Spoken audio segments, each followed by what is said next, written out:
Hello everyone, I'm just about ready to get started. Hello Mateus, hope you're doing well. Yeah, you caught me at the automated message portion of the stream. So welcome to the early crowd. But today, I'm going to hold off on Suikoden since I'm feeling actually kind of under the weather still.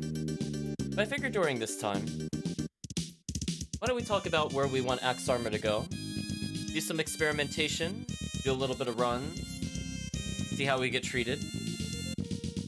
So there's been a few updates since even the stream that was yesterday.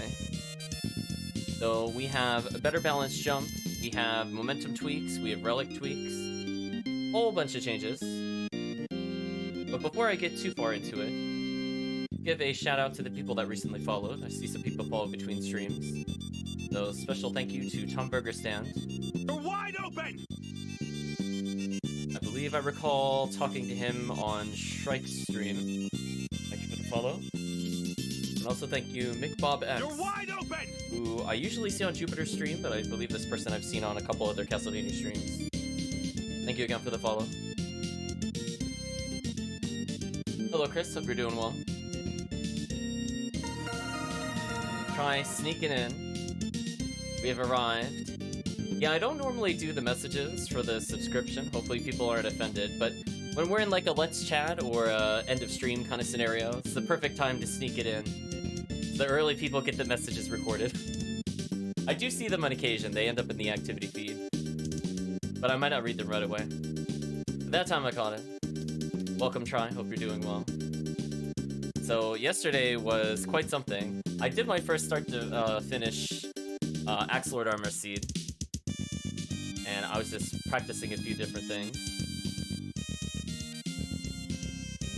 So I guess we have to talk about where the Axe Armor needs to go in order for a initial release. So there's one thing I feel is really missing from the, well, two things that are missing from the character. Let me pause the music. So one thing I'm looking to do is basically allow you to use library cards, right? Like that first and foremost has to be in there, or speedrunners will not touch it. Library card has to be added somehow. It doesn't matter how it's done, just that you can use it, and that's all that matters. Then I think from there, to kind of make it a bit more friendly, we need to consider things for hearts. So no, at some point we need the stopwatch, just purely because we need to be able to open statues. I could technically force that statue to be open, but I feel like that would super break things like adventure mode and expedition. Like, I could just toggle it on, like, it's not a big deal. So I can have an effect like the stopwatch if all I need to do is open it. But I'll probably copy the stopwatch. That'll be one of the few things I will keep probably fairly vanilla. Probably saying he's very tired, family went on a yearly road trip today, and brain is exhausted from all the chaos and sights. Sorry to hear that, Try. Hopefully you get some rest and figure things out. What works for you? So I'm thinking before we jump into a run, I guess we start with a little bit of showing what we have so far. And then we'll probably do about 20 to 30 minutes of just coding. And then we'll probably test it in a run. So ultimately, I think I'm going to focus on very few, very specific items that need to work. They are library card, elixir, potion. You can also do high potion. I think that would kind of round it off. But that's probably the order of importance. I know a lot of people like using elixir for the iframes. Potion can also be used for the iframes. But elixir just heals more, so it's probably more relevant that it's there. So let's see what we have so far and see what we're working on. Let's jump into the game. We'll also have to think of a seed name, so that's chat's goal. Oh, all the follow alerts are catching up. Thank you, Stream Elements. I did not hit them a second time, but we'll take it. Hey, Try, you subscribed again. Thank you, Try. Double subscription, double money, right, Try?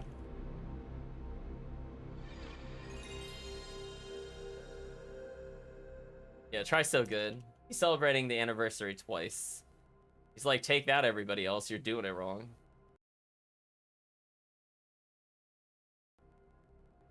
Let's go ahead and pop open the tracker briefly.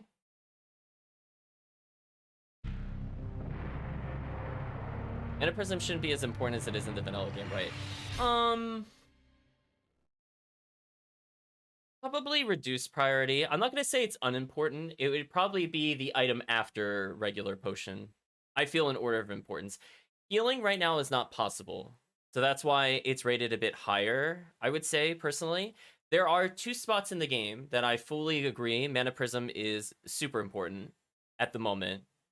But they're not, like, make or break. Like, I'm not like, oh, I'm stuck here forever. I have to wait, like, 10 seconds at most. They're your usual, you know... SotN dead, like, I don't know what to call it. I guess dead ends. You're basically stun locked for a while. And those are like the Shaft and All Rocks and Silver Ring. Not having enough MP for that is brutal. But I think what we'll end up doing is we'll probably tweak the prices a little bit. I feel like, honestly, the balance is really close to how I want it to go for the final release. So for this point, I'm just really adjusting some very minute numbers.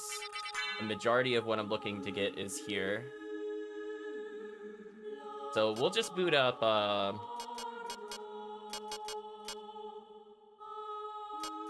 save that has some item. Good one that's like partial complete. Oh, that's probably good enough. The one thing I want to do since I'm here, this code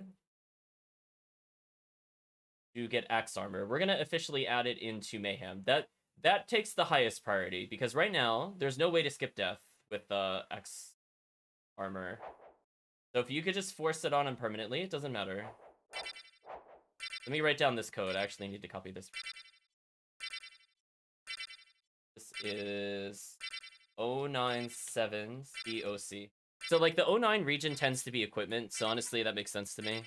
Like you can literally see your cursor and you can see like how many items are in that slot in the 09 region. So if I really just want to dupe things, I could do that later. So we have started with a Thunderbrand. Do I have any other relics? No. Okay. What? I love I just randomly have the Demon Familiar though. Oh, that's right. I like that other seed a bit better because there was Bat right there. Anyway, we fixed our jump. Think? Question mark. Yeah, it's like mostly fixed. See, we got the slide momentum working for us. I want to showcase something I'm still experimenting with. I need a long hallway. Oh, there's still Warg here? Okay, let's kill the Warg. Oh, that momentum, though, is something else. Look how far forward I go. It's crazy. Okay, we're gonna use our spell to kind of finish them off. Oh, too much momentum, chat. The one thing I'm looking to add into the final version, you could get kind of like a boosted jump. See, like I could carry some of the momentum going forward. The idea is that normally, if I have no momentum, you see he feels kind of stiff. Like he's mostly just a vertical climber, and that's about it. But the intent is that if you're really building up the speed, you should be able to make jumps you normally wouldn't be able to get. You can kind of see, like, over time, I start building a lot of momentum. Now, I don't have any wolf relics, so I can't get any just super momentum at the moment. But I could get little horizontal jumps. So one downside to the way it's implemented currently, in order to get that momentum, I actually need to go neutral on the inputs. I'm not holding a direction there. I actually have to completely let go. And if I want to guide it, I can just like hit another direction to cancel it. You can see like I'm working on the momentum. It seems like okay. There's like one bug with the gravity boots. I definitely want to fix before release, but doing stuff like this, I think would be a cool way to kind of jump over the enemies rather than just go through them, because some of them might be too tanky. Or if you're playing high difficulty mods, you need other forms of movement. That seemed cool, a little bit technical. Yeah, it's like, it's such an improvement. So last time we were showing off the dash strike, but like now I'm giving you the ability to take it to the air, to jump over like Bloody Zombie or something. Or if you got like a super jump, you could really hold it down. So you can see like I do lose some of the momentum while I'm in the air. So there's kind of like an underlying system. I'm doing the swings here so I can see how fast I'm going. Ideally, I want to be able to increase my walk speed more, but it's kind of finicky. I don't know if I'm going to push it for this patch. Ideally, in the future, I would like my movement speed to slightly increase to signify how much momentum I'm building. Actually, was I holding momentum without... Hold on. Yeah, because you can see if I do a normal swing, I don't go anywhere. If I do... Hold on. I'll be able to build momentum.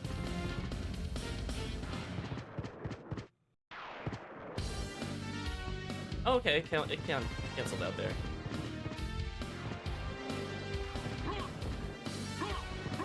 I don't know if it's always properly resetting. That's the thing I'm kind of looking at the moment.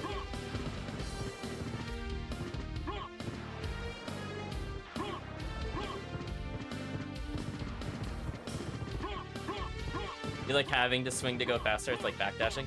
Yeah, that was definitely the intent for sure, Mateus, because I wanted something that was kind of like analogous to the wolf dash. Like, it's where you think it would be, right? Like, the way I view the character right now, just to get the philosophy, the R2 button is the wolf. It's all about going fast. So all your ground-based movement or going from ground to air is on your R2 button. Anything involving flight is R1. Anything that involves kind of tricky movement with some invincibility is the L1. So we got like the kicky feet, for example, is L1. So I wanted everything to kind of logically group together. One thing you can't observe at the moment, but right now you can see my damage is 19. That's based off of purely my strength score. If I were to load up a separate save, let's say, for example, one of these, you might notice when I have momentum... Oh, wow, that lasts a while. Interesting. I might have to decrease how fast you lose momentum if you let go of run. That's actually a really good visual cue for me to see how long it takes. Like, see how it's like a little long there. Yeah, so if I run back and forth, the momentum stays the same. As long as you're moving, it doesn't really care. But what I've basically implemented, if we take a look at the relics, unfortunately I've covered part of the screen, so let me open up the relics manually. So we have Soul of Wolf, which right now enables you to do the skips and all rocks like you can now. If you have gravity boots, it allows flight like it does now. And Power of Wolf increases the max momentum speed. In addition, it adds a flat damage total to the axe armor damage. So it adds 20, which is pretty significant, but that's only when you're doing this specific strike, or you're doing the slide strike. So it's not like you're gonna be next to a boss and doing this kind of deals, where you just kind of mash it. It's like, it's a hard commit. So I've increased the dash damage if you have Power of Wolf, for example.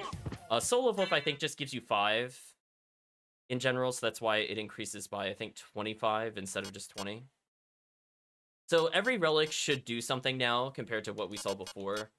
Form of Mist was granting... gives things like flight. Actually, I don't know. Maybe I haven't put enough on Form of Mist, actually, now that I think about it. Power of Mist definitely helps a little bit. It not only does it give, like, perma-flight, but it counts towards glide time in the air.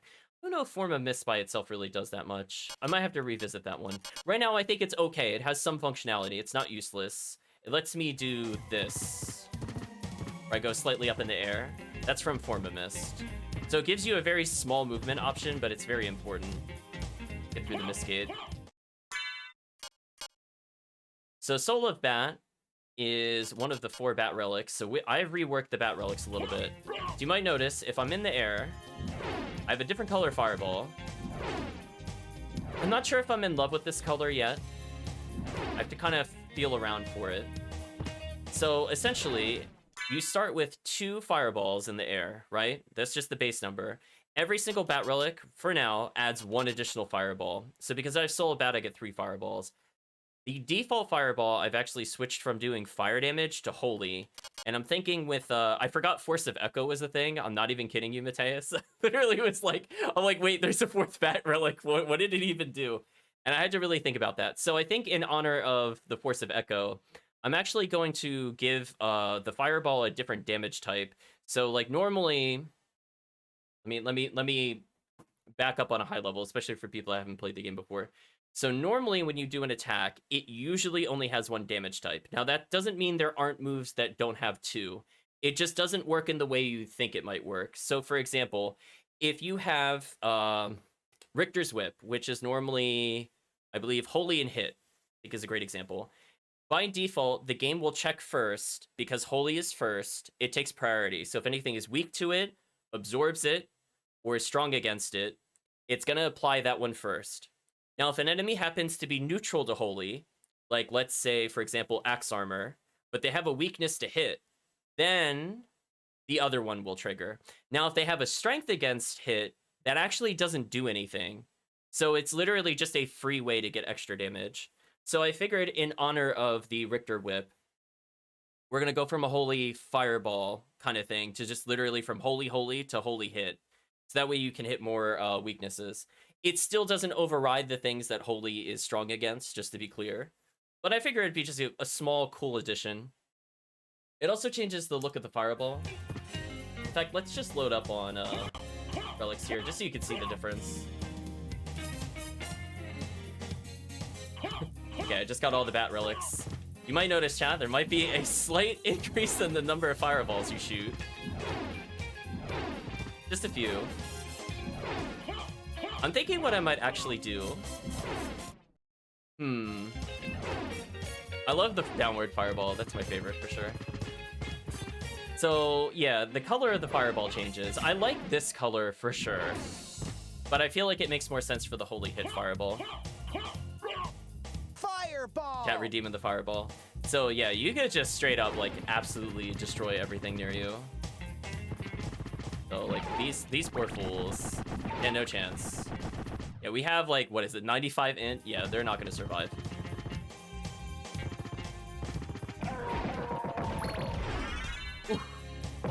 Yeah, you can see, like, spells are actually pretty good if you collect all the relics. Damage is amazing.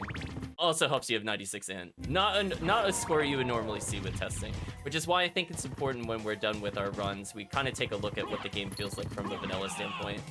I love that damage boost, by the way, right through there. So yeah, just figured, you know, we'd experiment with that a little bit. Oops. I didn't have momentum, chat. I might lower one of the fireballs down. I'm thinking about it. Thinking about it. If you have this many, I might actually put one like beneath the starting one. We also have our triple element fireballs. So we have normal, neutral, triangle is your ice ball. You hit up and fireball. It is the actual fire damage. So I changed that from curse to fire. And we have our Thunderball. So you have like the 3 core elements when you're just in neutral, where if you're in the air, it's Holy Hit. So I feel like that gives you really good coverage. So if you have some knowledge what enemies are weak to, or perhaps you've been picking up different kinds of Bat Relics, then you should be pretty happy, I would hope. Let's close this so you can see the relics a bit better. So, anything else to really state from that? I think that's the most important thing. Honestly, I put Force of Echo in. We've changed the damage calculations a bit, so it's more spread out between the relics. But generally speaking, there should not be a relic you really pick up in this game that is related to your forms that does not help you in some immediate way. So everything has at least one or more thing that it adds. Like, obviously, Soul of Bat gives you all these flight options. Fire of Bat focuses more on pure damage, so it gives more damage to all of your spells than all the other ones. That's kind of its unique thing. So if you're just looking for a damage boost, this one's kind of like a... Thankfully, it's here. Echo of Bat, just a simple add Fireball, nothing too complicated. It also deals with the Spike Breaker room in the darkness for you. That has, like, again, like a secondary. And Force of Echo, we talked about, changes the graphic of the Fireball while in the air and also gives it hit. So it's more likely to hit enemy weaknesses while also still giving another Fireball. So I feel like no matter what you pick up, it's good. Welcome back to Calvitium. We were just showcasing some things. But yeah, we've basically given abilities to everything. So there is nothing that I feel is useless from the forms at the moment. Yeah, Calvitium, we're testing out super momentum. So if I do something like this, I now have like a way to like jump across the ceiling while keeping momentum. I thought it was kind of cool. So people are like dashing in from the other room, or they're looking to make this little gap here. Feels kind of good. Hey, Kirk, hope you're doing well. Yeah, just like another level of complexity, because I don't want the character to feel like boring by any stretch of the imagination. Although, one thing I have to change, that vertical momentum is absolutely busted. I don't know why it's like that. I'm gonna have to nerf it slightly. Like, that is not a gravity jump, by the way, chat. Just so you're very clear, that was a normal jump. But for some reason, it gets, like, hyper-applied momentum. So that's one bug I'm looking to fix. Otherwise, like, if I jump, you can see I have, like, fine control for the most part. It still bounces a little too high here.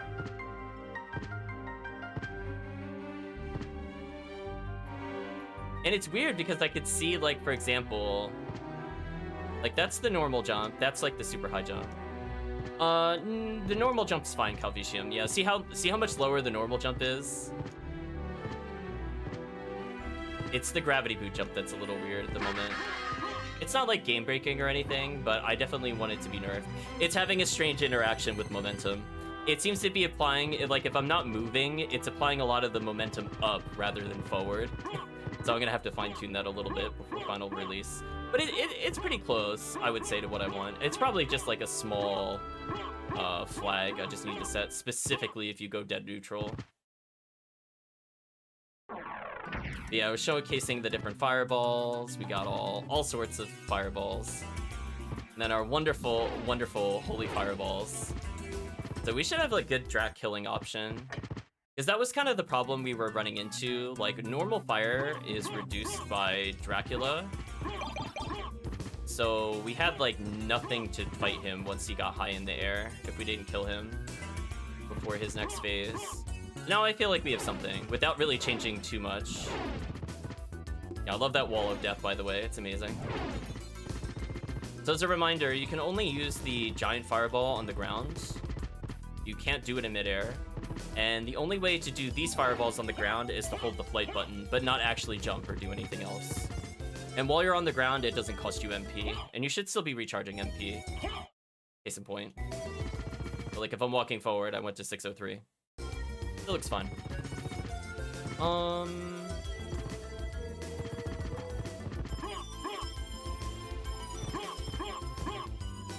Yeah, I'm looking to kind of do faster, kind of controlled jumps.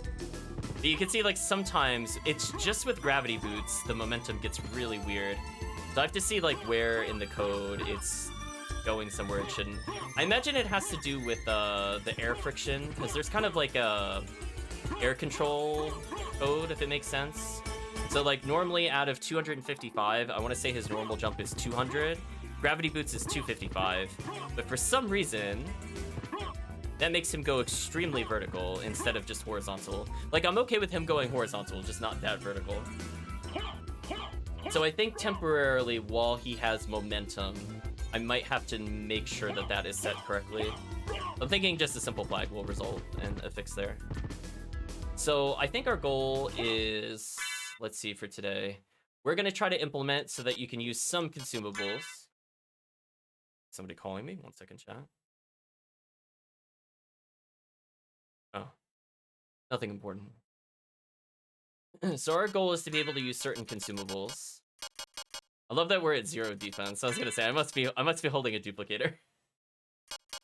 I'm like, there's only one way. Yeah. So our goal is to get some of these basics out of the way, like our library card, the high potion, the elixir. Probably Mana Prism. I don't super care about Heart Refresh, I'm gonna be honest. If I can't implement it, I'm gonna be like, darn, that thing nobody uses anyway. Like, I don't really care. But anyway, maybe we'll have Power Sire work at some point. This one is gonna be a lot more extensive, so I'm not gonna commit to that. I will say for all the basic potions, for sure, I'm gonna make sure that they're in there.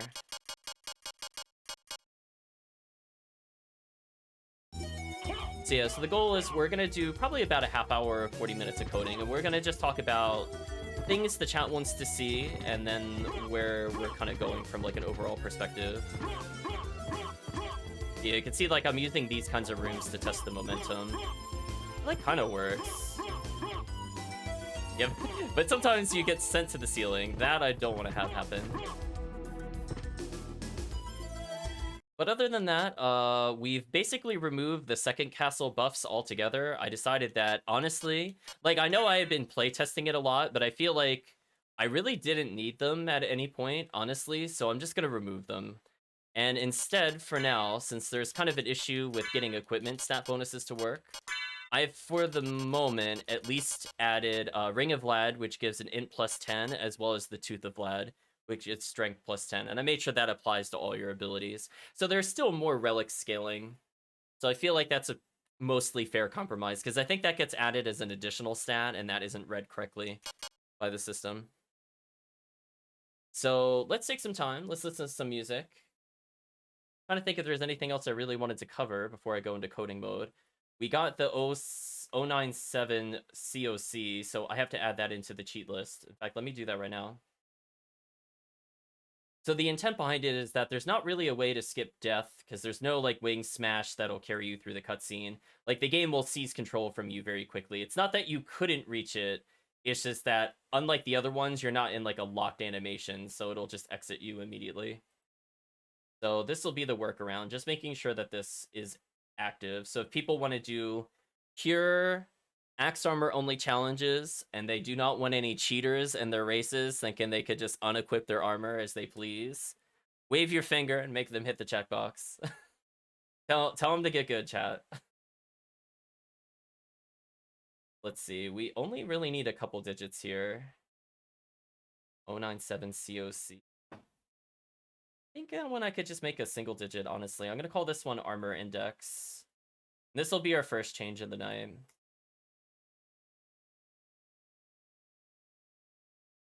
No big toss. I think with the momentum system, it's almost like a big toss. I could go really, really, really far. I'm sure you've seen it. Like, I've been hit and I go, like, literally an entire Castlevania room. So there, it's like, it's not big toss, it's big slide now. We'll call this Armor Index. Will be what we do for. Let's see. Let's now we could go back to some big butt slide. I mean, you're not wrong.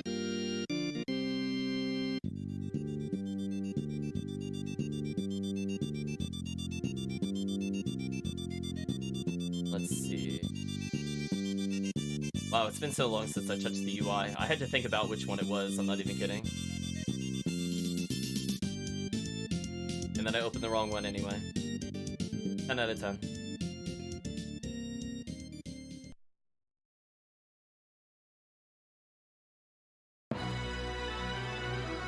There we go. Maybe with a good damage boost from the ward. Yeah, that's kind of the intent. I want to make sure that if people want to do the damage boost to get through the room, I definitely want to support that. Because I think that's what made the movement really fun, is building up momentum and then slamming into an enemy on purpose to skip worse enemies. I think that legit is going to be the speedrun strat. Because I was able to get through, like, the Guardian rooms, for example, with, like, pretty limited damage, because I didn't really have to deal with them. Ooh, it's been a while since I heard this one. Ooh, a 3D Castlevania song on my soundtrack? Interesting. Let's say this was Legacy of Darkness.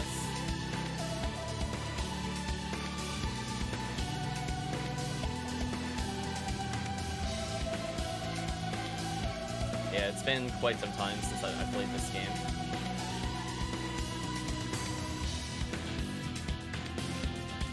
We'll call it Perma Axe Armor.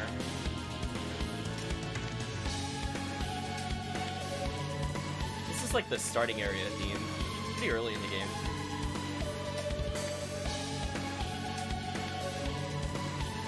Alright, so we have boosted Axe Armor and Perma Axe Armor.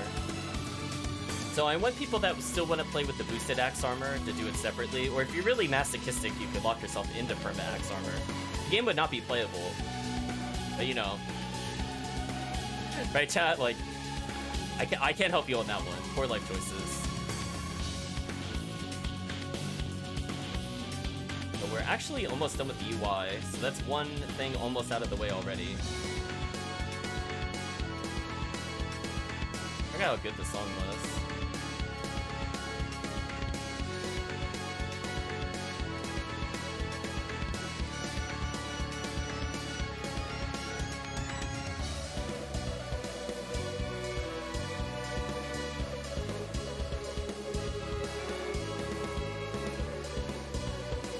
So yeah, definitely if chat is looking for more things to add. I mean, right now, honestly, most of the time it's not going to me outright saying no. It's more just like there's a lot of technical challenges with this. It's not as straightforward as I was hoping it would be. So ultimately, at some point, I want to be able to add, for example, the axe sub-weapon as something that uses hearts, but it has been really, really finicky. I have an idea of how to get it to work, and I might break up some of the coding. There's not really much. I don't like to code on stream, but in terms of like showing it on the stream itself. But in terms of talking about it, I'm okay with it. So I think that is the UI done, which took me like no time. But it's just making sure, you just get all that in order for people that are looking to do it. I've heard this song way too many times. I'm so tempted to skip it. I'm sorry, SotN soundtrack. So sorry. Any other song, I'm so sorry. I hear that one on loop all the time when I'm testing.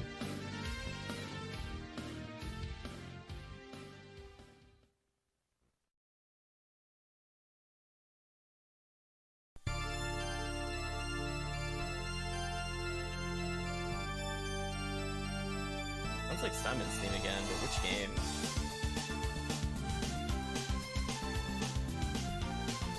That's always the question when you listen to this. Or it's not Simon's theme, I'm sorry. It's Bloody Tears. I'm gonna guess it's a Game Boy game. I don't recognize what game it's from. Dawn of Sorrow. That's why. Okay.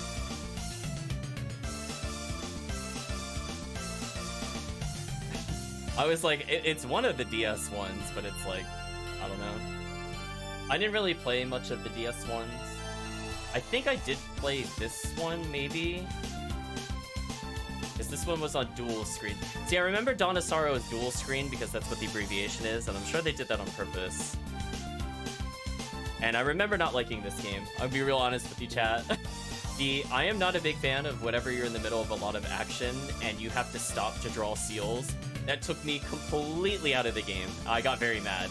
I'm like, listen, my hand is not steady. I don't play with the stylus out. So when I'm playing and trying to beat a boss, I'm not thinking, quick, let's take the thing out of the back of the DS. I'm more like, oh yeah, there's that thing that they include that I don't use ever. Oh, it's mandatory. Cute.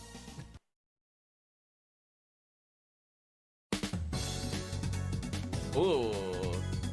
Ecclesia. I was just hearing this the other day. I don't know what the song is called, though. Let's learn today. What is this called? Empty Tone.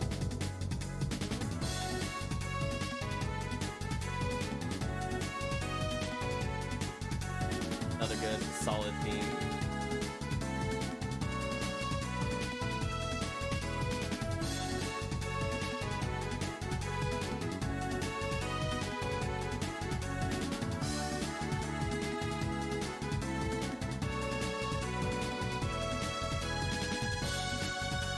Oh, I gotta add a cheat in for it. So it's almost done. It's almost done.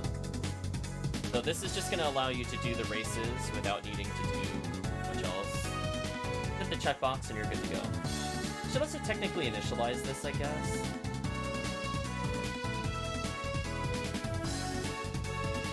That would probably help.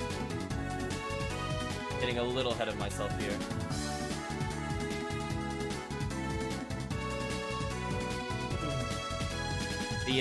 I'm not sure, for example, if we'll end up banning command input moves. I think a big problem at the moment and why I don't want to do it is not because there's a technical challenge with the input itself. There's already movement trackers within the base code that's already used in things like co-op, for example. The problem is more axe armor, when you hold up or down, leaves axe armor state, so that kind of messes with the code. So, like, if you try to do an input and you hold up for too long at any point, you won't get your input read because you're not technically in axe armor mode. And I feel like that would be more annoying than not.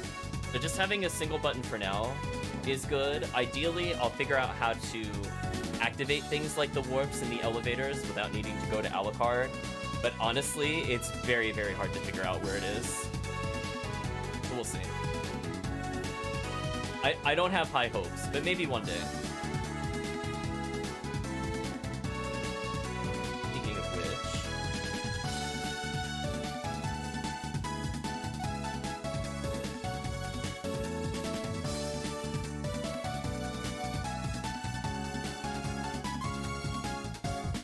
all the initialization is done.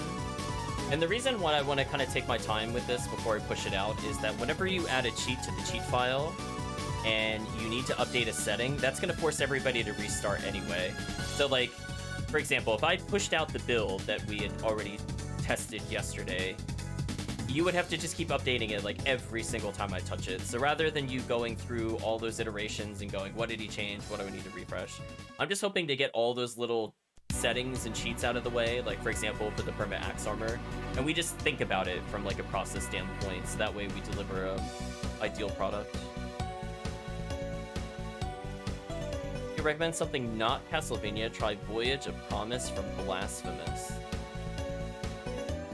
I recognize Blasphemous, I don't recognize the song. We'll take a little venture briefly.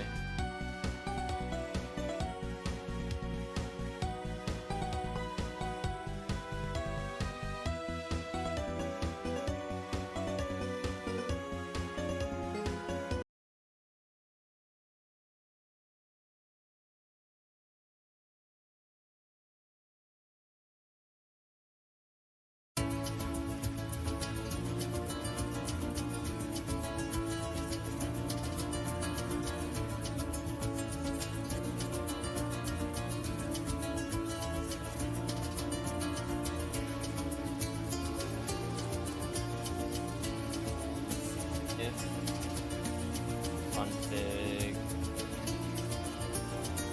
Chaos. Perma X armor. Do my thing, else not do my thing. Almost there, chat. One step closer to being playable for everybody. I mean, I'll just go into the watch list and cheat. Speaking of cheats, where's I think it's called the ceiling code. I like to copy that code whenever I'm adding a new cheat because it's just so clean.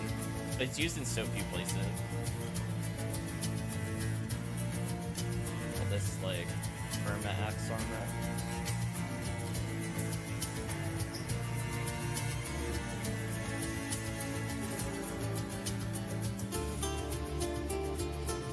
Blasphemous is hard but fun. I'm also gonna be honest, I was not a fan.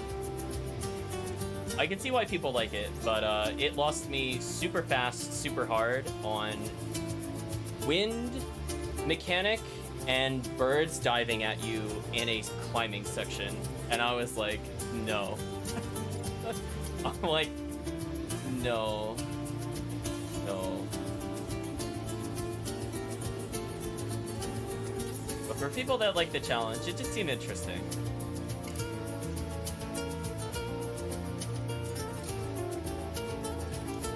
But for me, that's a bit much. It was like a whole bunch of mechanics that I hadn't used at any point up to that room, and I'm like, this is garbage. Like, I needed a much more graceful learning curve with that. I wanted me to do that. Oh, yeah, no, they would hit me because I would be trying to time the wind and they would clip me mid-jump. I had a miserable time. Yeah, it wouldn't be so bad if it was one of those games where you just kind of go back to the beginning of the room, but Blasphemous is one of those games where you die, you go all the way back to, like, a really distant save, and then it punishes you, so you have less, I was gonna say health, every time, and I'm like, oh no. I'm like, I have to get through the worm room again, and then go through here just to get one shot? I'm like, man, we're so close. So close, chat.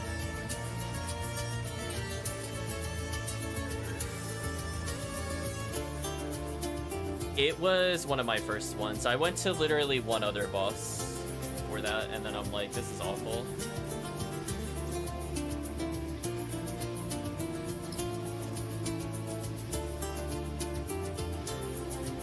Yeah, I started going through the sewers and then gave up. I'm like, maybe I'm not supposed to go here next. And then I went up on the surface. And I'm like, oh, this is worse.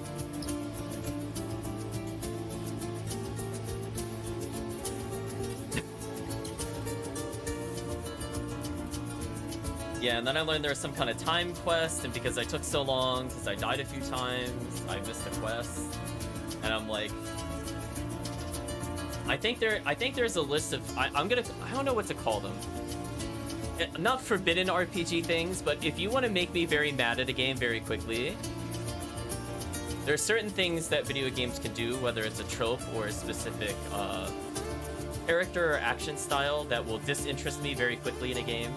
One of them is ice physics in a win level. See the East 3 game, in case you don't know how I feel about the ice physics.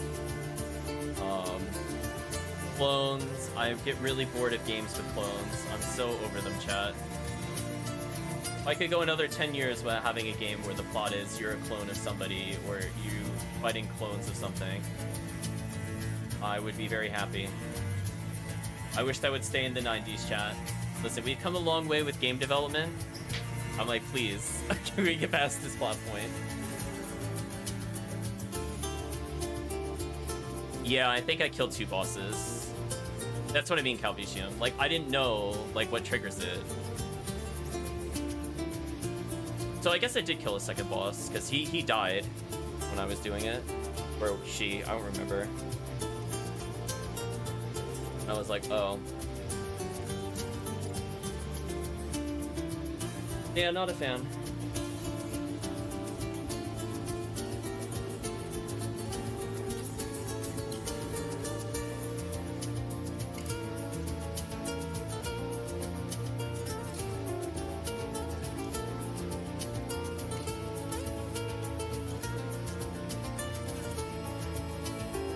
Yeah, it was a tree thing. Yeah, I don't remember who was voice acting at.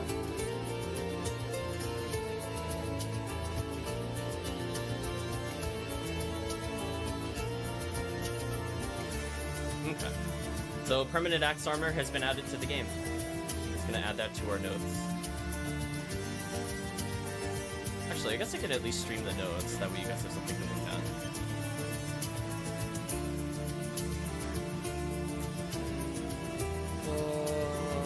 Do I not have something for my notes?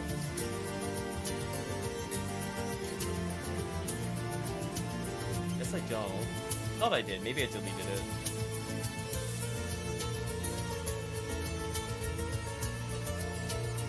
Let's ultra thin. What happened? Why is it thin like that? It shouldn't be like that.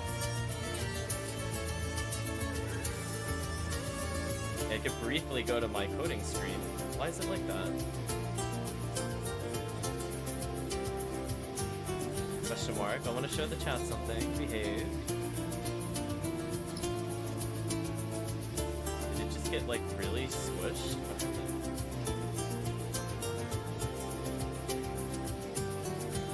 It went into its own universe, chat. I don't know. let me just add another source. It gave up. That's all I know.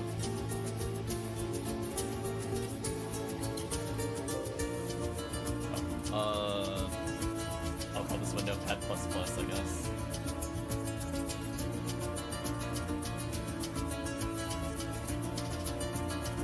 Well, now it wants to load. Whatever. Right, chat? Whatever. Not the right page I want to show, but more or less what I'm talking about. So we're up to 70 cheats now, by the way. There's a lot going on behind the scenes, but if you're curious how this game runs, I did learn one thing I will state the other day. So understanding how the... what is it called? Understanding how entities work, I now know why this one doesn't work. I'm pretty sure I have to duplicate this, kind of like how Holy Water 1 through 3 is here. I think because the game only really reserves 3 slots in general for sub-weapons. That's why you can only get so many really tall extendy flames. So technically I could rewrite this now that I know how entities work and just directly override these values on the fly. So like all of these should be in a specific offset from the start, because these are all technically the same flag, it's just in a different position in the code. So now that I know that, I might revisit some of the older code. What I was looking to talk about is here. Yeah, you can see the change notes, chat. I'm just gonna scroll briefly. So if you want to learn more about the game, this is all here for you, chat. I think it's all accurate as of yesterday. But all the mechanics, anything you want to learn, if you really want to deep dive, I really tried to capture what I'm working on here. I suppose I could stretch this slightly.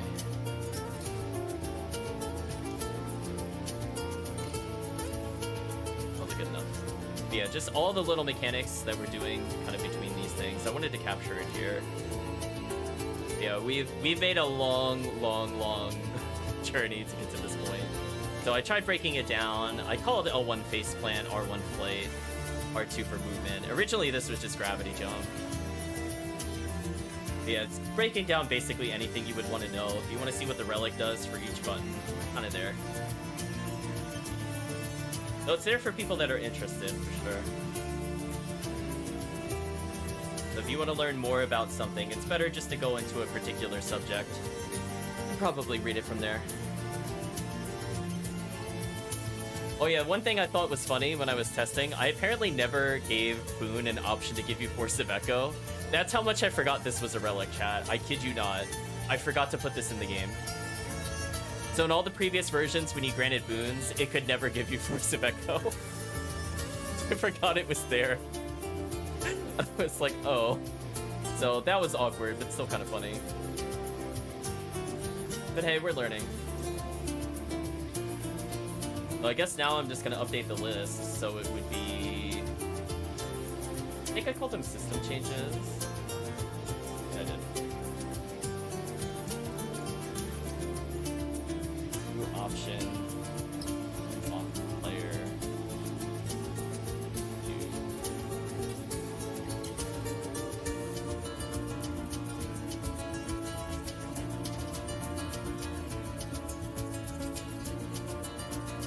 Yeah, big oops on that one for sure.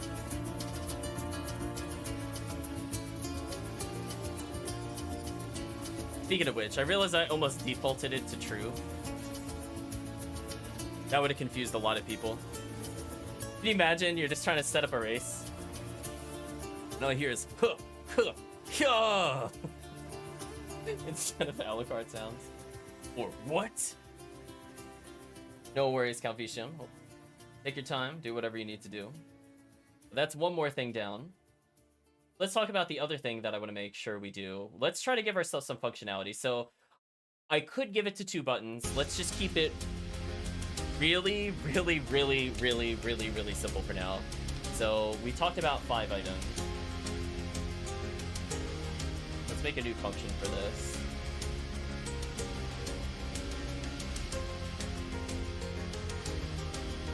So we're going to revisit this code, I think, through different patches. We're slowly going to add more items.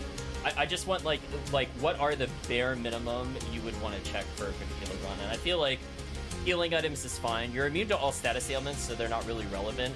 And the way the game calculates damage, none of the strength or in potions would actually be useful. Funny enough, luck would be the only one that would be relevant. I'm going to do check held items. Check axe armor held items, that's better. Is this another song or the same song? Oh, it is a different song. I was confused. Still the same game though.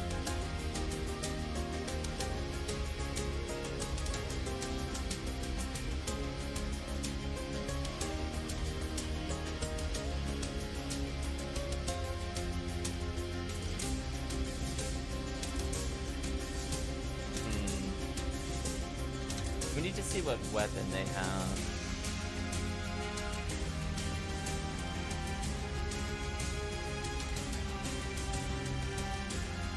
I'm just gonna probably copy what I have for, So I have a left hand and right hand check. Got it. Slowly coming back to me. I haven't touched it in a while. Check axe armor. So let's talk about what items go there. So let's say it runs and it's successful. So we have potion. And again, we have to check all of the spellings of these, which is going to be a huge pain, and I hate it. We have high potion. We have elixir. We have Guess Mana Prism. What else would you hold that you would consume? Library card. I think that's maybe our main... I don't think I forgot anything, but it's possible I did.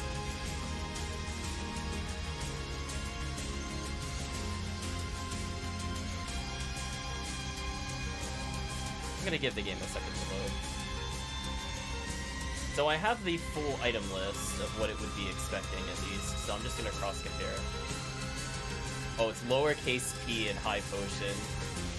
See, this is why you gotta double check chat. I swear, it's like so chaotically implemented, it drives me wild. I hope when we potentially revisit this as a SotN team, we agree to just have consistent capitalization, so I don't have to constantly look back and forth between this and different this. It honestly makes no sense, to be real with you. Mana Prism is there, Potion is there, Elixir is there. Is there anything else that would be useful?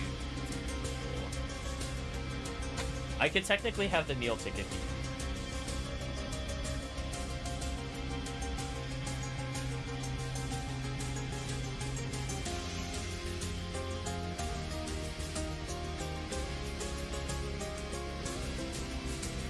Well, I guess Shield Potion would be relevant. I'll add Shield Potion, that's not a big change for me. But just in case you're looking for defense, I feel like that's fair. I mean, honestly speaking, I feel like the game is still probably a little on the easy end. But conversely, if this were played on Mayhem, man, you can't really mess with my equipment that much. But you would destroy me taking away relics. Because think about how much power I get from those relics, chat. That would be like the world's greatest nerf.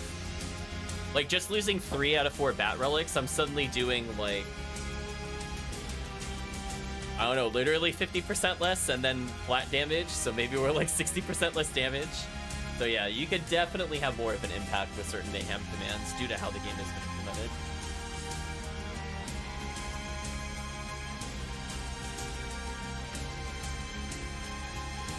So I'm just going to duplicate what I have already. So we have left hand and right hand. So for now, we'll not really worry about, like, you know, square should be left hand, right hand. I just want to get the basic functionality there, and I can clean it up. I want to have, like, a proof of concept, I guess is the best way to put it.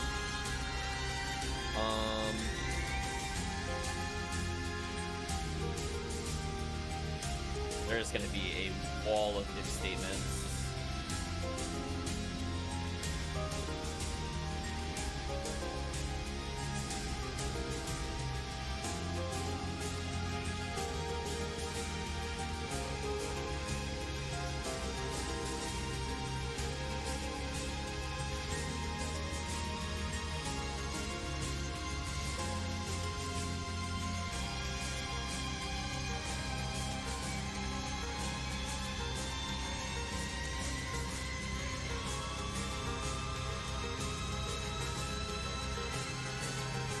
I think what I'll do is I'll tie it into the existing library command, so I don't have to think really hard about that at all, which is kind of nice.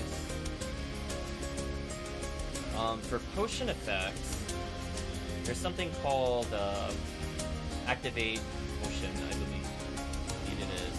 So a lot of that is kind of inbuilt already. So again, gotta give credit where credit is due. So thank you, Talik, for working on a lot of the API so that I have like one string of words that will represent a change of like potentially like 2 or 3 different addresses and apply all that for me. So with that in mind, we're just going to slowly add those ones in, and we're going to test it. And then I think the chat is due for a run, so we'll see how things go.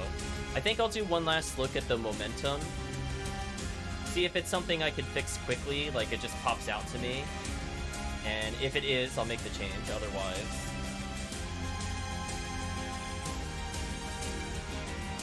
go through things.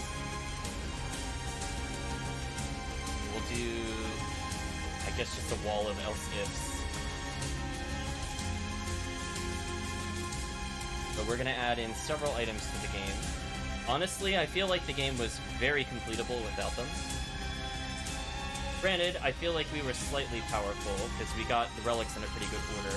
I did play a seed earlier today, That seed actually was fairly challenging at points. I had to actually think about what spells would work in what scenarios.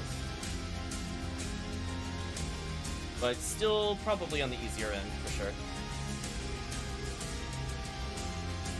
But I do like having different elemental options. I think it rewards players in a different way. And also, I do have to say, I did get to play test the Fireball from 25 frames to 20 frames. And man, 20 frames just feels like the right number. I might not change it after today. It felt so good. So instead of just getting 2 hits on a Fireball, I got 3. And that was like such a big rewarding like output for getting the right position. I was very, very satisfied with that for sure.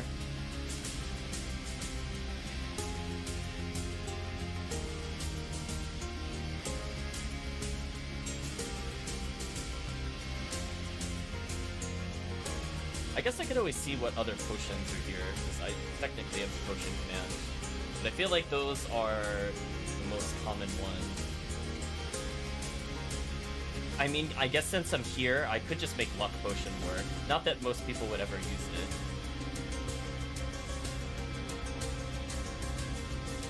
I feel like that's probably one of the least loved stat potions in the game.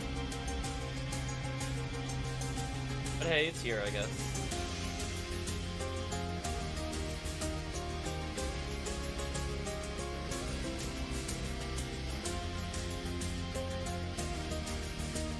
I'm already almost done with it, surprisingly. Again, these are just like really minor things, like in terms of coding, but making that decision with the chat and just, you know, actually committing to it, like this is how I want to heal, this is how items should use, I feel like it definitely took the most time for sure. So I think at the most part, we're just speaking purely in hypotheticals, like what makes sense for what we're doing.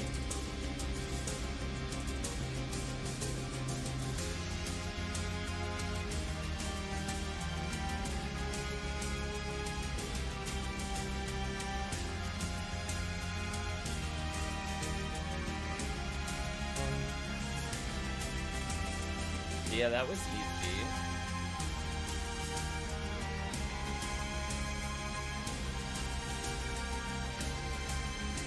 So I also have to consume the item. Let me see chat. I might just set it to empty hands. I think that would work.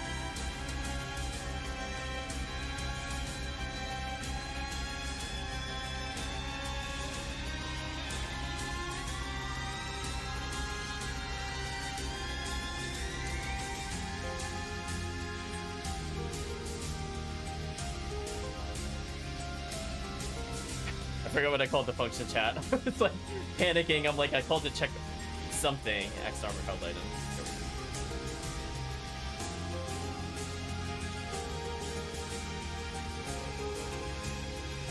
So from like a balancing standpoint, I need to have some kind of timer,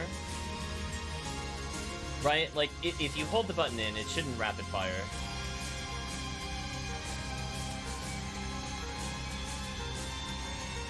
I think we can all agree, from a sanity standpoint, that there should be something that stops me from auto-firing this.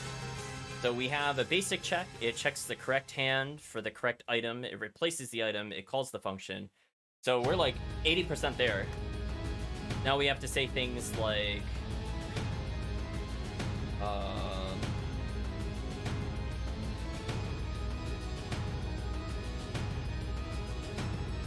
Not sure. Let me think about it this way. So it's in units of 8 frames.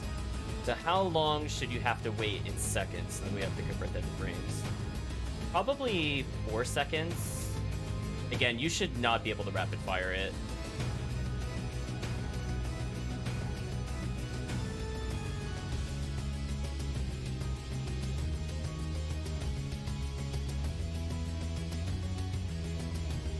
That would be a super long time. I wonder if a timer would be better suited for it. Just thinking about a chat. That is a lot of frames. Like to get roughly... Actually, that's not too bad. Actually, no, because it's intervals of 8. It's not too bad.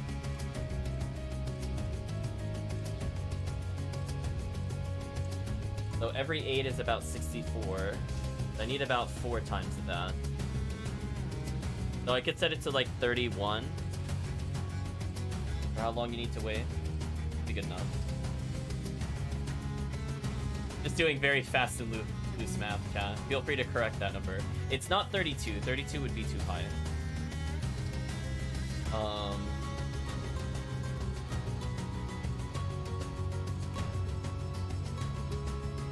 In fact, just do 30. Yeah, let's do 30. It's a round number, plus that should be exactly 2. 30 times 8 should be 2. Yeah, that makes sense. We're gonna make him wait 3 seconds for now and see if that's long enough. And if not, we increase it. Then we can move it to like 38 or something like that. We'll do item usage down.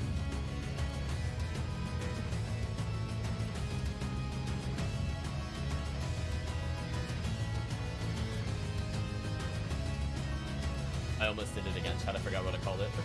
Got it again. I'm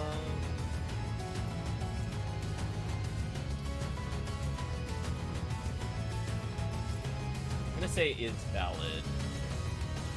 I do down.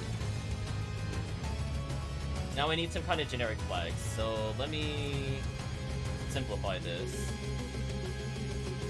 After it does all these checks, we need to have an if is valid and I forgot what I called it already. I have such bad short-term memory when I'm tired, chat. What did I just call it? Axe armor item? I know I used the word cooldown, but which one did I use? Item usage equals 0. Then it needs to do this.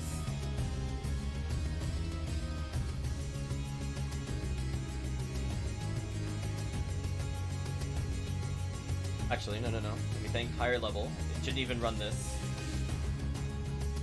We're working backwards, chat. We can optimize it. Hold on. So only if the item cooldown is 0 should it even bother checking the... Think about performance.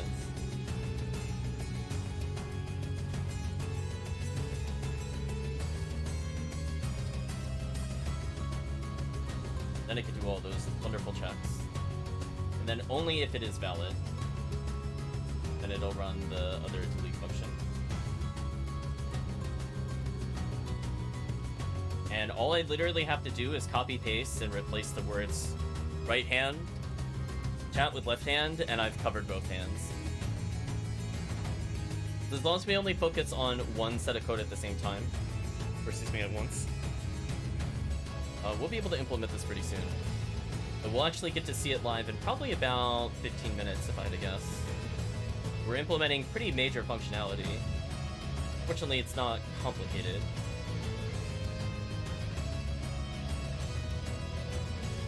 So we've already decided how it'll interact with a subset of items.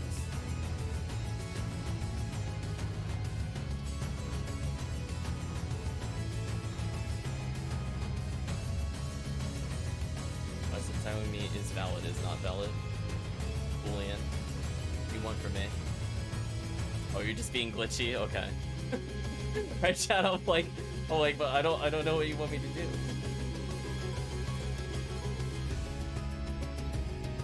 This put is valid is true. So in case I need to track it, I'd rather do the actual emptying of the hand somewhere else.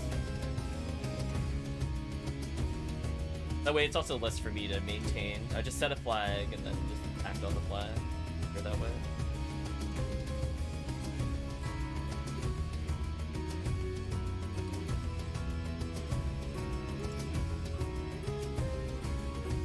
If this, then it'll be else. Item cooldown usage.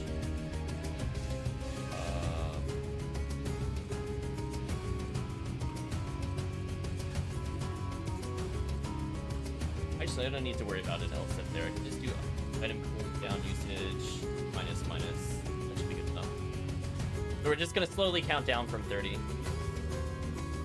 Oh, and that's the other thing I have to do. So that's why I also want to put the item flag there. So I can set the item usage cooldown to 30.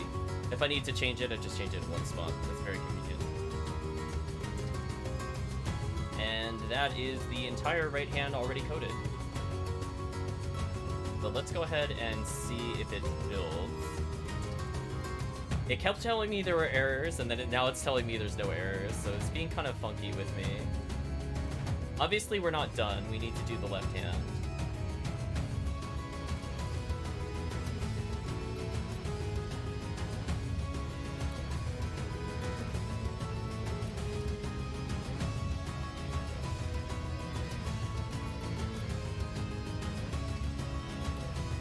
So if item cooldown is 0,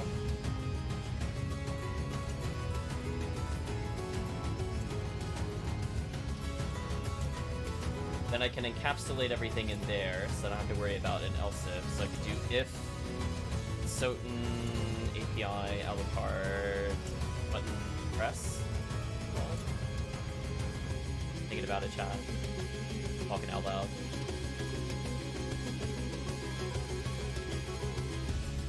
Checking syntax. Oh, I'm sorry, it's input service. Oops. On service. So all we're gonna do is check a single button, and that's it. And then we just have to copy it and flip it. And honestly, there's really not that much more time, so I might as well just do it for both hands. It'd be neat to be able to just say, like, hey, it doesn't matter what hand we put it in. So right hand would be circle. Actually, wait a minute.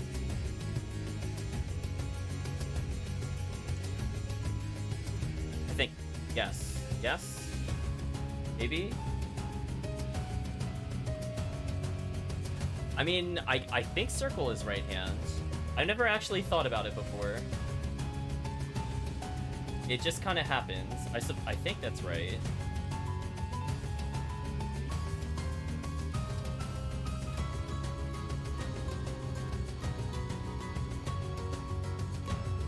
Eventually we can give functionality to things that are not consumables, for example. So if we want to override our damage type or give ourselves actual damage boosts based off the weapon we hold, we could do that. I just feel like that kind of overcomplicates it, honestly. I don't think more is better in this kind of scenario. I honestly feel like not needing to worry about a weapon is kind of nice. And just needing to think about shields and things like that are good enough, honestly.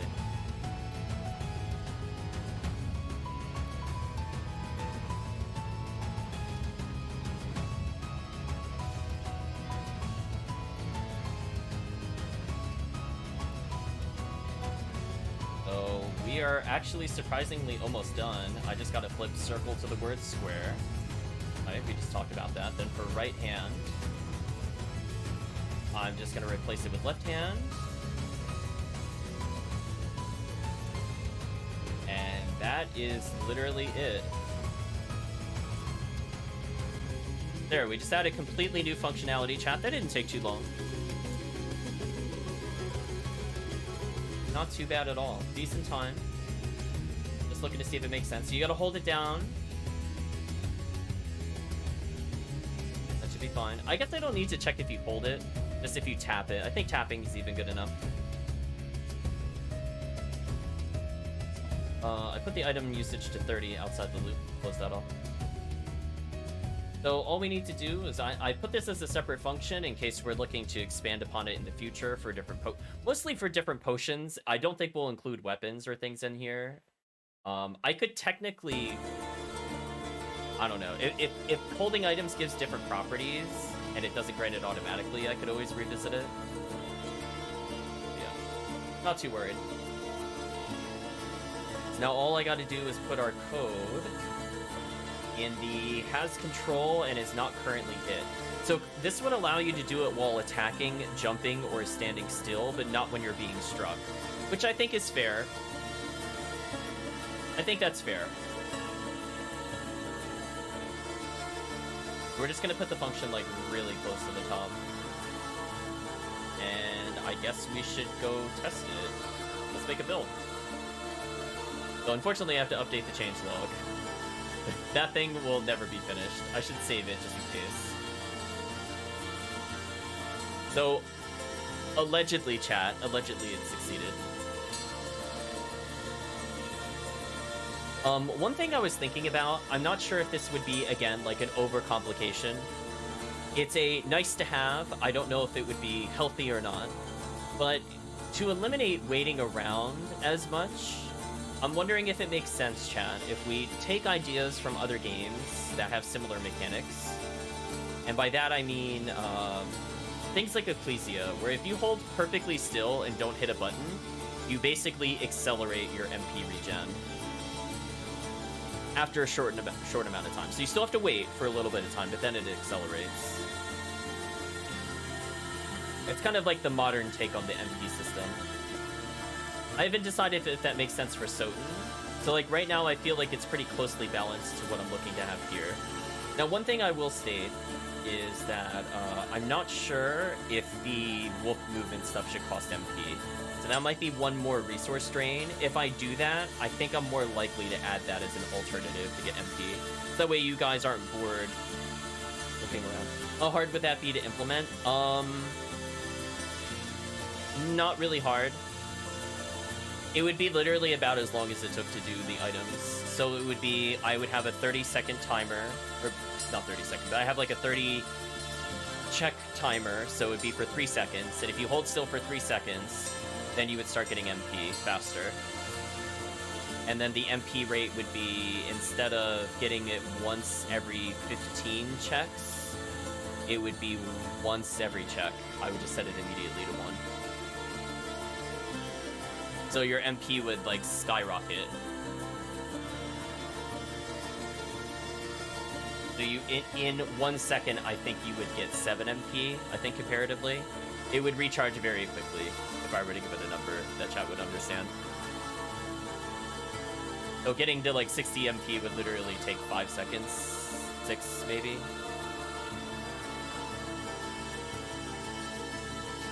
So we'll see.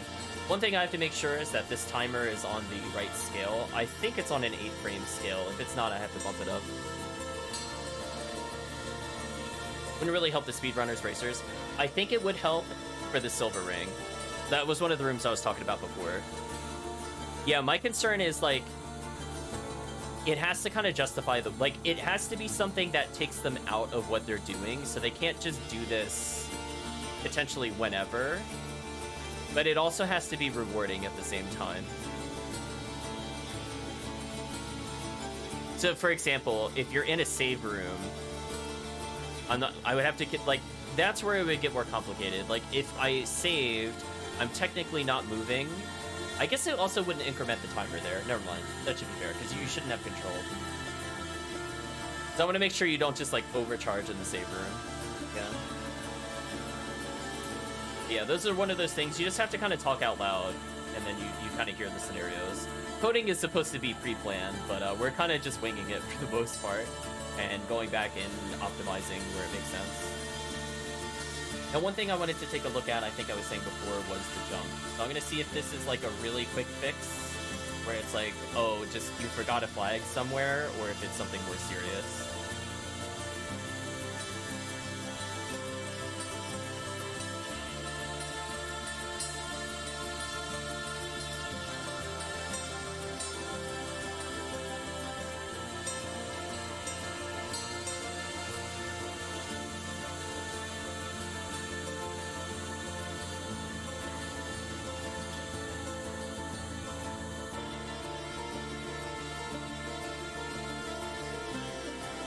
If this will fix it. So I think this might resolve it. If gravity jump is weird, I'm okay with it. Gravity jump should be absolutely insane if you press that button. You should go straight to heaven, because it already gives you so much vertical thrust and then the momentum. So I think it's just the air control that's messing with it. So my goal here, chat, is to just move the air control deeper into the code. That should resolve it.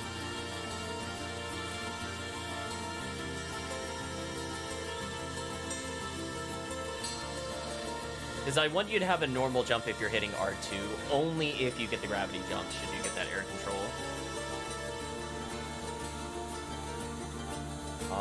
But I don't know. We'll reassess. Again, some of it is I have to feel it. And I feel like going back in and experimenting with it is a good way to test things. So we just made 2 changes, hopefully for the better. And let's go ahead and test it out. We'll close the nodes. We don't need that right now.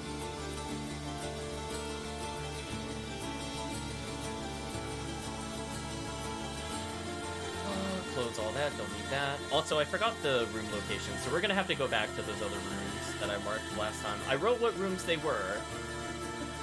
I did not write down the address before I cleaned the logs yesterday. So that was my bad. I definitely logged it. I just forgot to save the log.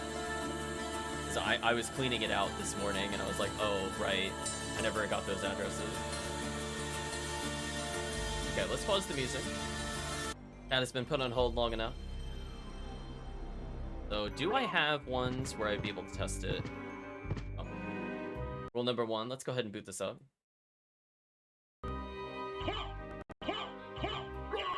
Well, here's the plus side, chat. The game didn't crash.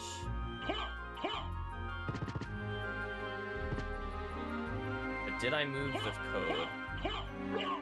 That's also a question I should ask myself. Survey says... No, I did not. I was thinking my menu looked a little sparse. Okay, chat. So we're going to go through test number 1. Will the game crash when I boot it up? Because I added another cheat. So if you try to reference a cheat and try to turn on a cheat and it doesn't exist, it'll throw a hissy fit. Let's find out together, chat. We're going to turn it on. So far it started disabled. That's a good sign. Be behaving so far. Fine. We didn't like that.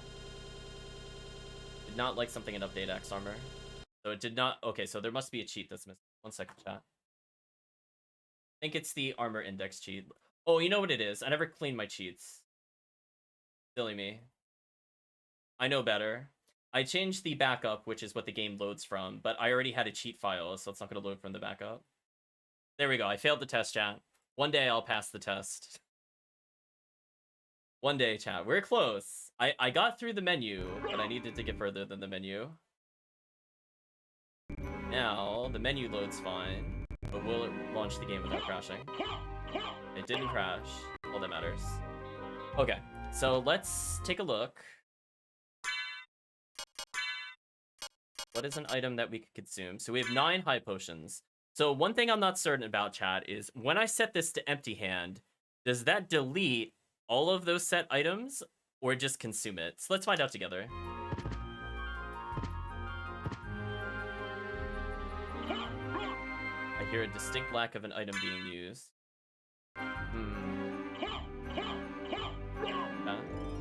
Take a look at the code. What did I do wrong?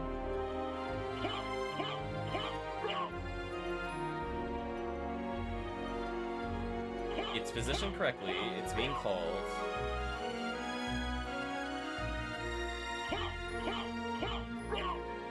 Oh, I see what happened.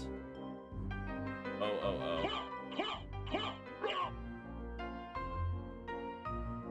If it equals 0. Actually, no, that should be fine, because it did equal 0.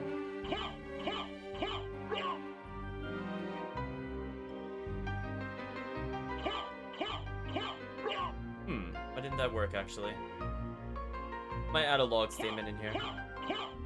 Everything here is valid. Also, let's check the name. Let's try a couple items, just to see. Oh?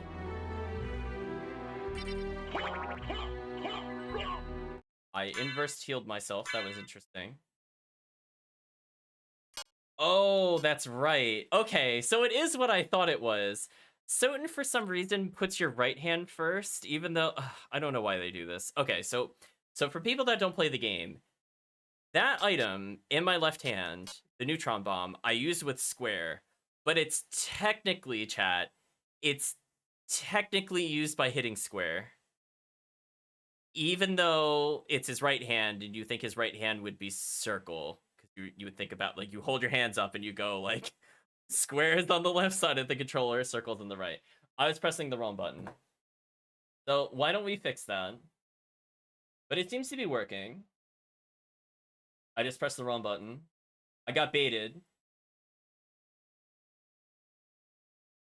In my defense, I did think about that. I was trying to recall how SotN did it. But it won. It baited me. I almost got through the bait. It was so close. I know. I just their menu is something else for sure. But hey, we used the potion. Chat saw it. I technically lost health there because I think I had extra health. So I had more than the amount. But if we test with anything else, like, I was gonna say, do I seriously not have a library card on this character? We'll do like a mana prism. We have one elixir to test. We'll do an elixir first, I guess. We'll put on ye old axe armor. What?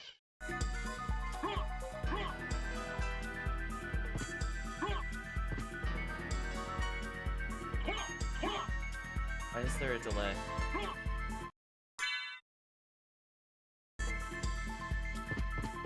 Is it like counting down or something right now? Do I just have to wait for a bit?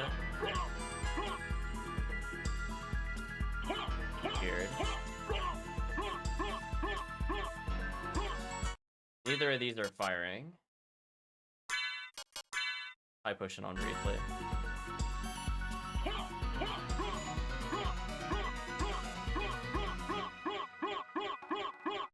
Big question marks, chat. Hello, 50 keys. Hope you're doing well. We're testing something, but it's not working at the moment.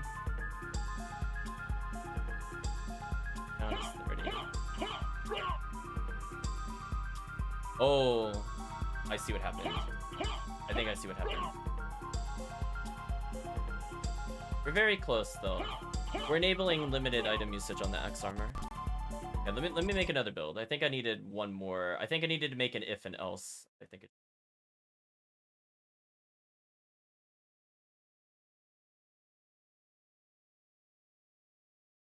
We are testing momentum changes, item usage, and relic changes. So we're actually just gearing up for a run really, really soon. I promise, chat. We're very close. I just want to do it while we have like a controlled environment to make sure some of these things are functioning as intended. So we have, for example, anti-venom is actually useless on this character. I'm not going to bother coding that. Even though it would take like 5 seconds. I don't care. Right, chat? I'm just like, whatever. I could have double high potion here. I probably want to test mana prism. What?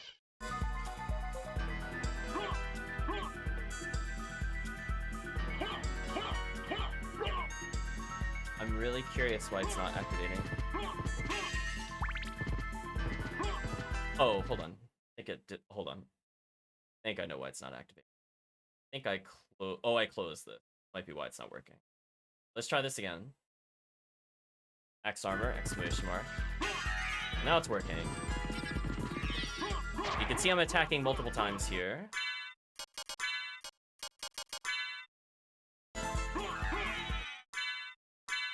So goodbye our elixir. Oh, interesting, it uses it through the duplicator.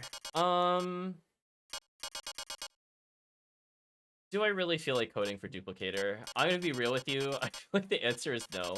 I think I'm gonna be happy with my small victory.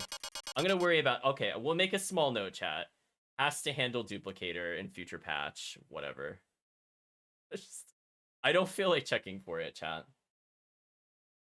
Well, I mean, okay, how annoying is this to do? Hold on, 1 second. I'm here, I might as well do it. So what do I do for my checks currently? Okay, so not too bad. I think, you know what? I think we could do it without it being a major inconvenience. Yeah, we're super, super close. So I'm going to conditionalize the emptying of the hands. Just got to get the initial thing down. So I'm going to cross-reference the equipment list to see what they call this horrendous thing.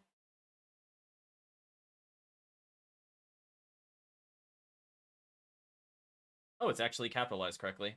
Well, that makes my life easier. Okay, so we're going to say if we have duplicator on any of our hands,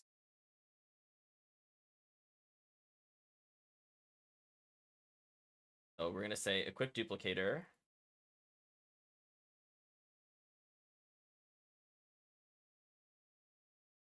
Outside because it's reusable. So if equip duplicator, don't run the code. I could just do an opposite of that. So if not equip duplicator item. So again, we just gotta verbalize it, talk it out, and all the technicals cover from. But that should cover exactly what I needed to do. 3 seconds didn't seem like too abusable, but you know, we'll keep an eye on it, of course. Yeah, there we go. Small changes, quality of life. Now duplicator actually works. One thing I want to make sure that we do. That's the library card. Big deal. You use library chat. There we go. We now have mostly functioning axe armor. Looking pretty sweet. It took the library card. So yeah, chat, we just opened a whole new world. We have added basic healing. So I don't hear complaints from anybody. It's there. So I guess at this point, we are ready to generate a seed and we'll race it. It is a whole new world. I was literally about to say a new fantastic point of view. I had to think of the lyrics.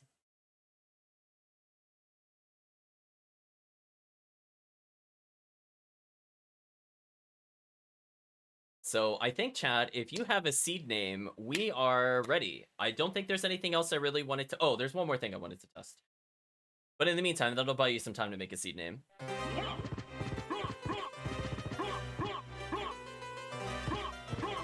Oh, that's looking so much better. Look at that. Consistency.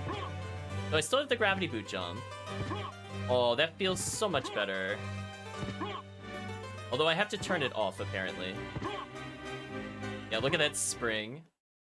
Hold on a second. So it's close. It's very, very close to being fixed. I think I know exactly what the issue is. Let me ask you a question. We could call that the seed name, just for you 50 keys.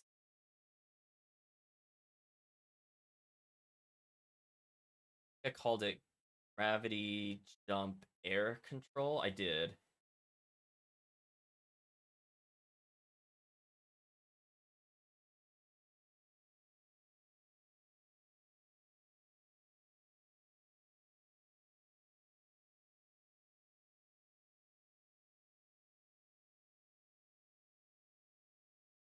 Oh.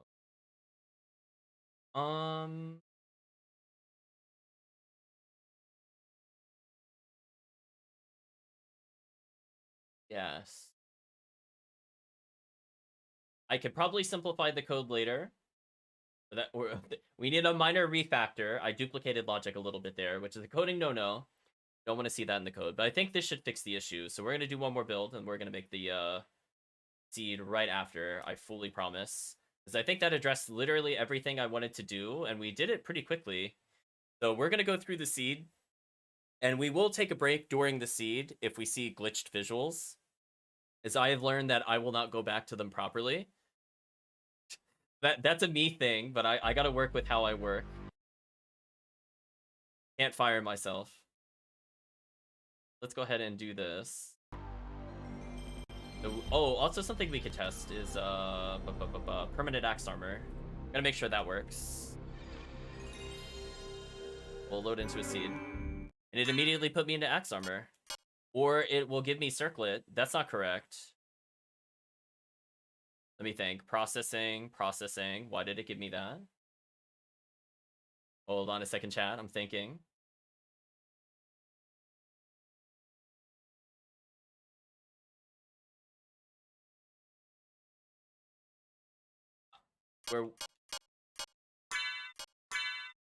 We're wearing a circlet on our chest. That is very interesting. But I'm trying to figure out what this should have been. Should this be... Hold on, let's pause. Let's learn. Learn from the mistakes. What should this have been? If I set it to this, what does it do?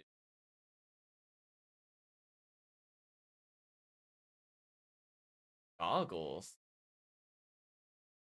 Oh, wait a minute, wait a minute, wait a minute. I think I know what happened. Should it have been this? The hex got me, chat. I figured it out though. We're good. We're good. I gotta fix that in the backup. I put in 25, which is the armor index in base 10, but it's 19. So I had the right idea. I needed to do one more step. Okay, so we'll close it and kill the cheat file and reconstruct. It's fine. No build necessary, just redo. So this will hopefully be the last check that we do. Momentum should be normal-ish. So do I have a big open area? Am I like literally... Okay, that's good enough. I'm like, am I literally surrounded by things I can't interact with? There we go. So the default is perma should be on, so it should be an axe armor already. Indeed I am. We're gonna build momentum on these stairs. I think these stairs really showcase how crazy the momentum can get. Like, look how much faster I'm traveling on these stairs. I think chat can agree. It is a big difference from when I started. However, it is very tricky getting a jump off of this. That felt about right. Oh, see, that is basically big toss. I don't think chat can really disagree with that. I got sent flying there. I literally went off to an entire different screen. Yeah. This is like 90% there. I was like 70% with momentum. I'm like 90% now. Okay, I think we're good enough to run. So let's close everything down. We're gonna do, let me ask you a question. I like testing in guarded OG. Eventually we should do other seed types, don't get me wrong, but for now, gotta go with consistency. So let me ask you a question. Gonna randomize it. It really honestly doesn't matter what we get. I feel like axe armor is fairly self-sufficient as long as you pick up relics. Obviously, if you don't get relics, then those consumables we just added in should be fun. But yeah, it's feeling more and more like a proper character. I'm looking at the items it starts you with. 50 keys. It gives you Vorpal Blade, Iron Shield, Wizard Hat, Cloth Tunic, Noglamir, and Elven Cloak. Man, why can't I get those on other kinds of seeds? It would have been amazing. That would have been so good. I would have been like, the only bad thing on that entire list would have been my Cloth Tunic.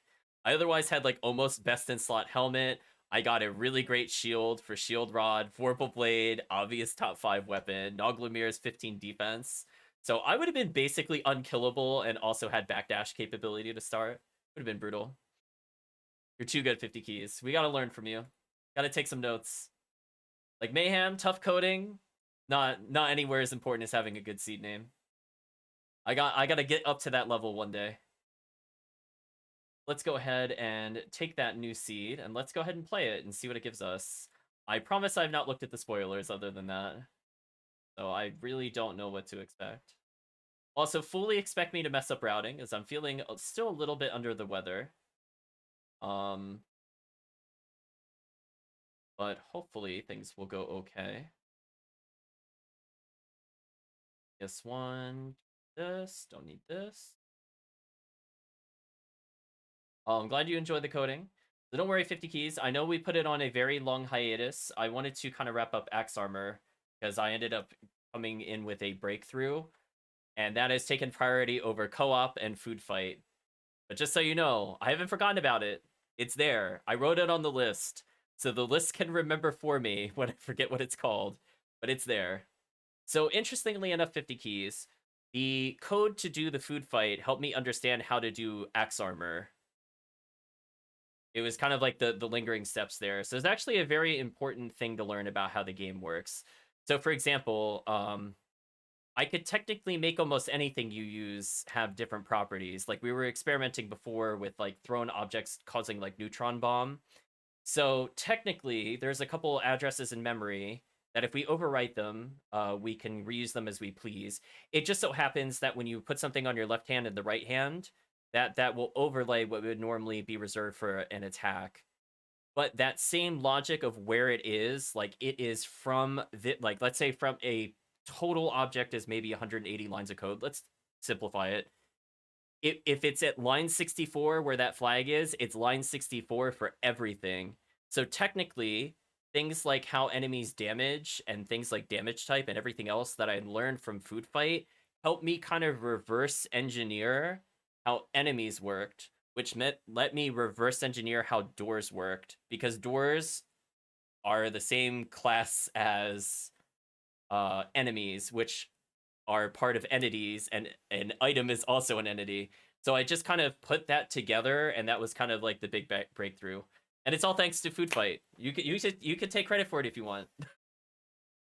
It literally all came from the Food Fight, because I'm like, wait a minute. I'm like, I've seen this used before, and then I'm like, I thought this address was something else, and then I'm like, they reused the addresses. Oh, now it makes sense to me. Now it makes sense. So that's how we delete the doors. Oh, I forgot. There's one more thing we need for a final release. Doors are food. Yeah, that was the good takeaway for that. But yeah, like no joke. Like how the activation of items worked, the graphics, some of the damage values, some of those things that had been loosely found were not grouped in a way that should have been grouped.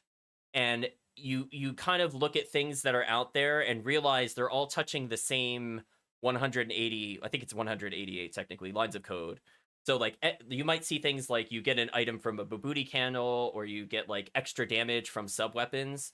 They're all literally working in that same 188. So it helped translate and identify a lot of missing pieces in there. And so, for example, the on off of the food, whether or not it does damage, is almost literally what I'm using to turn off the doors. Funny enough, it's almost literally the same line.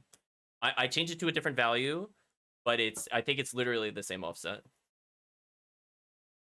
Leeches are dragons, trees are snakes, and walls kill brain cells.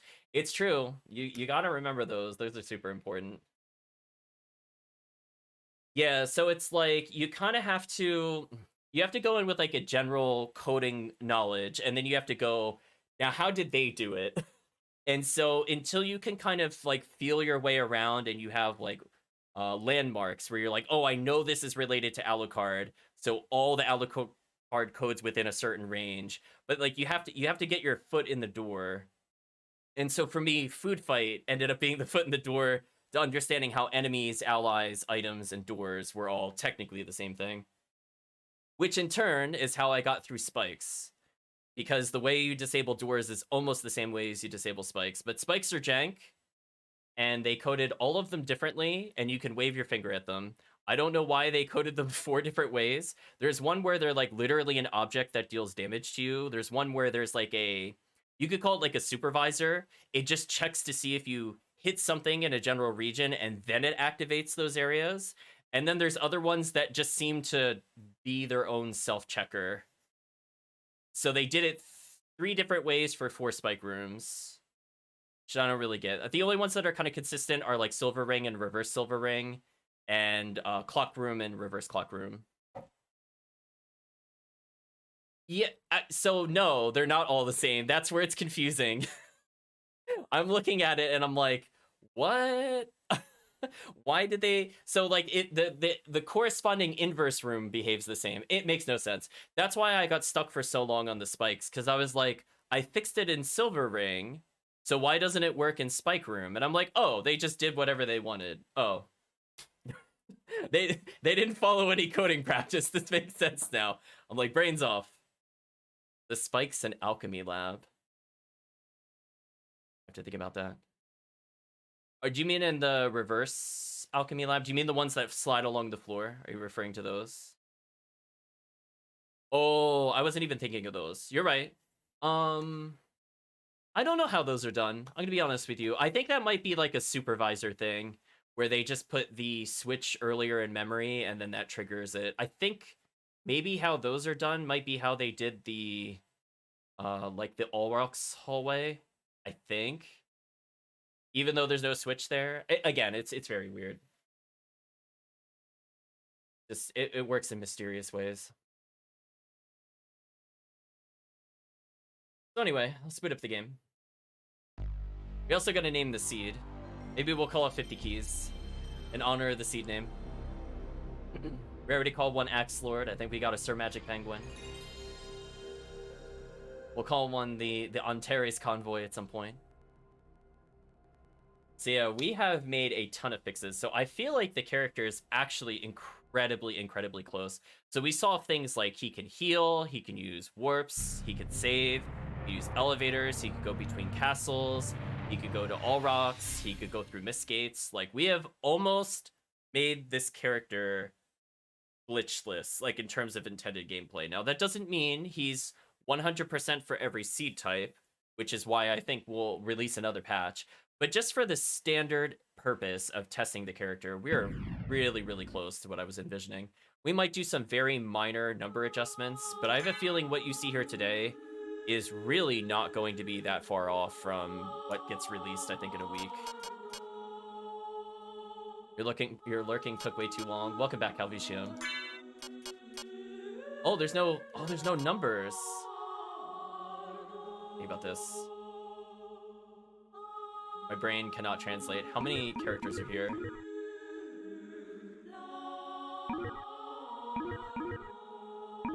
That should work.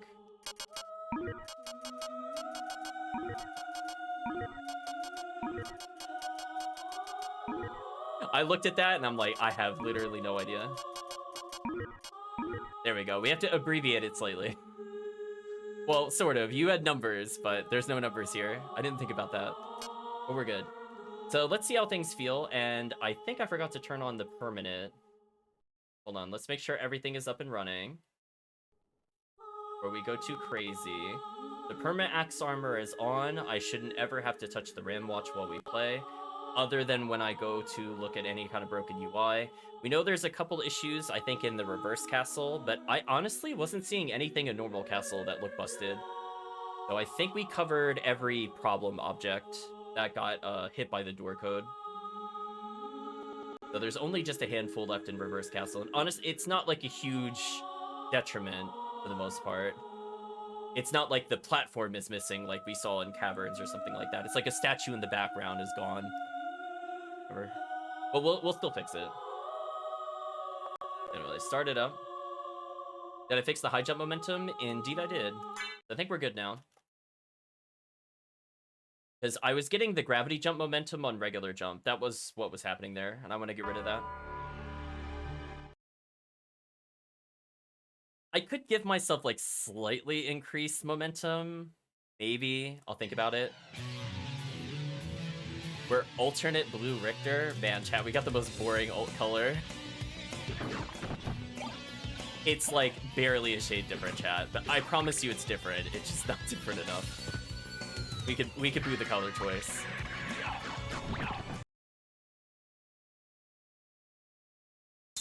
I know, it's like one shade darker, like whatever. I think I didn't throw enough there, actually. Yeah, I didn't.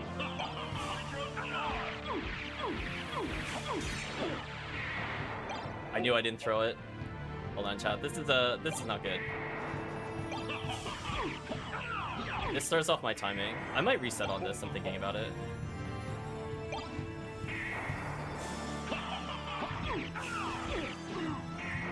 I'm gonna reset. We're gonna reset.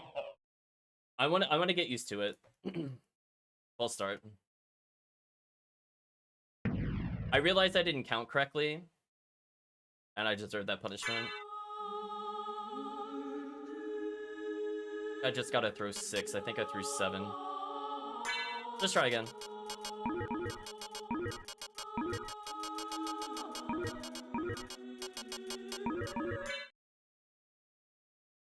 One day I'll pay attention to what my number is going into it. Like, it should be very consistent. It's just I'm not thinking about it. Like, what number am I looking to go down to from 41? My brain is like, I have no idea. It was like, just throw 6. And then I was like, how many did I throw?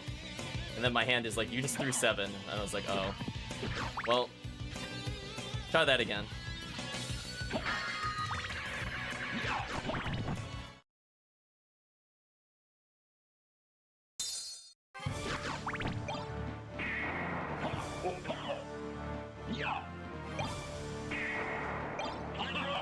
Much better.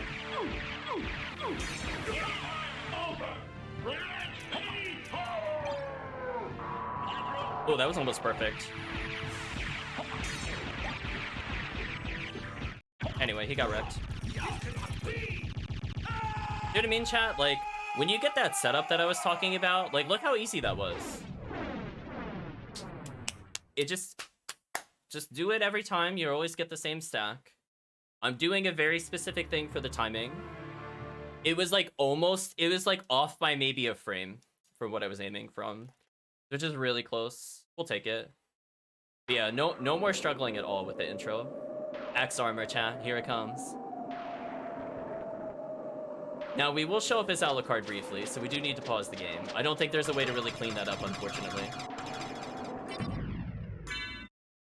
Yeah, you can see this ridiculous starting here. 42 defense. Come on. So unfair. What? I momentum into him. Thought about that one, chat. And one thing I haven't decided yet is whether or not we'll damage boost through that, that's fine. Whether or not I need to add a very short-term glide for like a feel thing. That's not like brand new abilities, it's just like, do I have a weaker version of glide before I get solo bat? Haven't really decided. Resist dark, whatever. So yeah, the Calvitium, we actually allowed us to use consumables. So we actually can do all the healing potions, mana prism.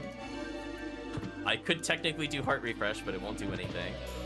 And library card. Library card is now usable.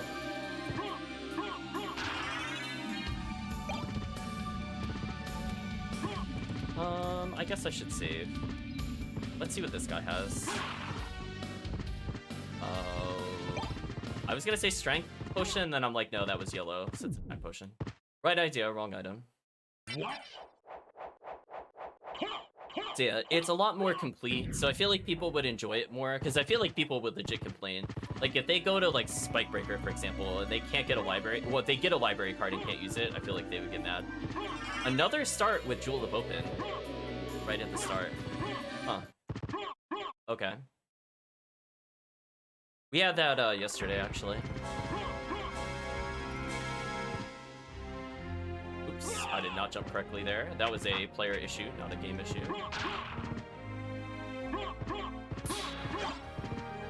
But Garnet, no use for it at the moment. I just want to try one thing. This is gonna look weird. I'm just building momentum.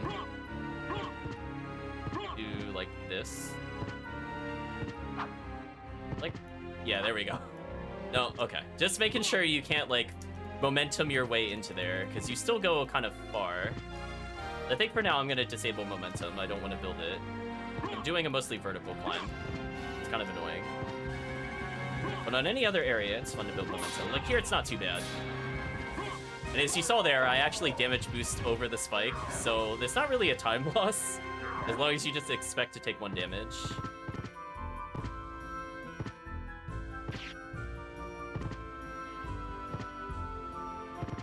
We're gonna take it a little slow here, because I don't want to momentum off these platforms. Build a little momentum here, slide in. Let's see. Be the best spell. Would it be fire? What? Yeah, it was pretty solid. Okay. It's not a Tetra Spirit, but it's still pretty good. We'll wait for every life max. Still gonna play it safe. Obviously, if you're speedrunning, don't do that. Ooh, momentum made me miss that jump. Okay, that's what I was testing right there. But it is fast. How do you change elements? So if you hold a up or down while using the spell button, which is triangle, it'll switch between them. So by default, it is ice. So if I don't press anything, I get the ice fireball. Otherwise, up is fire, down is lightning. Flash thunder. Yeah, like literally the only major functionality we're missing is something to do with hearts. So we can even program something in to just let us use like stopwatch, for example. It would be the only use of hearts, but it would be better than nothing. Also, did you like that damage boost, chat? I actually shouldn't save here. I have overcharged MP. If you're wondering why the MP bar is green, you could get more than your max MP. The intent is that I want players to think about whether or not they want to store up MP and overcap, and also reward players that don't use the save point, so you get more MP overall. I immediately get that. Ooh. Do I just go back? I kind of want to, but I might... I'm gonna try to hold off. We can always come back when we take a warp, even though it is very, very tempting to go back to the boss room. I think what we'll do is we're gonna go to clock room first. So with that... Yeah, okay, so I could even do all rocks, so let's just double checking. Let's see. How are we doing on time? Oh, excellent. So I'm gonna save a little bit of MP, but jumping here. I'm still overcapped, because I haven't been using it. Merman statue. Okay, I was complaining about that last time, where I got Jewel of Open and no Merman. Oops, I didn't mean to double jump there.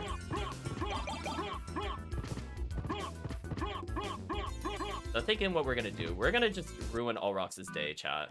Oops. I have to get used to it. The axe armor falls really fast, so I got panicky there. It's not that's not a control issue from the game. Yeah, you can see how much momentum we get with the slides. It feels pretty good.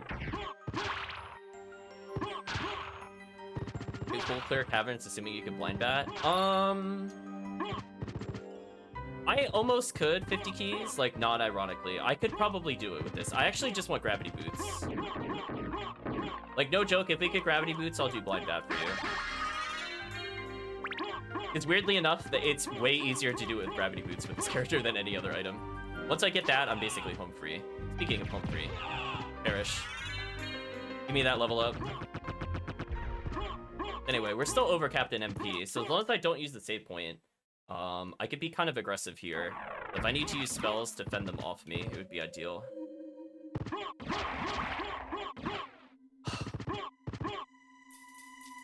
So that's disgusting. I'm not taking Holy Symbol. Even though that would actually speed up my travel down there significantly. Because funny enough, it is faster to go along the waterway than it is to fly. Hey, look at that damage boost, by the way, chat. What a sick damage boost. So sick. Yeah, I'm gonna remember to get the warp this time, chat. I cannot believe I did not get this last time I was here. I was so mad at myself. Yeah, this time I didn't forget. So let's see, let's do the ascent. How much MP do I have? 110? Oh, that's more than enough. We'll still conserve a little bit of MP. So we'll pause just to see how... Oh, that's a much better MP rate. Oh, I'm liking this. This feels fair. Yeah, that feels pretty fair. That is a much better MP consumption. Chad, it used to be like 3 times that much. I don't know if you were around for some of those streams, but it was very expensive. No, I'm still overcapped. And in fact, I should have used the new momentum mechanic here. So like right here, I should have jumped to go between the platforms. That's something I think I want to practice, because this is a little tight. Like, see, I almost did it there, but I didn't believe. We're gonna oopsie daisy up here. Okay, there we go. Alright, let's go say hi to Uncle Orox. I got big balls of fire for him. Oh, what a teleporter cheater.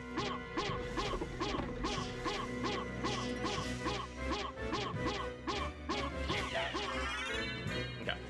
We just brutalized him. Fortunately, he's not weak to any element, so it doesn't really matter which one I use. But I should hit him fairly frequently here. Let's go for one more. Slightly too close. He should almost be dead. But why are we only doing 11 suddenly? What happened? Not that. Okay, this is where I might put a limited glide. That attack's kind of annoying. I guess I could try to kick EP through it. I don't have MP though, so I have to kind of take this. Please die. Thank you. So, I saved my MP specifically for Orox. We don't have the levels or the relics to do a lot of damage, so it wasn't like an instant kill. But because of the way I played leading to the room, I think that resulted in a boss clear. We're gonna take the help for sure. So you can see, like, we're very tanky. I think that's mostly just due to the base armor of Axe Lord. So maybe I'll even nerf it, honestly. I don't know. We'll think about it. Because, I mean, you are starting with a decent armor. So that does take out a lot of the... Alright, chat probably knows this. I don't like the fairy card. It's one of my least favorite familiars in the game. Do not want to see that card. Literally anything else would be more useful. I have a little bit of MP here. Now, unfortunately, I double hit on the platform there, so it cost me extra MP. So I might reduce the penalty for accidentally double tapping like I did there. Because that did cost me quite a bit of MP. Oh yeah, my movement is super jank, but I love it. Yeah, it is possible to dodge with the Axe Lord armor, but it requires MP. You don't have like a natural, easy way of doing it. Like, for example, I could do something like this. It just like kicky feet through him. But if I could just kill him or just damage boost through him, I'd rather do that. Okay, so we should have enough MP for this. So I have Wolf. Does that open anything up for me? So now my momentum is built up faster, and my dash attack does more. It's not like a big damage improvement or anything, but it's better than nothing. So here's an example where I will probably make a save. I was trying to route it out. Like, I would basically expect to conserve MP that entire hallway, specifically to do early all rocks. If you don't conserve the MP, that fight is actually decently hard, I would say. It's still, like, on the easier end. But it's realistic you could die if you went in there with, like, not full MP.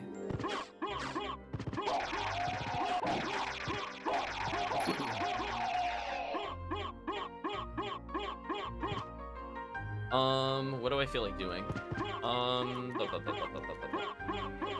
I guess I could... like, processing routing very slowly today. I mean, I have Jewel of Open. Merman statue is in. I could do Succubus. I don't have any money for library, so I'm not really in a rush there. We also don't have Mist. So unless Mist is in library, I don't really want to go there. I guess we'll go down first. So I guess I'll give a breakdown for the relics for people that weren't here earlier. So anything related to the wolf, kind of similar to SotN, will improve my ability to do my little dash strike that you see here. So right now it adds 5 extra damage to the dash move, which is very useful since I'm kind of power slamming through them. And it increases my momentum. I love when you're like stomping it repeatedly there. Yeah, so that's an example of trying to carry the momentum. I want you to be able to do like funky jumps like that. Like that is exactly what I want to see from people speedrunning. Where like your normal horizontal momentum in the air is terrible, but like you could build up that momentum on the ground to get like a decent movement. Or damage boost into a save room. You know, either or. So I think what kind of makes the Axe Lord armor a bit easier and a bit more tolerable on the ground is when you hold the R2 button for Wolf, or what would normally be Wolf, you get the dash move when you hit square, but you have full control over which way you end up falling. So you might notice, like, I go really far in specific directions. I'm actually holding the direction that I'm going. Do you have a lot of control to, like, damage boost through enemies? And that is definitely the point of the character. You have the early defense. You might not have all the damage, but you'll get there eventually. Actually, this fight is going to be kind of garbage. Mother! I don't have any bat relics other than bat. See how it goes, I guess. Let's float up and greet her. See how she likes the air fireball. Oh, she got to play the game. No, I don't want her to play the game. Please perish. There we go. Barely enough MP, but we did it. And this is why I save up MP. Just to make sure the boss dies. So, as a reminder, we have 3 big Hellfire fireballs on the ground.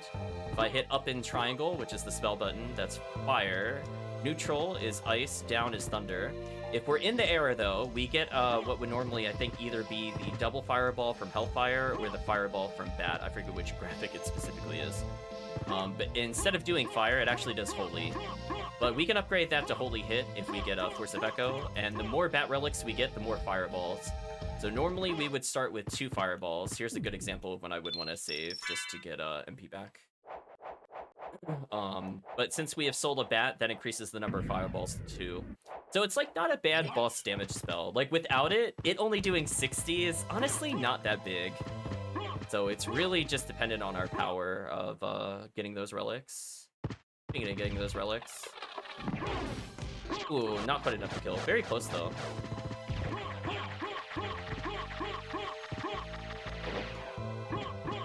Yeah, I think I could get the glitch here, so I'm gonna take my time, because we move very quickly through this room. Life max, that's what I was looking for, actually. Perfect. I haven't decided what to do if you fight Scylla with low stats.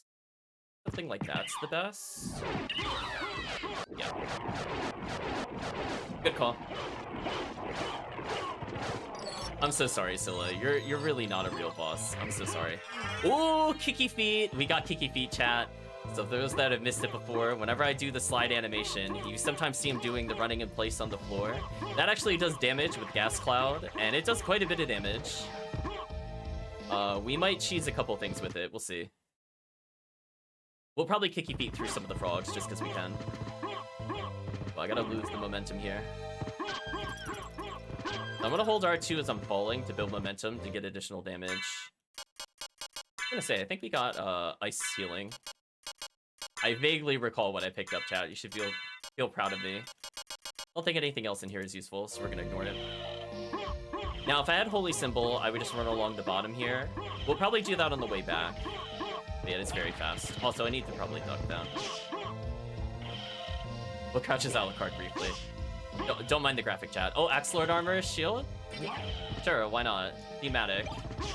So one other thing that makes the Axe Lord armor pretty solid is that, unlike Alucard, my damage is not really based off of having good weapons. It's based off of a number of relics I have and what I find. So I can just load up on shields here. So I just got 3 defense for free. I'm gonna take that. So my end game is to have double shield. That's all I want. I don't want anything else. I know. I'm so sorry, Solar. You're not a real boss. You tried, I guess. Ooh, Echo a Bat. So I don't technically have to do Blind Bat anymore. So sorry, 50 keys. I can't show the Blind Bat, but I can still show you how you would do the Blind Bat. We almost have everything I need. I need either Mist or I need Gravity Boots. Do you get the resistances too, like the Alucard shield? That's a good question. I don't know if they programmed that in. I've never tried. I thought about going along the bottom, and then I realized, yeah, that water damage is very high, so I'm just gonna crouch. Enjoy Alucard doing the Axe Armor idle animation. Also, he made me stand up, which was interesting. Stop that. Sure. Fine, I'll damage boost my way to the exit, whatever. Yeah, you can see the flight is very slow. So I want to spend as little time in the air as possible. Also, by the way, I love this circlet. Yeah, there we go. Wait, that doesn't do ice damage? Oh, my mind is blown. The ice shard does hit or something? Or cut? It does cut, because I went red. The more you know, chat. I never knew that did something other than ice. Anyway, we'll just damage boost through that. It's fine.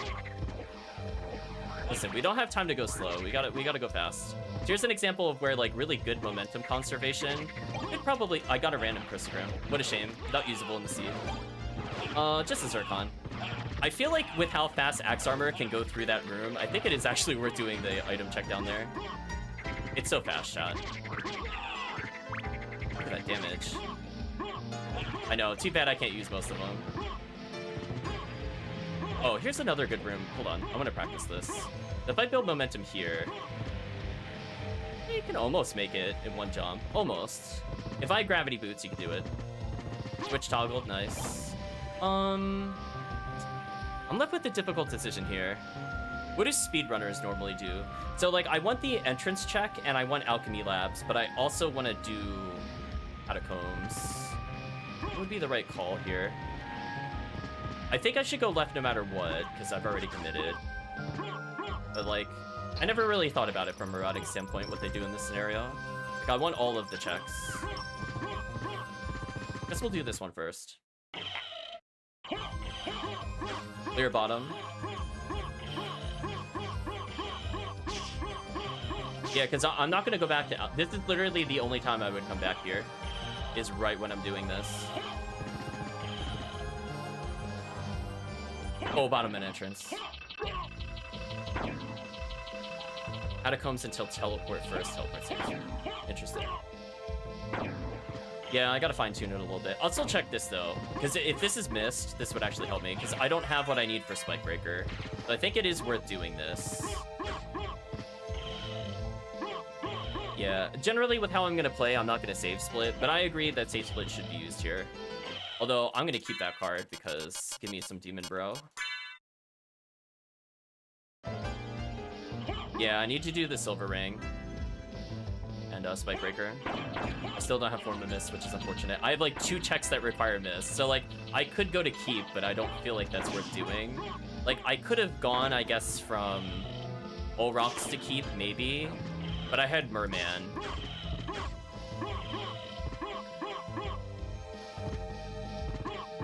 So I was mostly just looking for Mist. Yeah, we'll do Entrance and come back. And then I guess I could go up to Keep. Maybe that's what I'll do. I'll do this to go to Entrance. We'll save Alchemy on our trip for Keep. Maybe. Maybe. I mean, I do have the work to All Rocks. It's like, do I feel like I'm gonna get locked out is the question. I do need Form of Mist. I'm gonna hope it's here, and hopefully we get rewarded. Hello, Rixian. Hope you're doing well. I got Tooth. I'm gonna take that. That's gonna make my life way easier.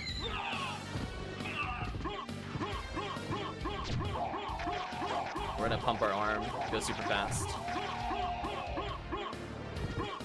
So unfortunately that wasn't missed. Bye, door. I mean, like, I'm not doing a race, so, like, technically I don't need Spike Breaker, but, like, I should get in the mindset if I ever wanted to do it, like, what I should do that for. I have almost everything I need to skip the Spike Breaker. Again, I really just need Mist. Like, legit, that's it. We're gonna have a nice little flight up here. I mean, it could be in Mine, Shaft. A couple places it could still be. It could also be in Keep, which would be gross. Also, I love that I don't have to do that check. Goodbye, Bridge. No more waiting. Listen, chat, we have places to go. Not waiting for Uncle Skeleton to chuck his little Donkey Kong barrel towards us. Other things to do. Like, no way. So anyway, here's where Elemental Weakness is important. So I'm actually going to use Neutral Triangle here for max damage. Ooh. Oof. So good. Sure, we'll take the healing. So again, normally it doesn't do like a crazy amount, but because he takes double, absolutely worth it. A switch. Why don't I press it and see? Why don't you press it and see? Oh, by the way, my favorite tech, damage boosting through the flames. I don't have to deal with them at all. Oh, another familiar card. Really? Dang. Okay. A little unlucky, but I guess I should have maybe predicted to go to Keep. I guess in this scenario. I could have done Keep and then Library without... I mean, either way, I think I have to make a check without Mist. I feel like I was kind of in a lose-lose there, but I guess Greater Density was in Keep. So I understand why people would go up from All Rock since I was already there. But I was looking to do Silver Ring later. Whatever. Fine,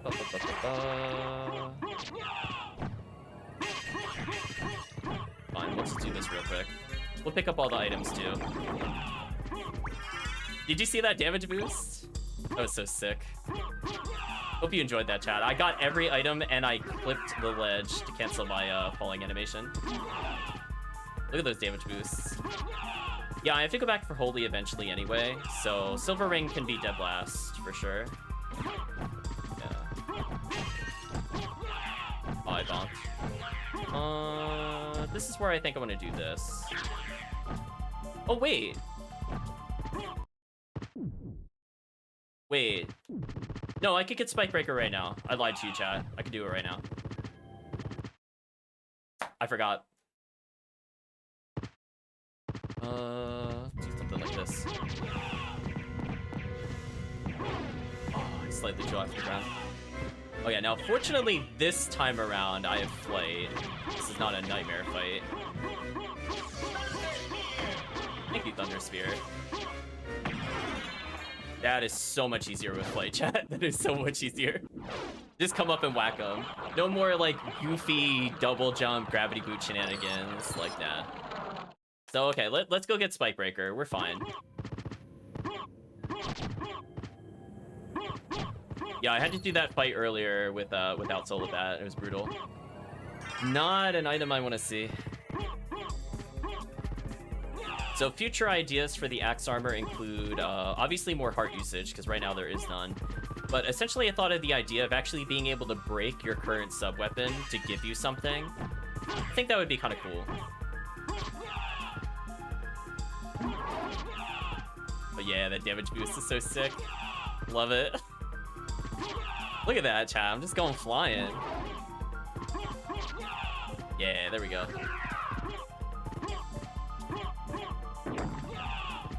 Oh, I actually didn't want to hit that. We're good now. I'll do a safety save. I could go for it now. It should be relatively free, but I'm just gonna err on the side of caution.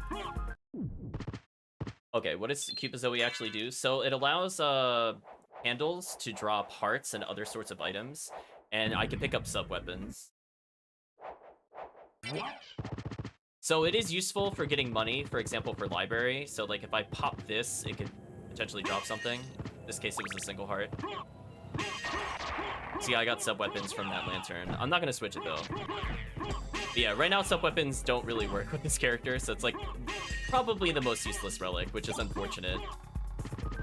I would like that to be useful at some point, but I don't think I should hold up a release for it. Okay, so we're gonna cheese it, chat.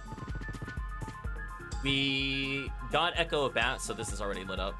Look at the kicky feet. Look at him go, chat. Fly. Fly, Axe Lord armor. Fly. Yeah, there we go. I love it. That's my favorite flight animation. I'm so glad we got it. Oh my gosh. I love it. It's beautiful. It's a thing of beauty, 50 keys. That's all you need to know. It's beautiful. I know, the Kiki Feet is amazing. Chat loves Kiki Feet. You can actually kill with it. It's actually decently strong. It's definitely shenanigans. I went through that room so fast. I know, especially with the momentum I had built up. Man, I went so fast through that area. I could have made the check behind him, but honestly, I don't think I need anything. I think we'll just power through. I'm immune to your spikes. I'm showcasing that I fixed this, chat. If only I could add goofy sound effects. You know what? I haven't figured out how to spawn sound effects yet in this game. I have to look into that more. It should be doable. I mean, it's like, it could literally just be an invisible enemy and it plays a sound. Right? Like, because when you throw an axe, it has to tell, like, what portion of the sound clip it's in. So, like, I could give it a sound. Oh yeah, we're through there. So I guess I'm gonna go around and go to Silver Ring, because I can. And then I could just always work back from Library to get Holy Glasses. I think that's the play. Yeah, exactly, 50 keys. That was the goal, is to have, like, different, like, potentially based off of what sub-weapon he has, it throws a different kind of axe. Like, the axe itself might change. Like, it might be the same axe, quote-unquote, but it might gain different characteristics, like, it throws slower with certain weapons, or it has, like, Holy, for example. Because I don't think I can make it super complicated, and I was hoping we could reuse the, what's it called? The sprite and the animations from the sub-weapon, but that has proven to be very tricky. I think at the end of the stream we'll explore it, but I fully agree with you, because we need like a shield kind of thing to get like the Axe Lord's shield, but we also need his axe. Yeah, like originally I was seeing if it was possible to grab the enemy Axe Lord armor data, but it wasn't loading correctly. So like I grabbed like the hitbox, the animation, the sound effect, but the graphic wouldn't load. Every sub item is a different type of element. Yeah, it would be. Yeah, that was one of the original intents. Because I was like, I want him to just throw a bazillion axes, but I'm having trouble with that. My brain has forgotten what route I'm doing. I'm processing. Now loading. It's gonna do alchemy lab. Okay. Think about that. So yeah, like dagger could just be like cut or whatever, and whatever axes slash or hit or whatever. Give it all sorts of different things. Even put poison in there. Just give him like weird things. Like you could give him like petrify. Forgot to grab teleport. Yeah, I'm never going there. I thought about it and I'm like, I literally have no reason to go back, so I'm not gonna worry about it. That's one thing I'm learning to do, is to just give up on certain teleporters. Yeah, this time we're gonna take alchemy lab for real. Oh, only to warp out the alchemy. Yeah, that probably would have made sense. I wasn't thinking about that. But hey, I got to talk more with the chat. I see that as a win. Oops, too much momentum, too much momentum. Slow down. So momentum can backfire, because if you're trying to get a neutral input, you might go flying forward. Ooh, I actually guided that in the correct direction. I'm happy about that.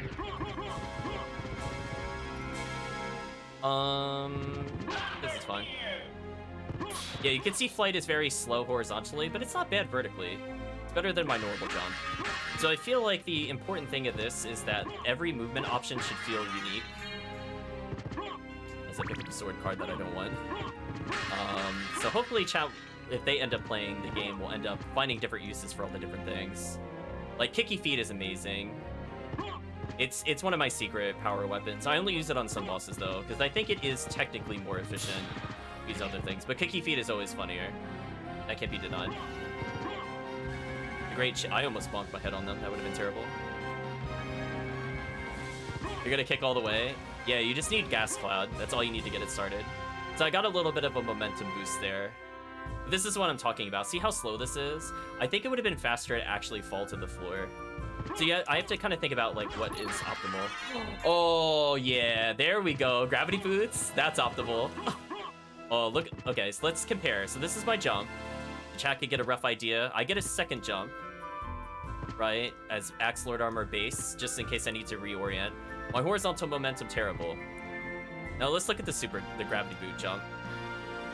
Yeah, we're going to heaven, chat. we're going to heaven with momentum. Heck yeah, let's go. Love it. I might have to nerf the gravity boot momentum slightly. But yeah, it's pretty fun. I might have it treat it like if in gravity boot reduce momentum or something. Hello McBob, hope you're doing well. I had a perfect opportunity to show off momentum and I didn't even go for it. What was I thinking? Yeah, so that's a good example. You can get like an okay boost off of it. Oh, I didn't guess correctly.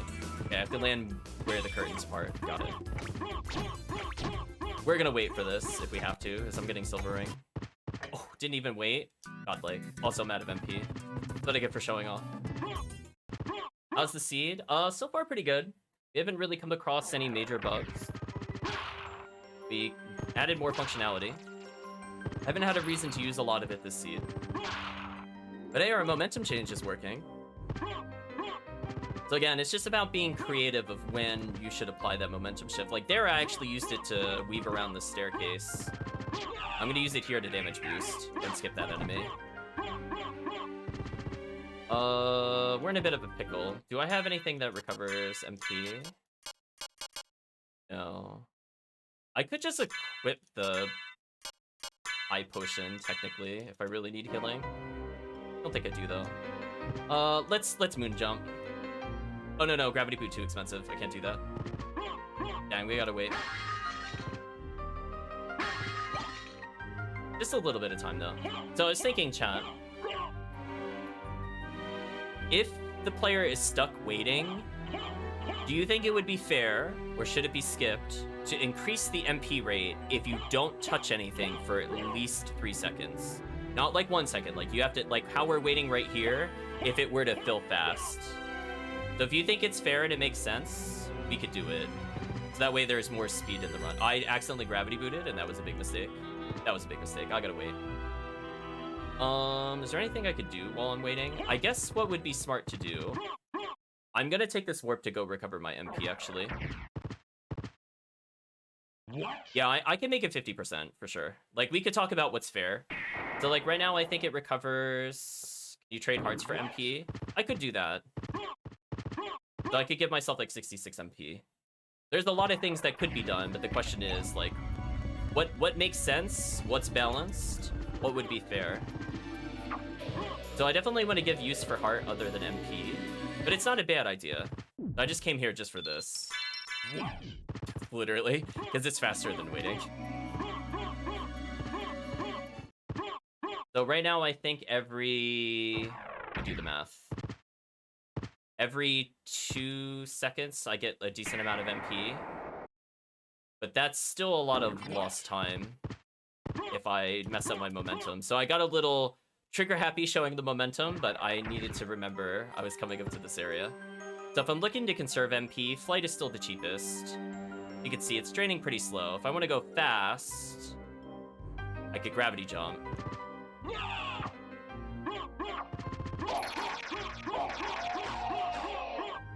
And one thing I was noticing, that did drain really quickly. Hold on, we're gonna take a look at that. Does swinging cost MP? Not currently. Yeah, that is draining way too fast. I'm gonna have to look to see what that is. I'm gonna look at that later, chat. Something is not working correctly. That would explain why I ran out as well.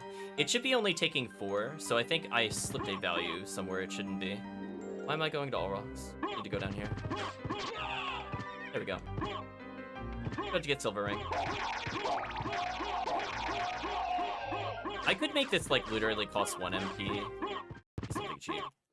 Yeah, I'm gonna double check gravity boots. I think where I fixed the momentum, I might have moved where it checked whether or not you're doing a gravity jump. I think instead of doing it for like 4 MP, I think it's doing it for 20. Is not correct. That's fine. I don't super need that for momentum. Actually, I do need the MP here. Ooh, I shouldn't have gravity booted. I should have thought about this. How much MP do I have? 76. Should be doable.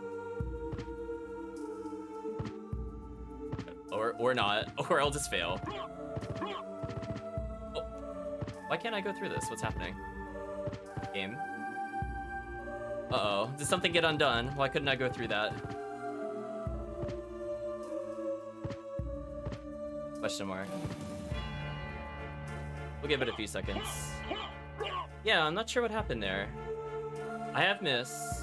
Oh wait, no, I don't have missed. My bad, I don't have missed. My bad, autopilot. I'm thinking of the previous seed. See, it doesn't help that these relics literally were the same. The only difference is where we found a statue. Yeah, I was like, why am I not going through the mist gate? I'm like, oh, it's fine. It's fine. I'm gonna go through keep anyway. We still don't have any sellables for the library anyway. There we go. We don't need that much MP for Hippogriff. We're fine.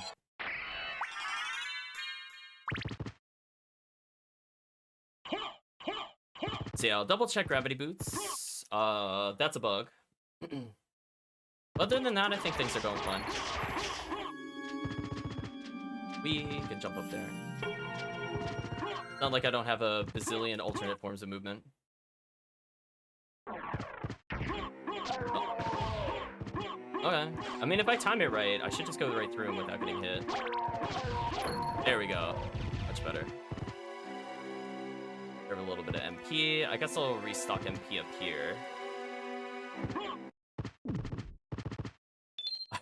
I started momentoing past the save room. My bad, chat. Slow line. Yeah, I think there's a flag that's not correct. I'll have to see how to fix that later. Ooh, no relic. Brutal. Another high potion? It is. Okay, so I have a lot of on-demand healing. Not that I really need it. Oh, we're gonna do battle in the skies. Listen. Come at me. Dare you. I'm coming for you. Listen, I don't have to fear the Flea Rider. So that time has come and gone, chat. We're gonna enjoy a nice little journey over here. Get away from me.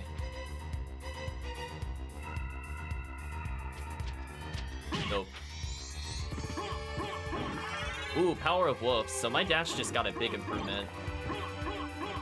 Interesting. Oh, they came from above. My only weakness. No item there either. Man, I'm so glad I didn't go to Keep. What a dead check.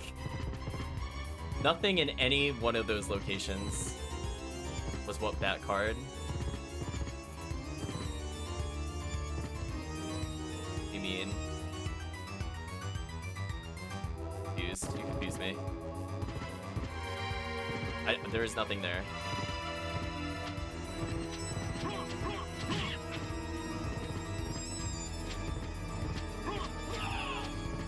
Oh, you're trying to tell me vanilla checks? I don't know what those are.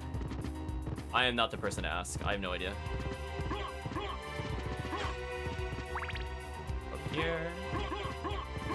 There should be enough MP for a boss.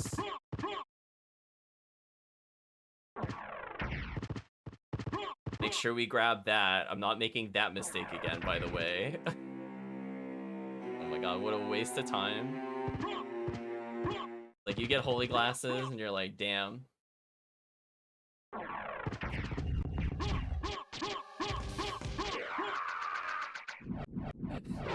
No, we just straight up murdered him.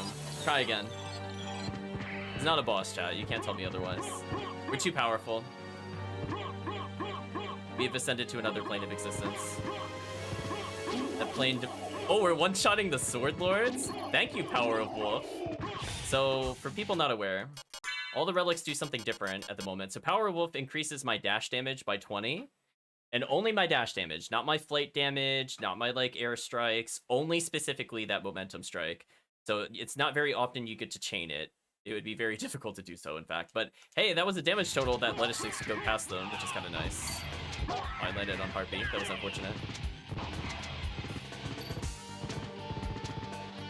On my way.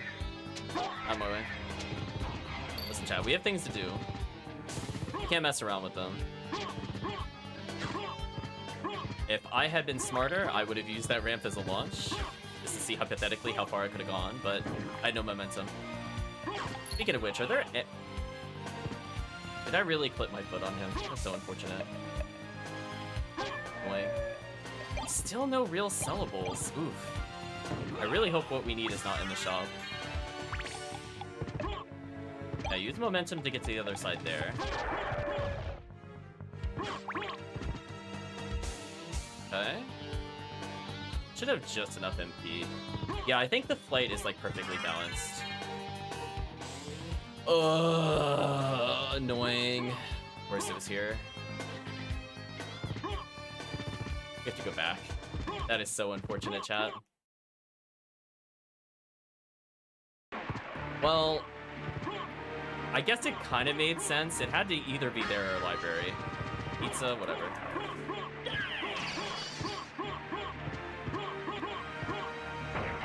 Okay, this door is still buggy, but it's okay. What? It's okay, chat. I know the secret tech. It doesn't matter.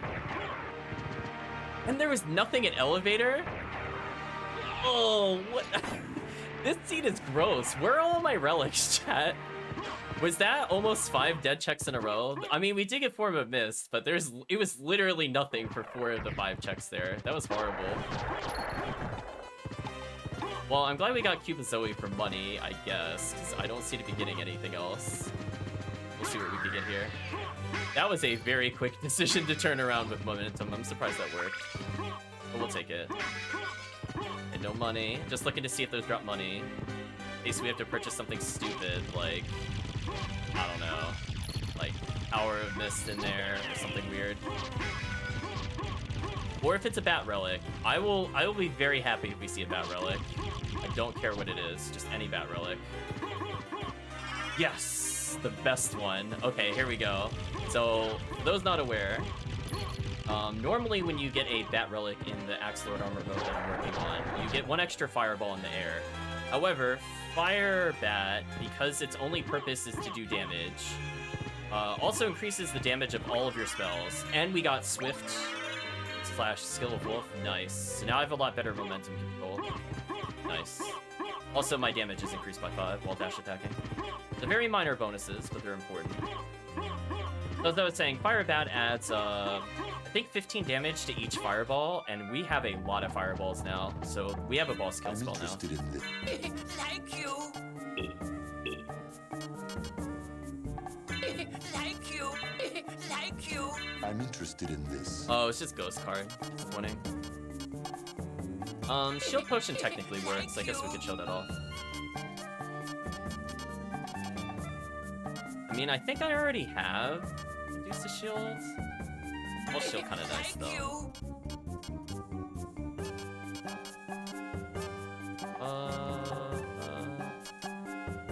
Thank you. Whatever. I don't really need gauntlets. Farewell This should be for fun.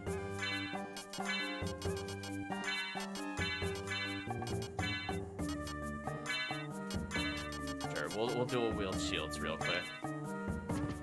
30 defense. We should basically be invincible. Yeah, I might have to lower the starting armor of Axe Armor. It's very high. I mean, it's vanilla value, but still, it's very high. Speaking of very high, did you see that crit damage?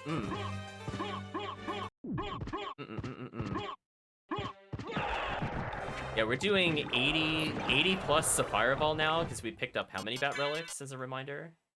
Speaking of which, what happened to my tracker? My bad, chat. Wake up. There we go. I have all but one bat relic. You make it scale relics. Make it scale with relics, like damage. Scale what with relics? Kidding. Oh, he got destroyed. It's really not needed 50 keys. I'm gonna be honest with you.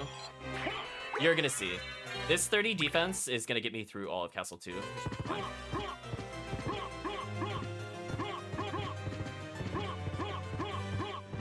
We did it earlier, and it's literally not needed at all.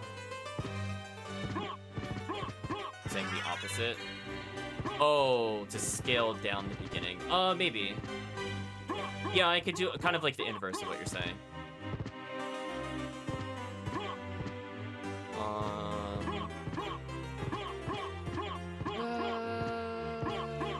Actually, I have to think about it. Removing defense is tricky. I'll think about that. I mean, it's a good idea. I just have to think about it. Yeah, like, we're basically invincible. There we go. We're gonna kick you feet. Okay, we're out of there. I love kick you feet, chat. I know it's slightly invalid now that momentum is here, but I'm still gonna smile every time I kill something with kick you feet. So we only have 2 checks left. I think that's Silver Ring and Holy Glasses. Build momentum here. You can see our melee damage is super high because I have Power of Wolf and Skill of Wolf and Soul of Wolf. So we're doing some big damage. Here we go. Use momentum to make that jump faster. Use it right here, I think. Oops. Messed it up. I bumped the wall. Close. Right idea, bad execution. So I think now we've literally completed everything. So let's go do that.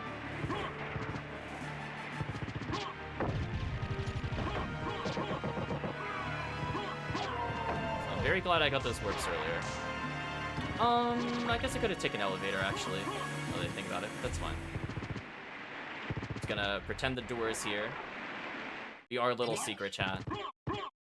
Oh, actually, speaking of which, I forgot to check something. Okay, so that is working.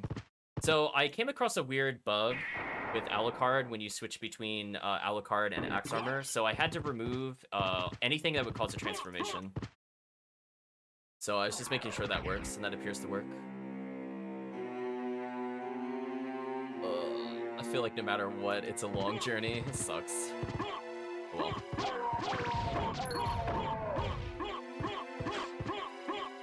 So yeah. So regular Alucard is very air-based with that, and Axe Armor wants to be on the ground as long as possible. So I like the different playstyle philosophies. I don't want to make like a carbon copy of the character. Avoid it. So Wolf Relics in particular are really good for speeding up your momentum. It gives you probably like about a 15 to 20% speed increase, and you get there faster, more importantly. You can see I'm doing a lot of damage with the dash strikes. But clearing these hallways is not too bad. There we go. I janked my way through the mist gate, that's all that matters. Hi, Maria. Unfortunately, because this is a long hallway and I have Spike Breaker, this is like his dream. I'm like, heck yeah, I want long horizontal hallways. Let's go. My brain is trying to process. Okay, I was up here. So fortunately, we opened this up. So we could just go straight to Silver Ring, I guess.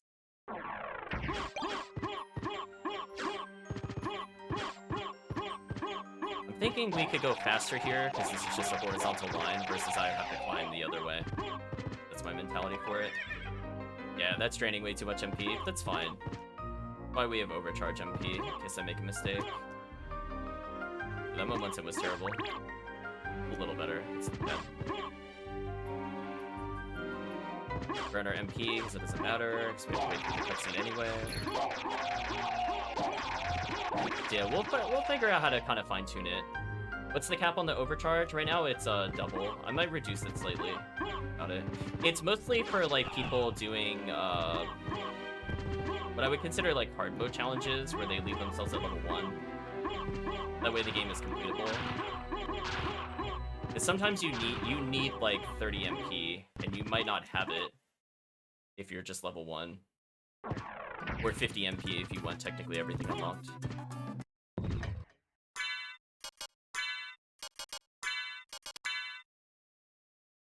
Shot a fireball by accident, my bad, chat. At least I can recharge MP during this cutscene, question mark? Maybe? Oh no, I don't have control, so I don't gain MP. I could move where the MP recharges. I think I should gain MP during this cutscene. Make a small note. MP recharge could happen. Oh wait. Just like small quality of life changes there. Like they're not really gonna make or break the game, but it would be nice to get like another 10 MP off of that. Okay, let's start overcharging our MP again. Also, this is one of the only elevators in the game where I don't have to transform to use it.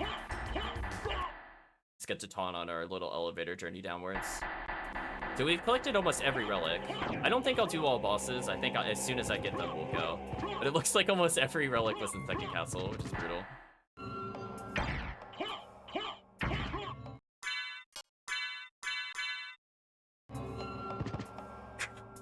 Excuse me, chat, sorry. It threw me off.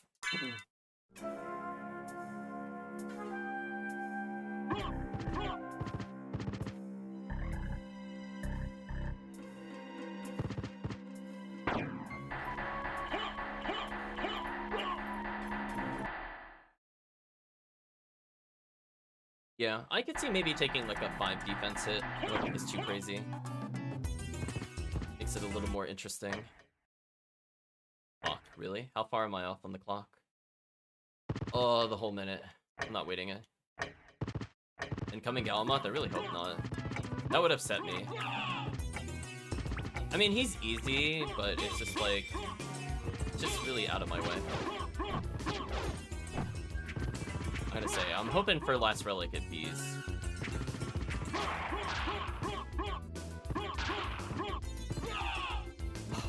Get bonked. Riddle. Build our momentum, chat.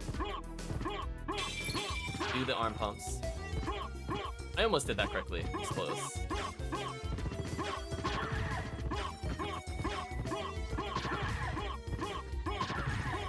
Damage is beautiful.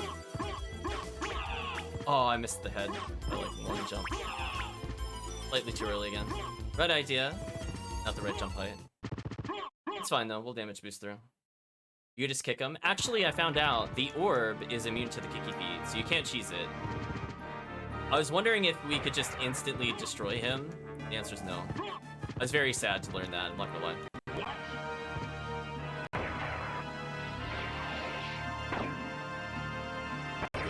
Yeah, the orb for some reason doesn't take damage from Kicky Feet. If it did, it would be GG. It would die instantly. But no, we actually gotta fight him briefly.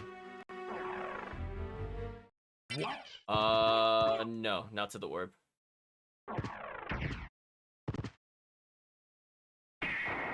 Oh, maybe when it was a different damage type. Maybe when it was hit, it would work. Right now, it doesn't work. Yeah, there might have been like one day it was working, but it doesn't work versus the orb. I thought that was way too cheesy. You literally just kill Richter in like 1 second.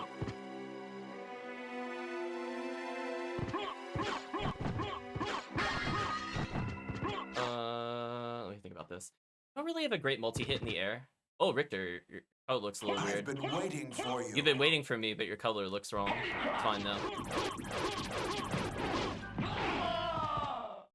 Wow. You've defeated me. Wow, okay, well apparently I didn't need Kicky Feet. Yeah, that sprite was special. I think because I reset it, it got weird. It's fine though. Yeah, alternate color Richter looking a little funky. It's fine there. It is possible his alternate blue doesn't work on that form. It's very rare I do a start to finish seed.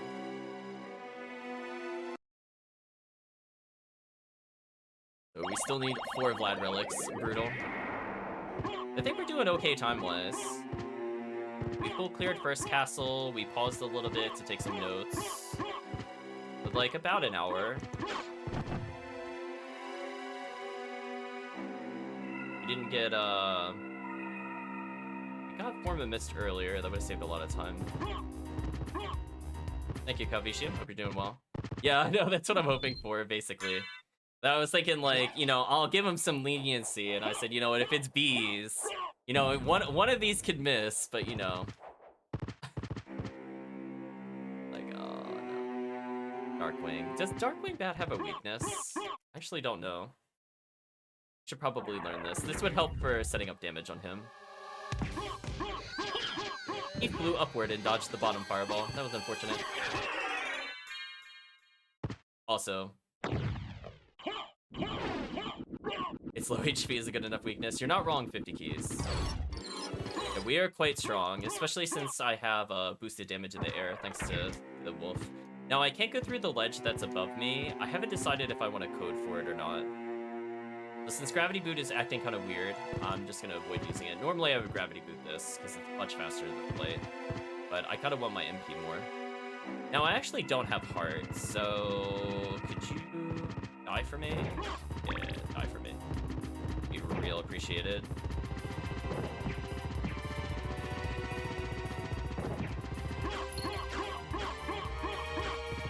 Thanks. What did it have? I don't even remember. I don't know if I checked it. That's kind of autopiloting. I suppose I should go back and check.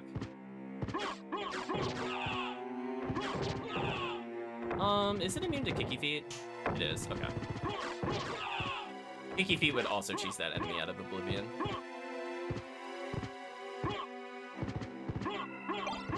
Only Bekatoa. Whatever. I might as well as get this in case I forgot something from first castle. Since I am playing a little tired. Let's go back. Let's see, what did you have in your doorway? Good thing we went back. One down. Unfortunately, I don't think the con is all that useful, but it is useful to have a Vlad Relic. Up we go. A little bit of MP conservation there. There we go. Gotta do this hallway again. I don't think it really matters. I'm just gonna damage boost. I have enough health. I want my MP more than I want my health. This is fine. Oh, I ran out of momentum. Gotta build it up again.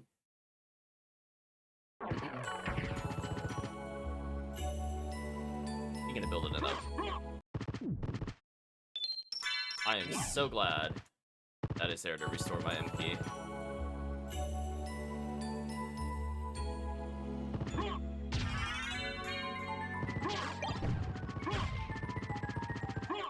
Pretty good use of Balloon Pod. Medusa actually might be a real fight. We'll see. How many damage checks I get on her? Oh, never mind. We're good. I got the second spell. We're good. Can I cast Soul Steal? Nope. Just gotta believe. Oh my gosh, is it happening? Ring of Vlad made all my spells stronger. Let's go. 10 extra damage. I'll take that. Damage boost. It's fine. For sure. Fully agree. I don't know why she's a boss. I don't think she belongs in second castle. She's like exceptionally terrible. She's like so interesting in concept, and she's just so easy to defeat. Should not be a second castle boss. Like Shaft and Dracula are at least like moderately difficult, and Yamamoth is just more kind of unfair than he is difficult. It's kind of like you either have what you need to beat him or you don't. Yeah. Even Death is really not going to take that much time. I feel like he's not aggressive enough. If you didn't, like, bat him around constantly, or if he could attack more while being bat around. Actually, I need to not damage boost this. These guys have a lot of health. Oh, 50 keys. I would like to apologize ahead of time. This strat is from the vanilla game, believe it or not. You could do it at home. You're gonna witness the dumbest Akhemadin 2 fight. Are you ready? You have not seen something anywhere near as cheesy as this, so brace yourself if you have not seen it. No, I'm not gonna use Hellfire. It's even dumber. Hope you're ready. So this works in vanilla. This is not my coding. This is just how they programmed it.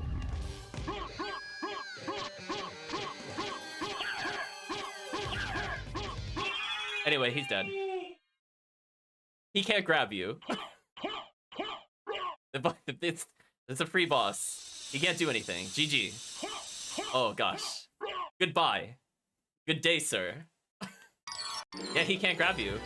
The attack doesn't work. So, oh, it's happening? Is it actually happening? Are we actually gonna get the heart at trio? It's because they didn't code it exactly. And the best part, 50 keys, is if you have boss tactics unlocked, they actually do that in the boss tactics. Like, legit, it's what the boss tactic is for the boss. They just equip Axe Armor and wail on him until he dies. It's very funny. So this is the only room that is not complete. So I will take damage even though I have Spike Breaker. Yeah, they're like, yeah, it's fine. Akhemadin would almost be interesting. I wish he had, like, more going on in the room. Like, I like his, like, projectile defense, and I like his grab. But I wish he had something else happening with the room. He's, like, close to being an interesting boss. It's close. Yeah, second form, exactly. Like, something to just be like, this is kind of like something to whet your appetite. But otherwise, it's just a very big room, and you could just always jump over him, which is kind of lame. Okay, we're gonna conserve our MP here, because I'm very low. So we're gonna damage boost through this room. I can't use the Soul of Wolf strategy to go under them. I'm gonna do the dummy face tank through them strategy, brought to you by Axe Armor. Ready for the dummy face tank? Here it comes. Yeah, there we go. Yeah, there we go. Take the damage. So I don't even have, like, really high defense. Like, just so you're aware, chat, 31 is not a very high number in this game. It's, like, it's okay. But their damage is kind of bad. That's not my fault, chat. Yeah, actually, it's kind of interesting, 50 keys. I was just watching a video where they were talking about design philosophy for not anything related to SotN, but I think it applies here. The game Left 4 Dead, one of the company game design breakdowns kind of things, talks about how, like, they have, like, that big, bulky, tanky enemy, and they realize, you know, the player's gonna end up at those open spaces, and that's why they gave him the ability to, like, chuck cars at people. And, like, I feel like they sort of had that idea for Akhemadin, but they just didn't give it the right speed or threat level. It would have been fun if it was, like, dodging a ton of projectiles. Oh, this is one of the things we have to... Feeling very tired, though. I mean, I'll log it again and try not to delete the logs, I guess. So Trio, we shouldn't be able to instantly cheese, but we should be able to get a lot of damage here. I don't know if they're weak to fire, for example. We'll try it. Oh, I got hit away. Almost had what I wanted there. There we go. Thank you, Thunder Spear.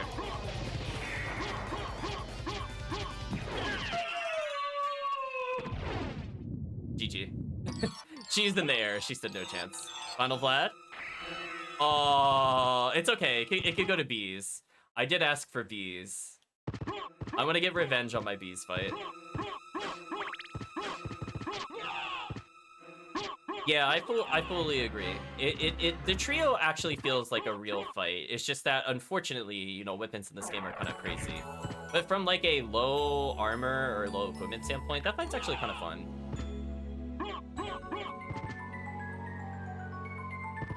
I cannot say the same versus the shaft fight. I absolutely hate the shaft fight without good equipment. Hate it. Like, oh no, you don't have mist to get through some of this stuff. We're gravity boots. Good luck. Like dodging all the stupid fire pillars. The lightning. Or heaven forbid you have no weapon in that fight. That fight is so gross weaponless. Did he really just do... Okay, that's it. I will kicky feet you to heaven. I'm like, listen, mister, these boots are made for walking. I'm gonna walk all over you. Get out of here. Jerk. Make him use kicky feet. Yeah, that sort of works. I'm just talking from my perspective in particular when I play like Mayhem, where I could be fighting him at like level 5 with like short sword, and that fight is miserable how slow that is because the defense is so high. I'm just like, oh my gosh, kill me. But yeah, normal playthrough, he is nowhere near enough health. Fully agree. Challenge playthrough, I'm like, oh my god, why is his defense so high? What did I do wrong? I'm trying to think here. Would it be optimal against bees to do something like fireball into a couple of holy fireballs? We have all the bat relics, so I could just nuke him. I know that costs on my MP meter, but worth it. So yeah, we don't even have Force Echo yet, chat. I don't even... If we get the final bat relic, it's so GG. I dare them. Oh, that's another room.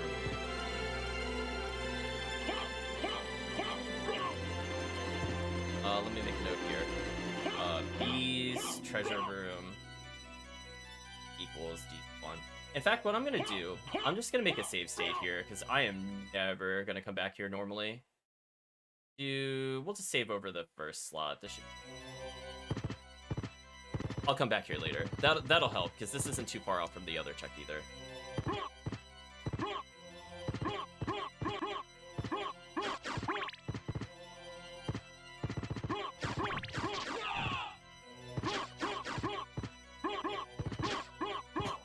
I guess where the butterfly was, I guess correctly. Good. I wasn't sure if I should hit it immediately or delay the strike, and I was like, you know what? I'm just gonna hit it right now. I'm gonna believe. Rewarded for my faith in the game, putting it in a horrible position. I sort of have to respect them. I don't want to take too many of those hits. Although there is a save point here, I guess it doesn't matter. I did not mean to do that, but I love that momentum. Fun. So fortunately, because we have so much element control kind of on demand, as long as we like vaguely know what they're weak to, it's kind of fun. Unfortunately, I don't remember what's really weak to thunder. All I remember is that birds are strong against thunder, but that didn't actually tell me what is strong against everything else. Oh hey, something that did decent damage. Good job, Guardian, you did it. You earned your paycheck.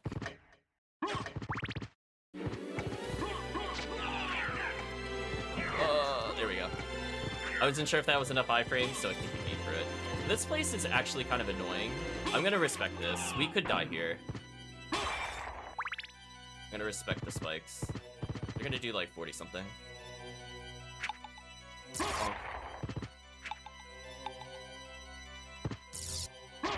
Oh. No. Did you really snipe me? That's rude.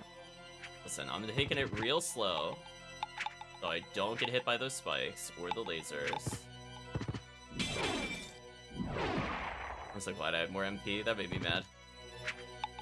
Let's have a nice little journey up here. Build momentum again.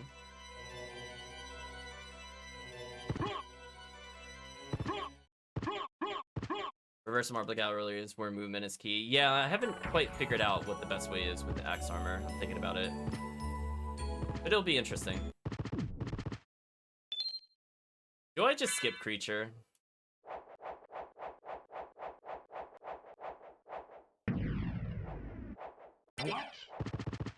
Screw it, I'm skipping creature, chat. I don't care, we're skipping creature. I don't feel like safe splitting.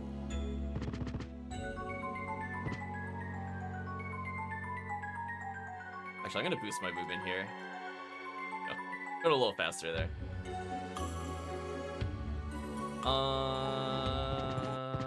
Just trying to think. Does Doppel? Oh, I'm not safe splitting at all in this run. Don't worry about that. I'm committing. I'm going all the way to Galamoth. Kicky feet? Does that not stun him? Oh, I could kicky feed him to death. Oh, the cheese. Oh, that's so cheesy. Oh, he's trying so hard. Oh, but he's got no iframes. Oh, I'm so sorry. No iframes. Oh, that's so amusing. I'm keeping that in mind for later. If I really have nothing, I'm definitely killing him with Kicky Feet. Anyway. Well, I think he's weak to fire, isn't he? Well, it doesn't matter if he walks into it twice. Yeah, I'm like, wait a minute. It doesn't do enough to trigger your iframes. Oh, no. I think it does poison, if I remember correctly. So it does weaken him, technically. Occupy. I think these things are weak to thunder. It's just, I will never normally fight these. Also, my MP is terrible. Rest in peace, my MP. Damage boost time. Oh, rewarded for not going to creature. Teach me those bad habits. Oh, I don't have enough for the... Wow, I don't have enough to do the fireball. Well, so much for confirming. Fine, we'll just damage boost through this. It's fine.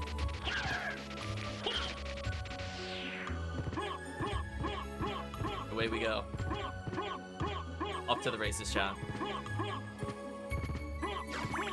Yeah, considering I didn't use any gravity boot movement due to the MP bug, I think I'm kind of happy with the time we have so far. Kind of okay with it. In retrospect, I probably should have gotten the MP up, but I'm gonna keep going. I'm gonna push the limit. I need to get an understanding of how much MP I actually burn, and if it was worth going back to the save point.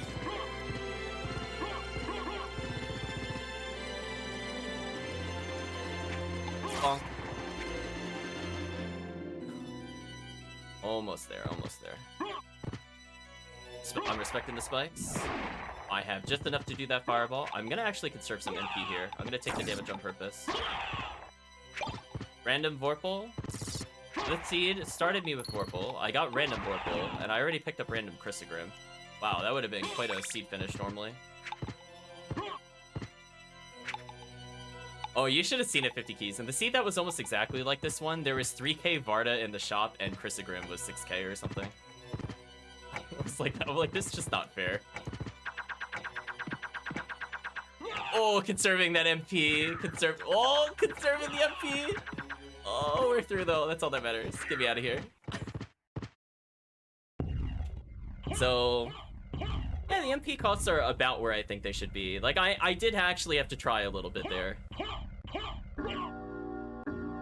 And again, I think once I fix Gravity Boot MP costs, I think it's just the flag is not such a true. It's just that simple. To just say that I've used Gravity Boots. then we have a pretty functional kit. I didn't use momentum as much as I would have liked in the run, because I'm still getting used to it. But there were a couple jumps I did try for it, and I got like 3 out of 4, I would say. Like, I missed probably every 4th attempt, but otherwise I managed to go faster than normal. So I like that.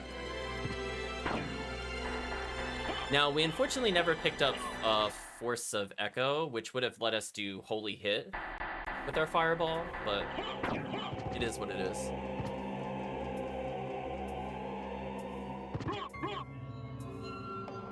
Actually, I shouldn't do that. I actually need all my MP for this boss fight. We're gonna wait on the floor, get some MP, then we're gonna fly up. So even with his defense, we should just kind of nuke him. Although, I should save my MP for Drac, so I'm gonna play it a bit slower. Thank you. I need a little bit of MP to dodge Dracula. It's actually important I don't burn out of my MP here. So I think, as long as I regen my MP when I'm not in a cutscene, this would kind of solve the issue I'm having here, where I have like a little less than I'm comfortable with.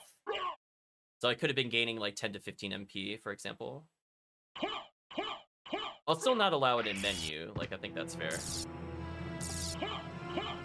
Behold my true form and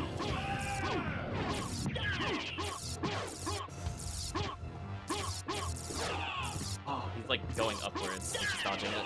That's unfortunate. I no longer have MP, I just noticed. Used too much.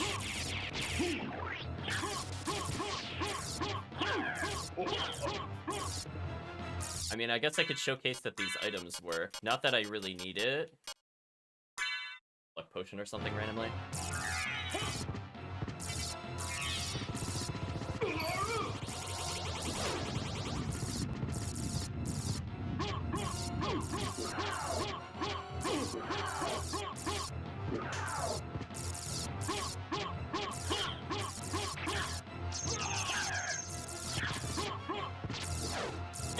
Would recover its HP and MP?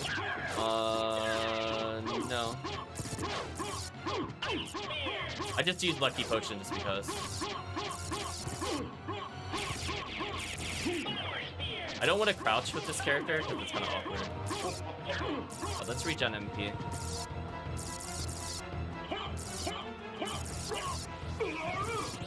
This is where I wish I had a Mana Prism. So Dracula fight does take a while with this character if you run out of MP.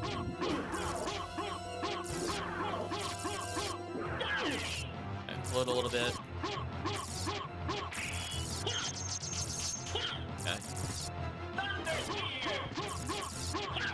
Cleaner dodge. Got him. Wasn't too bad. Go back whence you came. Trouble the soul of my mother no more. How? How is it that I've been so defeated? You have been doomed ever since you lost the ability to love. GG. Like about an hour and a half-ish. For what profit? So about the is its same love? length as the previous seed. If he gains the world, I guess it goes to show if you get a better start set of items. Matthew Goes faster. 16:26, I believe. Last time in an hour and a half we did a full clear. But this time around we got unlucky with Mist, so we had to do backtracks. What were Lisa's last words? So the time save we got from not doing She those said, bosses do kind not of hate moot. humans. If you cannot live with them, then at least do them no harm. For theirs is already a hard lot. She also said to tell you that she would love you for all of eternity. Lisa, forgive me. Farewell, my son.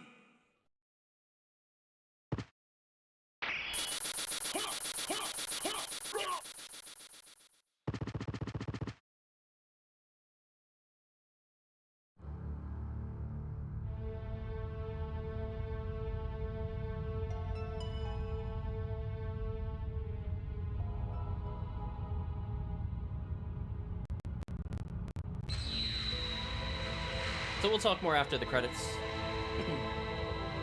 I'll just make some changes to that MP cost.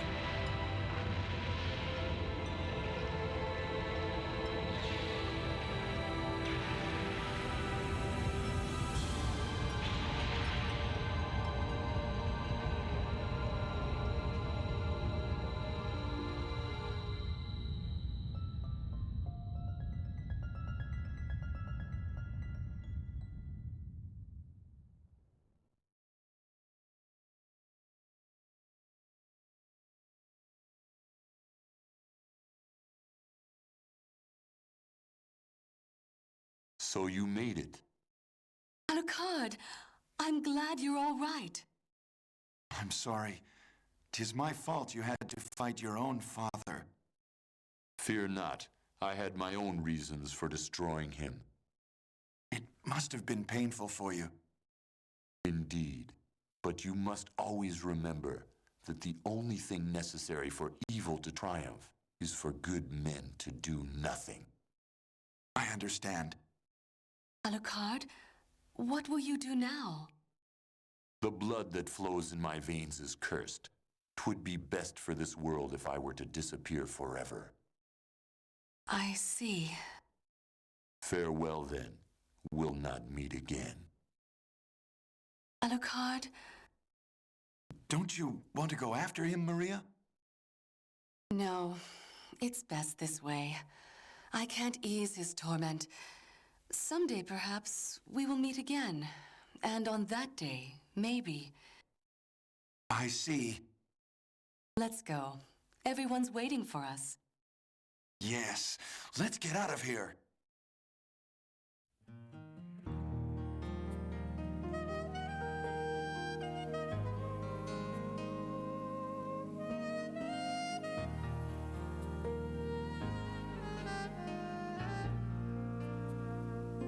Just like the wind, I've always been drifting high up in the sky that never ends.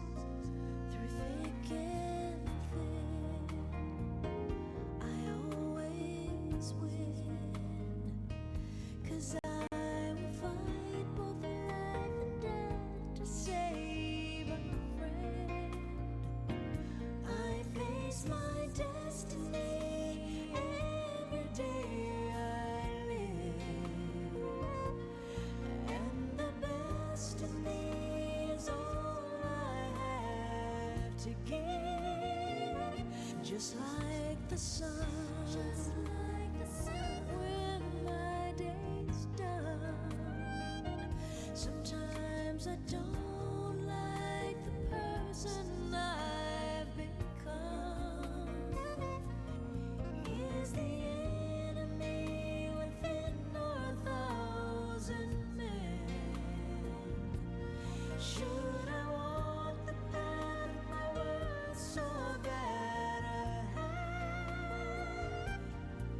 Is someone testing me every day I live? Well, the best in me is all I have to give. I can't pretend. I am the wind. And I don't know if I will pass this way again.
Okay, chat. So I think I isolated the issue with the MP cost. So it's just an errant flag. I deleted it. Be good now.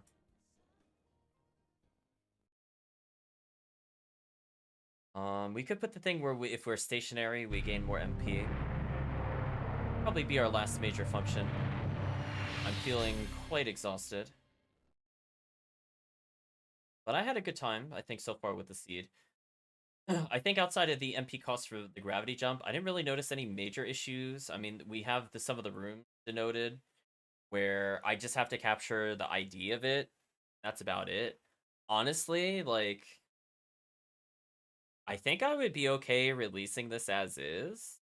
Like, obviously, it's gonna take more than one patch to, like, you know, fine tune some of the abilities and to, you know, balance some of the numbers. But I mean, like, I feel like this is in a mostly playable state. Like, Dracula takes a little longer. But I think the change over to from fire to holy would make a difference if I manage my MP. Oh, that's actually one of the things I need to change. So MP during cutscenes, that for sure has to happen, as that it was a difference on whether or not I would get 2 entire fireball spells on Dracula, and that's a big time save. So I think that is important to include. It also means if people want to listen to the cutscenes, for example, they could get MP during it. So I feel like this is just a very minor change. It should be good. Not like anything game breaking. Like for the stationary recover MP, like obviously it's a small change, but it very much changes the way you would focus on like a run. Your focus would be more like little brief sprints to recover. I don't know if I want to do that per se, but I think it's safe to say we should be recovering MP during cutscenes and things like that. For sure. Like, that's just such a small quality of life change that makes me go from having, like, 20 MP in a boss room to, like, 53. And it's like, I need 20-something, I think, for a spell. 25, I think, for the big fireball. So that's literally an entire free big fireball or almost 2 regular fireball spells. And again, I would be able to play around with flight and everything else, too. So... yeah, I feel like it's about there. We got rid of the second castle buffs because, you know, they weren't really needed. We added some functionality where the Vlad relics impacted our damage, so it's kind of like the second castle buff, kind of. A little bit. We spread out how we gain the powers, so it's less concentrated on a few relics. So basically everything I think makes a difference. I think the only thing we might tweak would be like Form of Mist specifically. But, like, even as is, it still provides, like, a very noticeable function. Like, it lets me go invincible as Bat, which lets me clear Silver Ring, or it lets me clip through Mistgate. So it's still really good. So I don't really have any downsides to it. And it allows me to do the flight movement version of the face plant, which doesn't do as much damage. You know, it is what it is. But hopefully the chat had fun with it. I think it's pretty much there. Right? Like, we got through a lot of the problem issues of, you know, not being able... we'd had, like, very limited item usage. We now included Mystic Pendant capabilities with the character, where that actually makes a difference in the run. We have some consumables. We have Library Card, which would help when going fast.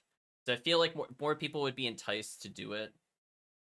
So we'll ask Chris in the chat when he's ready to stream it. No pressure, we'll all watch. Like, no, head explodes. Or Chris. Let's see.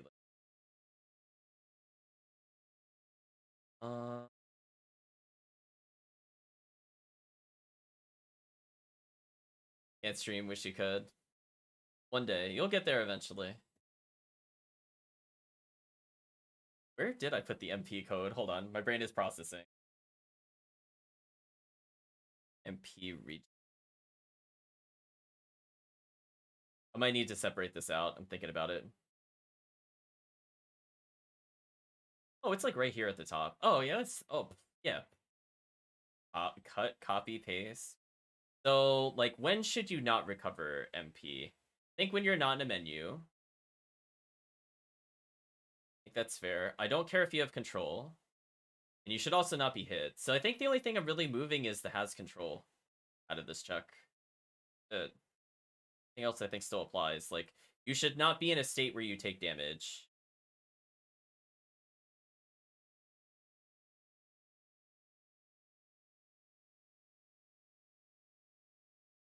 Let me just make some changes here.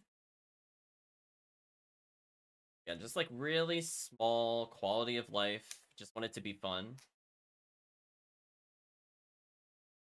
So if has control, then we run all of our other absolute nonsense. I could split the MP regen into its own function, but fine. I guess as is. Doesn't really make a difference.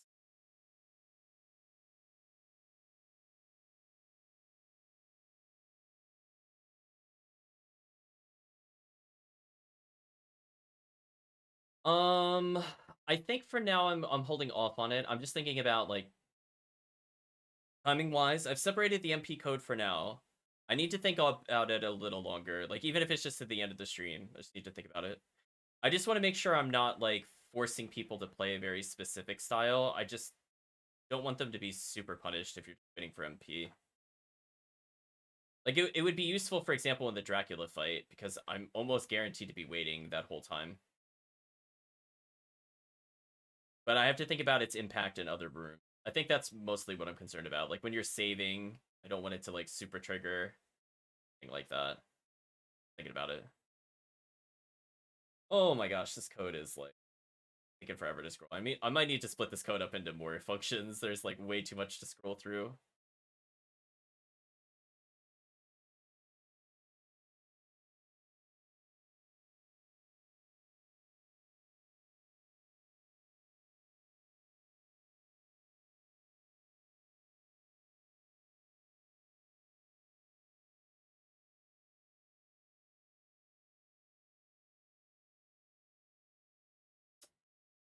Let me actually undo that. That was like a mess. I'm gonna need to refactor this so I can actually read it easier. Like really close to what I want it to be, but not quite.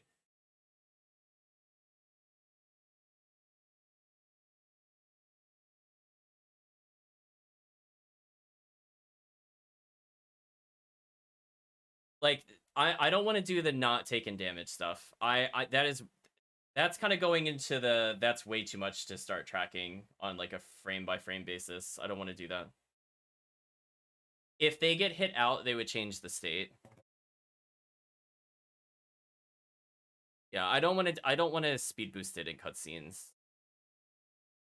Unless it's passive regen. If it's just passive regen in cutscenes, I don't care about that. I'm talking about specific.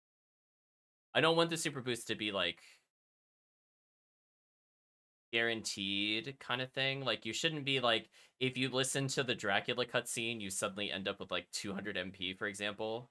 Like that would not really be fair. Have to be careful with how that would be implemented for sure.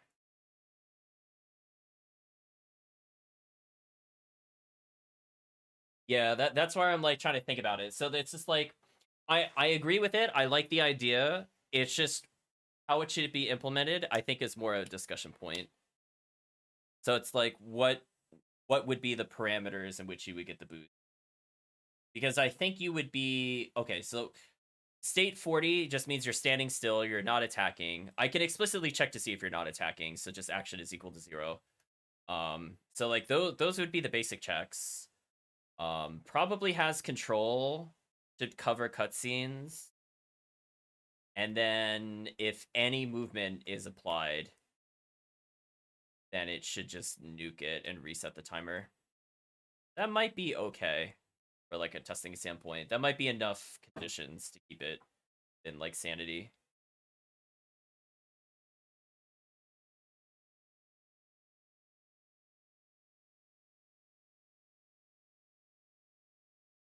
Oh, I know what I should do. I should just move.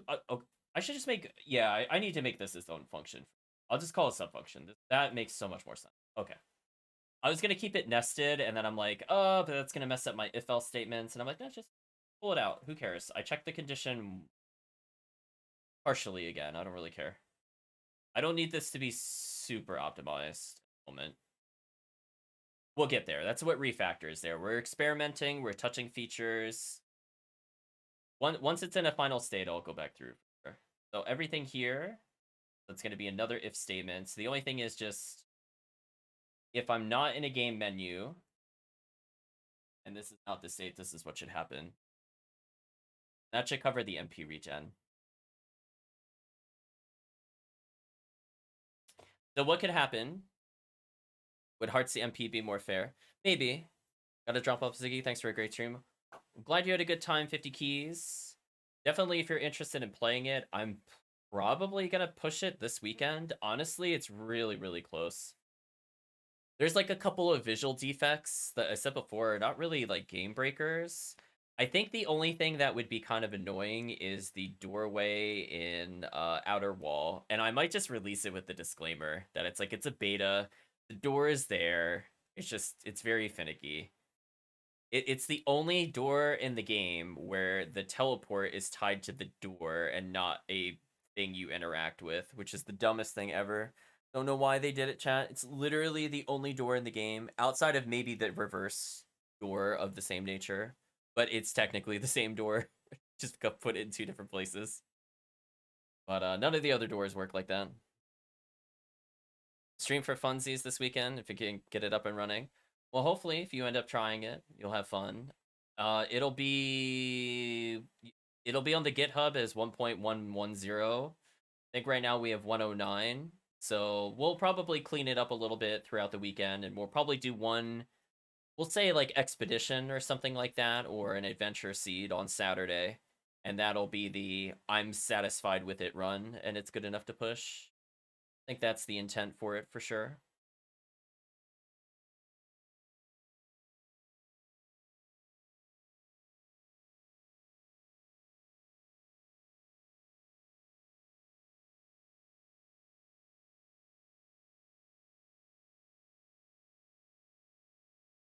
Okay, chat. So let's talk it out. I think it's worth exploring. I don't want to shoot down the idea. So now that I've separated the MP out, it's a lot easier for me to change it. So they have to have control.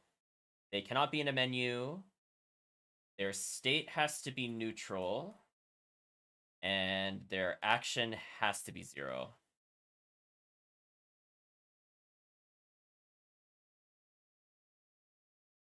And if it is not that, we reset the timer. So now I have to do math, chat.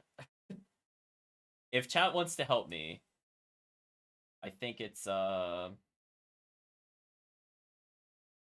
do math here. So in intervals of 8, I would need how long? How many numbers should this be? Let me think about it. We talked about this before. 30 intervals of 8 would be 240, which would be enough for 4 seconds. Or excuse me, 3 seconds. I guess we could use the same number again. So we need to call this something new. So we're gonna say if this MP regen equals 0. Well, not equals 0.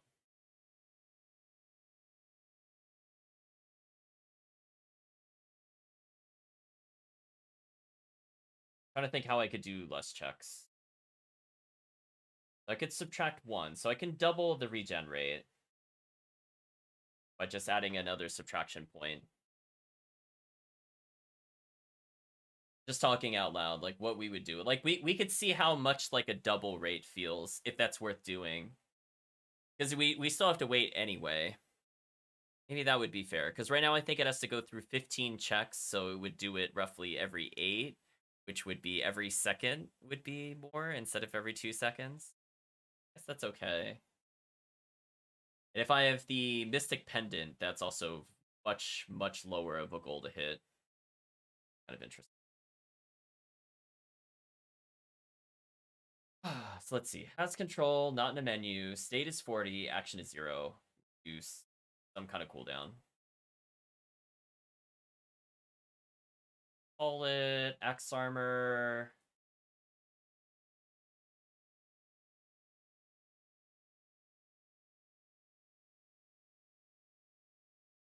Super MP regen? I don't have a good naming schema for this. I need to think about it more later. But for now, I guess I'll call it Super MP regen.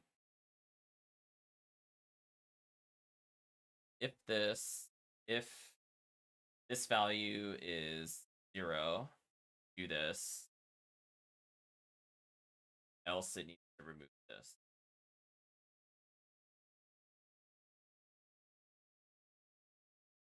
So we'll try it with double. We'll see how we feel about it.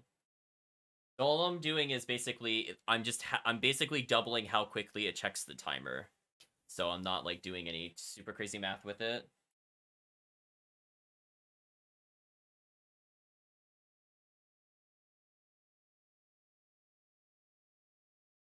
Else if super MP regen is greater than 1, subtract.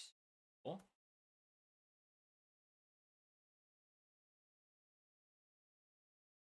If this greater than 0, subtract. Make it a wall of if statements, chat, all the conditions. We'll try it.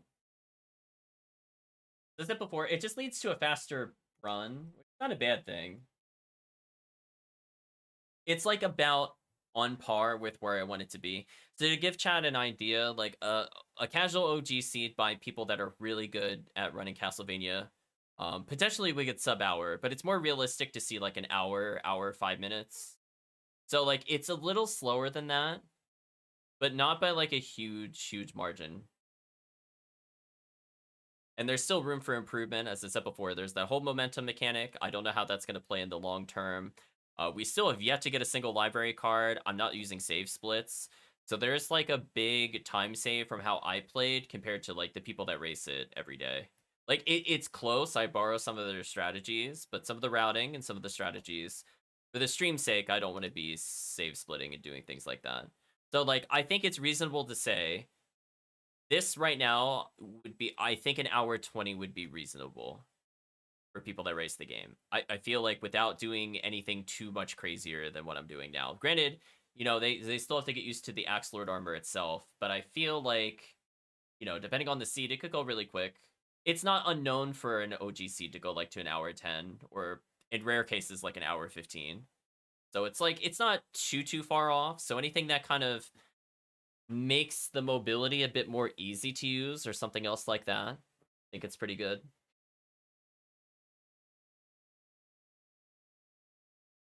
Yeah, it feels like I'm constantly involved with it. I didn't want it to be just like hold direction and win. Like I'm like mixing it up between like holding the run button and attacking to just like letting go and doing a jump. So I feel like there's enough complexity to keep it interesting. But we'll obviously have to potentially speed it up by using hearts in some manner. So like it is interesting to remove hearts to get MP. That one is very easy to do. But I feel like it would be interesting if we could get like the throwable axes. Because in particular, I feel like he really struggles to deal with things that are above him.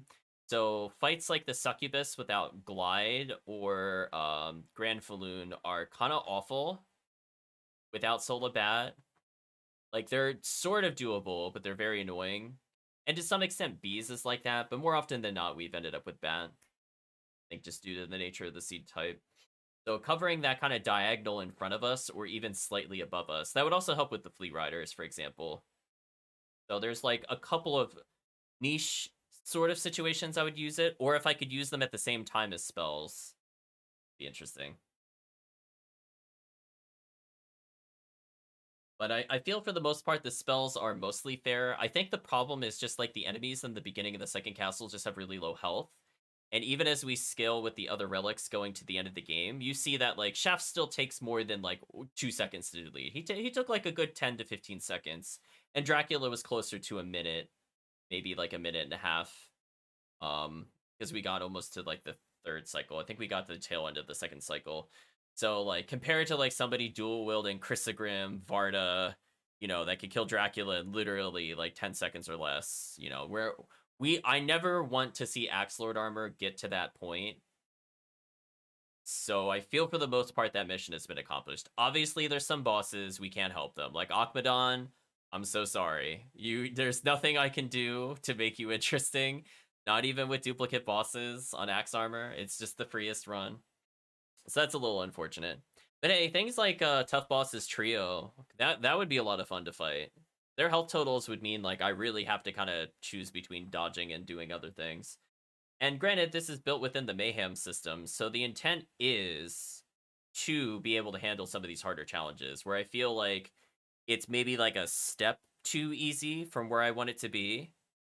It's like probably exactly perfect for Mayhem, where you removing relics makes a big difference for me. You randomizing relics makes a really big impact. So a lot of things that you can't touch necessarily, like some of the underwater stuff or like the big toss, is like offset by the fact that other commands are way more powerful for the Axe Lord armor specifically. Like me even just losing all of my random off relics from Hex is like so brutal. Like you guys would reduce my damage by like 50% and also remove like safety options. So that suddenly becomes like one of the best, for example, commands in the game, period. Where I'm like, oh, I'm about to die. I'm like, oh boy, I'm gonna have to time my kicky feet properly and pray, I suppose. So anyway, I went a little bit of a tangent there. I'm just gonna read through my code again. So has control is not in a menu, state is 40, action is 0. And if any point that is not true, we set the regen equal to 30. So just full resets every time. Otherwise, once it's equal to 0, it just subtracts the armor MP regen. So I think this works.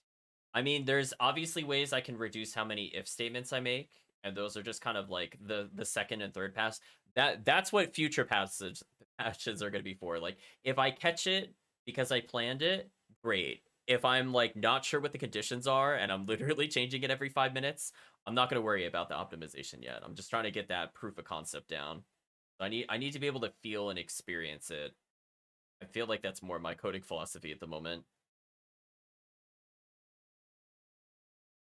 I have a little bit of trouble picturing the abstract. Oh, what happened to my build list? 1 second, chat. So we'll go back into the seed, but we're almost done with this stream. We're gonna test that, and we're gonna make sure Gravity Boots is not costing us like 5 million MP. It'd be nice. Yeah, it was literally charging me like 4 MP every 8 frames, by the way, chat. A little too much. Also, being able to use Gravity Boot would have saved me probably about... we didn't use it as much as I probably could have, but it probably would have saved us like 2 minutes, because we legit had to stand still in All Rocks and Silver Ring because I burned out of MP. So, like, without even changing anything else, it's very easy to say I could see 10 minutes shaved off by somebody that's more comfortable with the game, for sure. And I don't feel like that's a stretch. Because we were in first castle despite several slownesses and 2 backtracks in an hour. So if we had been really lucky, we could have gotten like the hour 15 probably on this seed, but we had to go all the way to beyond Doppel, which is unfortunate. Okay, so let's drag and drop. Yeah, because we have to say, like, not every seed's going to be an hour guarded. Sometimes it'll be like an hour 5. I mean, sometimes you get really lucky and they get it in like 50 minutes because they skip certain checks and, you know, it's the, you know, they literally go to like Darkwing, Bat, and Medusa. That's their final 2 relics, and they're like, oh. You know what I mean, chat? It really just depends on what they give. Okay. So we have the MP change for just like a small quality of life. And we're going to see if I did the interval correctly.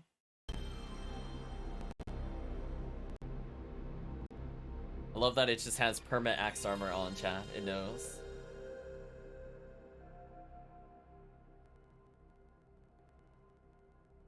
Let's see how it feels.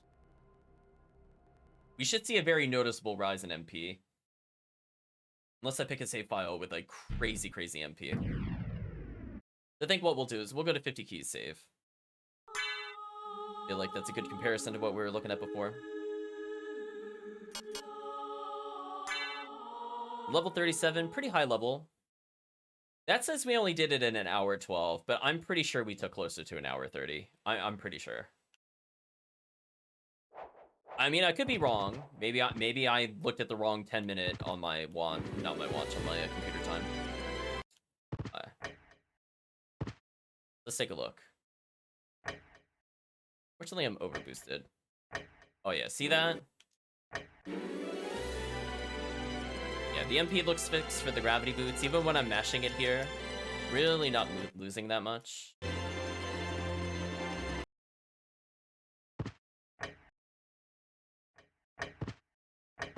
Let's burn some spells so we can actually see. Let's look at our passive regen.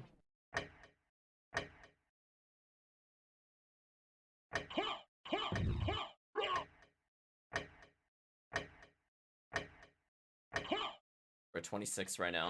I think it should be good here. In fact, let's make sure we're in the right states.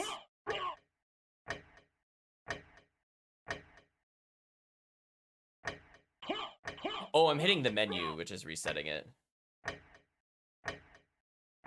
Oh, I actually should just let it sit for a bit. Let's take a look at... Let's see.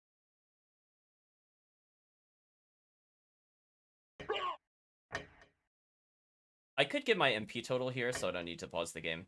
Because pausing the game also stops the fast MP regen. Which I could just pause it. Actually, I should probably just pause it. I shouldn't punish you for going into the menu. I should just freeze it where it is. If that makes more sense. Let's see. What's our action type right now? Let's find it. State is 40. Action is 0.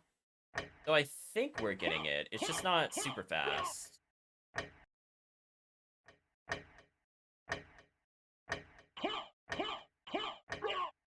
This is okay. I don't think this is like game breaking or anything. So like waiting for Dracula would be nice.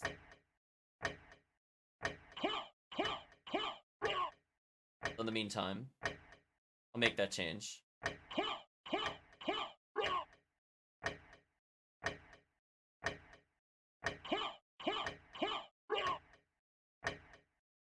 I'll just freeze it. So I'm gonna do the check where you have to have control. State is 40, and then like if this, then we'll do this. See, this is why I didn't want to nest the if rule, the ifs yet. So that way, if you do pause the game, it doesn't stop you from losing the countdown. I feel like that's fair. Yeah, it's like not like too crazy. It's just like quality of life. Like it's not gonna break the game. So we'll do MP, standing still for 3 seconds without attacking.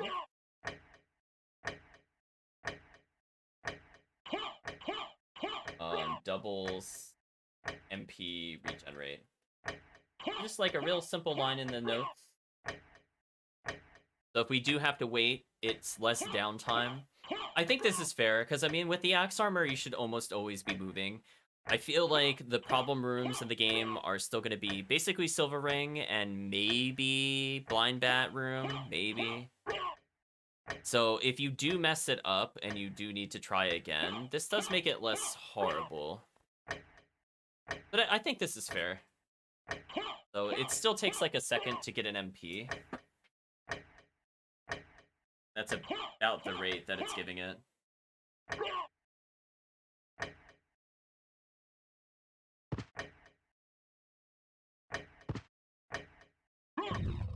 This is fair. Again, the gravity boot, if I do a lot of gravity boots back to back, it will eventually cost me. But funny enough, you can kind of see on the RAM watch there, you can see my vertical speed. You can see when it goes to a negative number.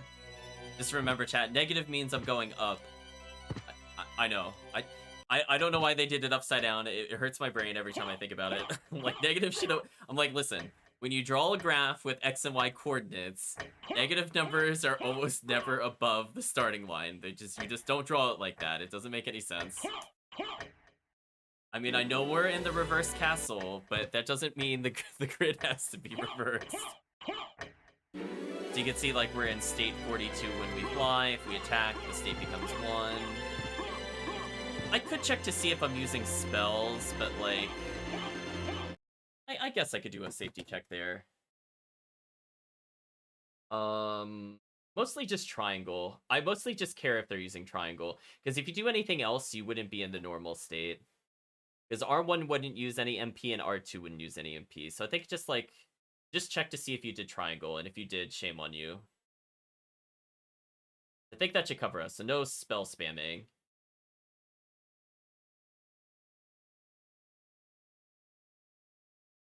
Oh, this, and not this. I think we thought that through pretty well.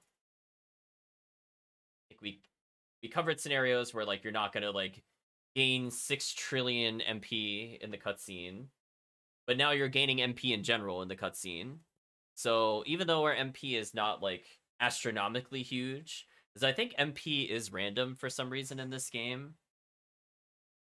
I think hearts are static and HP might be static, but MP is random. So even if we get, like, a bad MP roll, this feels pretty fair. So we're ending the run with, like, 45 in, and we get another 10 in from Ring of Vlad, which counts. So we would be doing 55 plus 15 from Firebat is 70. So I think we're doing about 70 damage for Fireball, for the Holy Fireballs. Pretty good. That's why we were doing about 40 to Shaft, actually, because I think Shaft has literally 30 defense. So that makes sense. So I think we do 72, maybe, exactly. Because there's some base damage from the other ones. So interesting.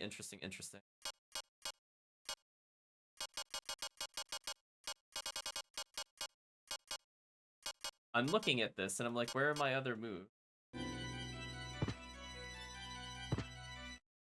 Oh. That's weird. Okay, we'll have to look into that. So I got here. I definitely had Soul of Bat. I definitely no longer have Soul of Bat. What happened? Something take it away? Did the save room take it away?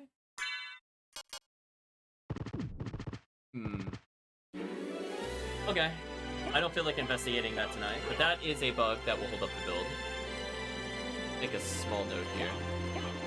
Look into where did the forms go? So I did make a change that when you hold up and do this, it should return them. Oh, I just thought about, oh, I know what did it actually. When I go to save, I'm holding up.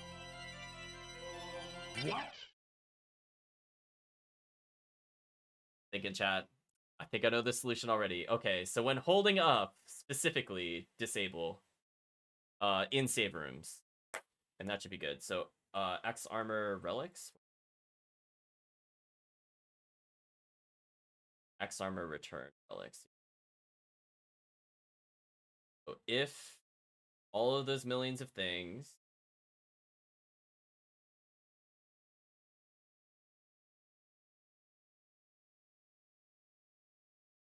we're gonna say if nomenclature for this. If it can save, I forget what the function was. Thinking about it. It's not save room, it's literally like save.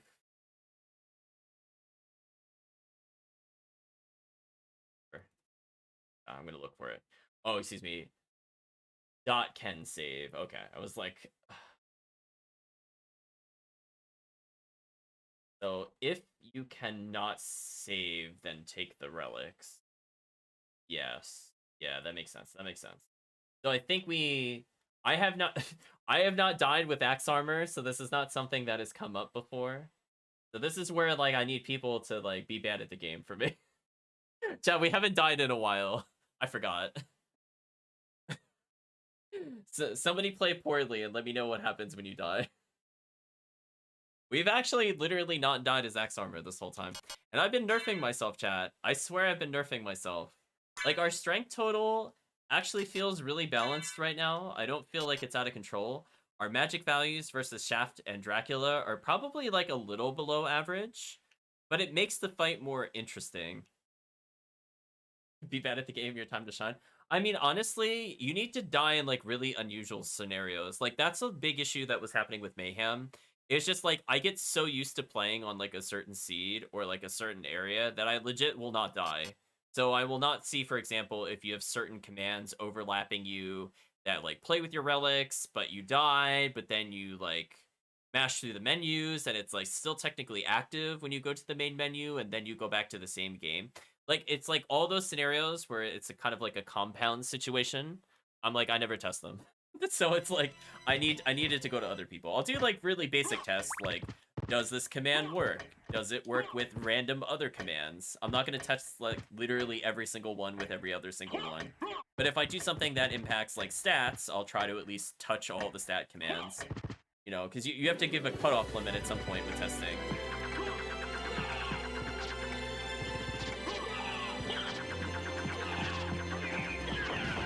Man, that ice damage is so good. I love it. He guards Holy? What a god. What a god, chat. I can't get close enough for good positioning. We were talking about that before. Yeah, let's die real quick. Oh, I'm shooting fireballs while dead. The revenge kill. Honestly, I think it'd be funny to leave in there. Could you imagine you actually kill Drac while dead? What would that even do to the game? It's just like, you just immediately cutscene, you're like, listen, don't let the death play out, we beat Dracula.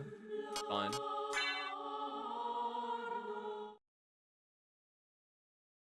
Yeah, I figured we needed a death on stream. Yeah, the perma axe armor should be fine. I don't expect any differences here. I like that it immediately puts you in the armor too, which is kind of nice. So, yeah, I literally never went to... I'm so glad I didn't save split, by the way, chat. If I had save split, I would have lost those relics forever, by the way. So that's what I'm talking about. This is why I don't save split. This is one of the many reasons. I would have lost so much time on that seed. Like, I don't even remember where Bat was. Does chat even remember? Where was Bat? Orma Mist was, like, at the top of Keep. Like, right near the library. But I don't remember where anything else was. Like, where was Soul of Wolf in the seed? I don't even remember. Like, legit. I legit don't remember. I know Bat had to be early-ish. Meal ticket.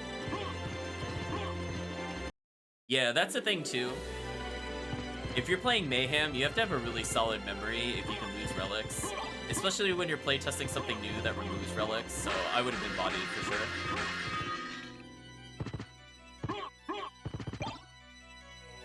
Oh, excuse me. Ooh, excuse me again. So yeah, I think the axe armor is getting there, chat. Yeah, look how controlled that momentum was. That felt good. Like, obviously I can build up more. I don't have Soul of Wolf to build it faster, which is unfortunate. You can see, like, I've got a really good momentum. And I like how much I slow down afterwards, too. You gotta rebuild it a bit. I feel like that makes it easier to do multiple platforms. Like, I could... Well, I held it too long. Yeah, that's the only tricky part with this. You have to let go, and then only tap the jump slightly. Like, something like that. I still overshot it with the tap. Yeah, real minute taps there. So I think if you want to kind of get the most out of your speed, you might have to practice the neutral inputs. Which is interesting, because it's not a command input. It's just all timing based.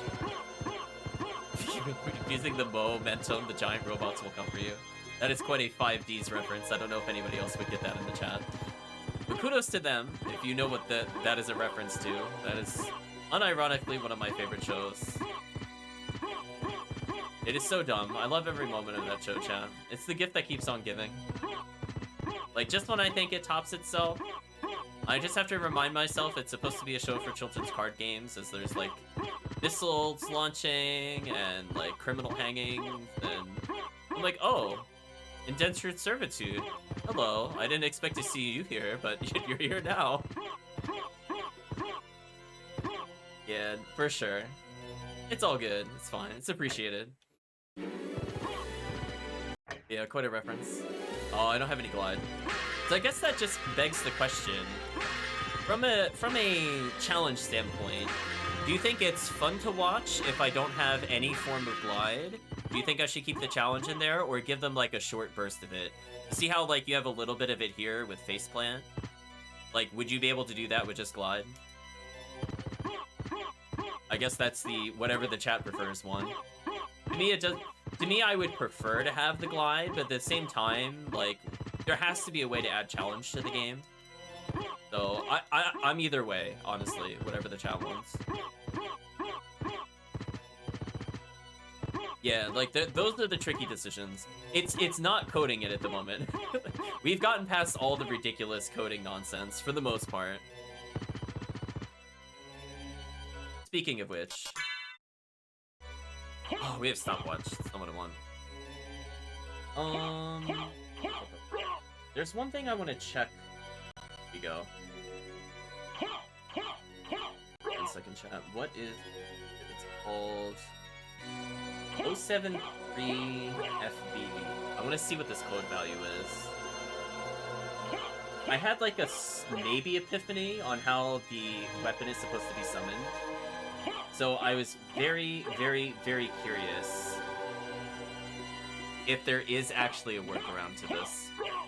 Let's add a new watch. So I'm gonna call this one, I'm not gonna say Alucard, I'm gonna say player effect. I think it affects more.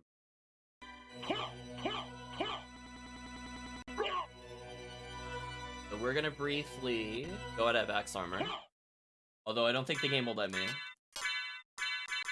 I mean, I could dupe a million Axe Lord armors. Do I feel like fixing this? Maybe not. Right, chat? Do I feel like fixing it? No, not really. You should know better. If you want to break the game, I think that's kind of on you at the moment. Anyway, now I should be able to unequip it. There we go. So we're at 33 Axe Armor. Now, if we could do that and sell items, that would be unfair. I would agree. So I want to see one thing. So chat, yeah, I know. We just try to take it off. We have enough for an entire army. So I'm going to use this. Oh. Oh. Hold on. Hold on. How do I change sub-weapons, chat? Hold on. I might have had an epiphany on how we could do the sub-weapons.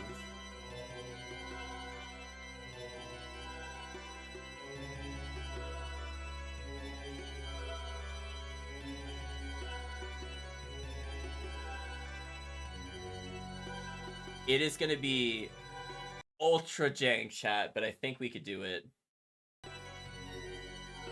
So this is our sub-weapon. Don't remember if we have this anywhere else. We're gonna call this sub-weapon. It is not 4 byte. It is like maybe 1 byte, honestly. Now that we're here, axe should be 2. We're gonna poke this to 2.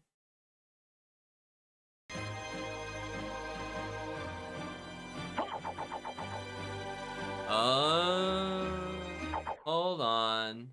Hold on. If I just freeze this, what does this do? I don't think they're doing anything. Oh, it didn't actually freeze it. No.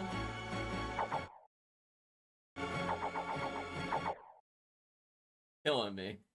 Right, chat? Freeze.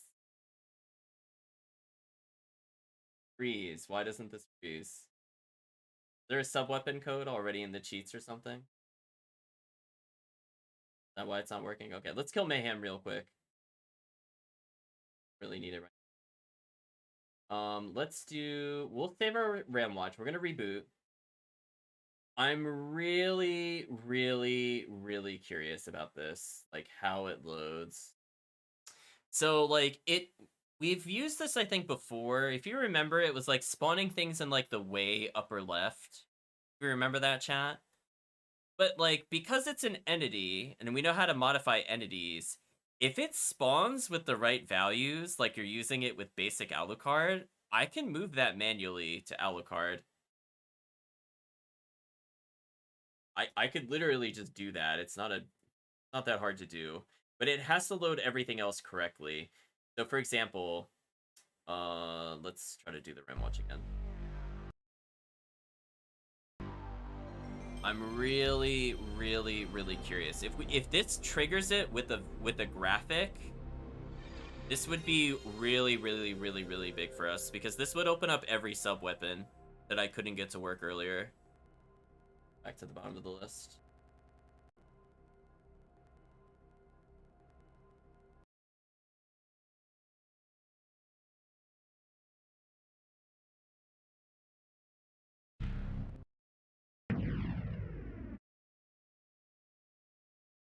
Because if so, then this character, as far as I'm concerned, is complete. Because we can literally just give him all vanilla sub weapons and replace them later. Or even just like 1 or 2 vanilla. And honestly, the only thing he really, really needs is the stopwatch. The axe is a nice to have, and it thematically fits. Everything else is irrelevant. Let's see. Interesting they put the sub weapon in the menu code, the 9-7 region.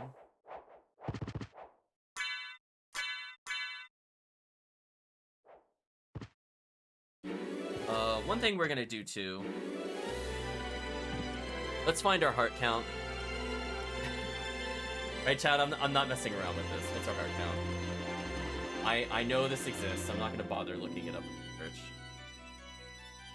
Okay, it's 97BA8. Okay. Hearts. Freeze.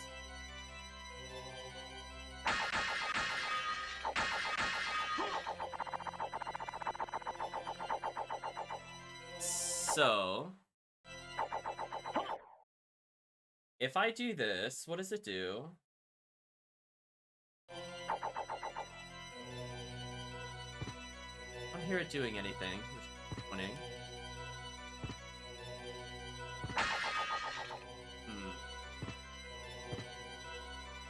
Is it possible I also need to freeze the sub-weapon?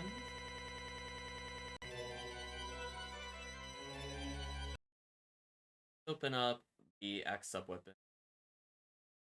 Save the changes for sure.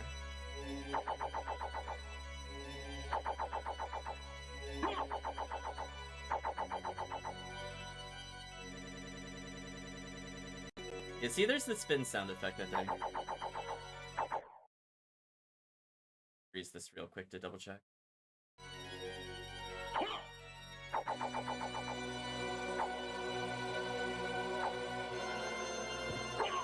That's funny, just so I could just chuck it like that. So it's both the spin sound effect and the spin. Interesting.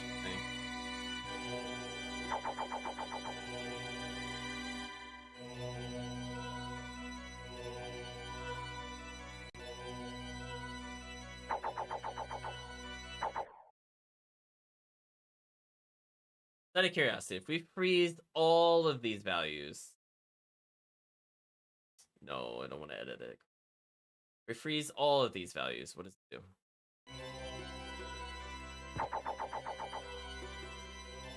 I don't hear it triggering the other sound effect, though. Weird.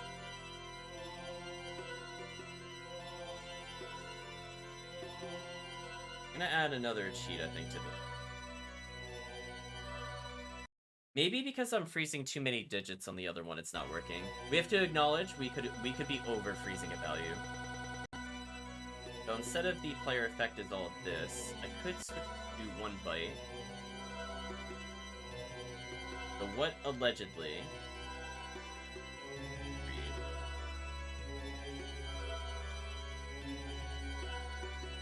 I double check the... Some people have found these things online. It's not like finding it like super brand new or anything.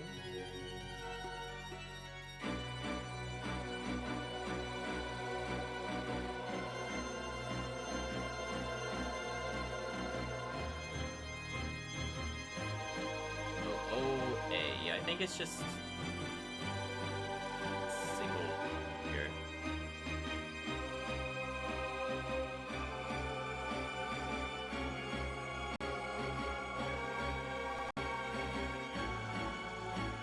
Sorry about that. Kind of fighting me for no reason. Why do you keep putting it back to 2? Wait.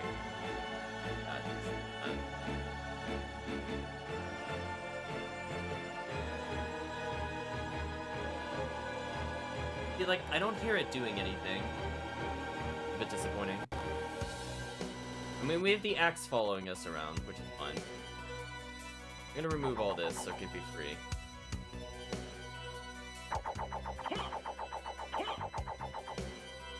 So even with this value frozen, it's still able to do other things for some reason.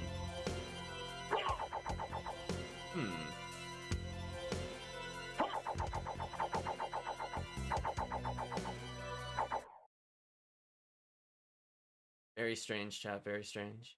I could move it back to 4-byte briefly. I don't think chat can see what I'm looking at, but not seeing anything on the screen happening differently. Oh, I froze my shield. Come back to me, Axe Lord Armor Shield. You've abandoned me.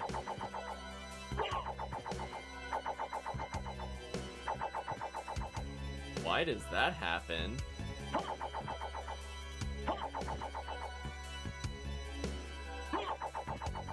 Alright, chat, this is kind of following me around. If I hold up and square, it just chases me like this. Hold up and circle, it disappears. Oh, it's the other shield. Interesting. Just leave a shield there. Just add it to the background real quick, chat. I guess that's what happens when you freeze the player effect. Weird. Maybe this is not, like, deep enough.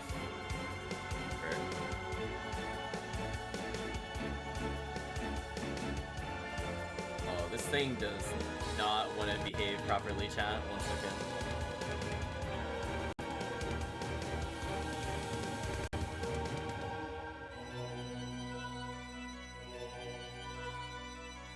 Why does it do this? It's driving me wild. Please, just all I want you to do is all I'm trying to do is remove this. Fine, do you want me to put in the cheat converter? Are you gonna be that finicky with me? Good thing, chat. I just want to make it a 4-digit long value, and it keeps putting it down to 1 digit. And I'm like, no, I didn't tell it to do that. Let's see, I'm gonna make this OA. I'm gonna call this, let's see if it works. We'll just call this Axe for now. I hear something, and I see something.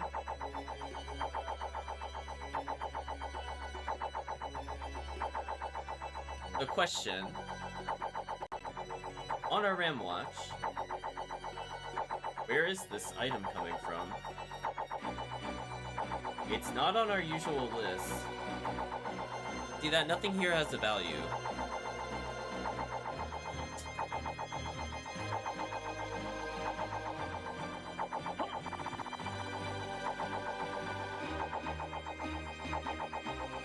It's coming from, like, really far off screen. Very weird. So we might be able to work with this, though. But let's take a look at where this is in the memory. And just compare it real quick between when we do something and the game does something. Let's do a search. Oh, chat can't see the search. Chat should have minimum search.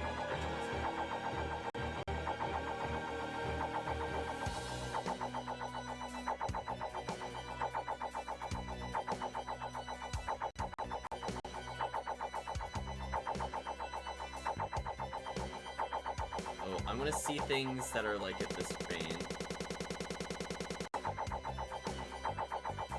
I'm gonna say, just to eliminate how many results we're looking at, I don't want to see anything like this.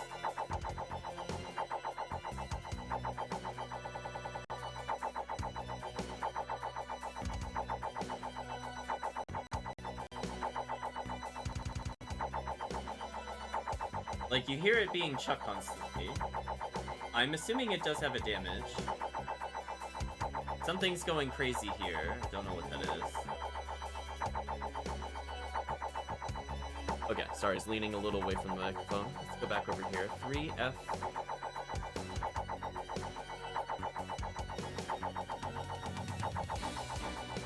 Inch.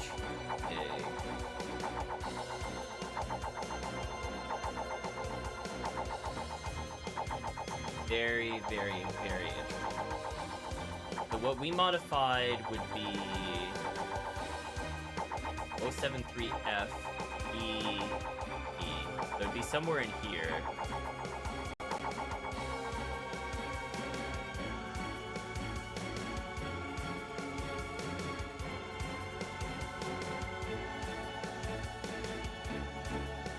Hold on, chat. Hold on. We're learning. I think I know what to do. So I think it's spawning an actual entity, right? But my brain is not processing this correctly. So what I'm gonna tell it to do, I want to see it in 1 bytes. I want to see from the beginning of this. So we're gonna see like 0, 0. So remember how I said before, there's a lot of code online, but none of it is grouped together? What if that 073 FBE isn't like, it's not related to Alucard? What if that is what actually runs it in an entity slot? So all I have to do is put that 1 bit of memory there, just 1, in a long 188 byte string, and that should work. So I'm overthinking it. I don't need to put the graphics. Well, I could put the damage if I really want to. But I could just literally place where that is. And if I do that, in theory, the game should automatically update to give the graphic, the animation, the sound effect, the arc. I can personally modify at start where it is in the X and Y position. I can change the damage. I can change its speed. I can change damage types. So there's a lot I can do once it exists. If this is all I have to do to get it to spawn, all I need to know is the offset. I'm not kidding. That's all I need. That is literally all I need is to find it. Perfect mayhem! Hey God's Child, hope you're doing well. Thank you for rating. We are potentially on the verge of a very important epiphany. I have a theory of how this code is actually supposed to work. So I want to know one thing, and this will determine whether or not I can use sub-weapons. Hopefully you're doing well, God's Child. We completed a couple seeds. One 2 days ago, one today. Thank you for resubscribing, appreciate it. And we have up in a couple lists your list for the sub-weapons. But there's also an existing code online. So I'm wondering if I could get the 2 of them to agree. So if I could determine the offset, if this is supposed to be in an entity, which I think it is, then this means I should be able to make anything happen anytime, anywhere that I want. And this is like the final thing. So we have God's Child lists in the bottom right. So you can see there's always all those numbers for the horizontal position, blah, blah, blah. All I'm looking to see is where that unknown starts, and we're gonna count together, chat. We're gonna go on a magical, math-filled journey, and potentially we will finally have sub-weapons on this character. So all we're gonna do, we're gonna freeze this value. Thank you, Sestrenix, for following. Yeah, we modified it a little bit, but it's basically your God's Child. You can see some of your old stuff there. But yeah, we have your formatting there. We went through, we verified, we changed some things. However, this is all we need. So 073 FBE, where is this list? It's right here. So like, if I just poke this value, what does it do?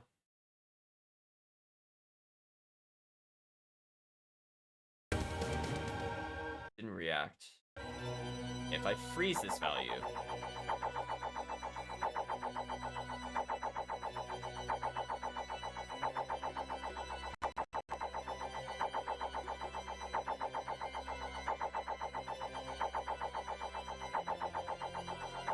Is this the mystery I've been looking for this whole time? I was off by 1 byte. Are you serious?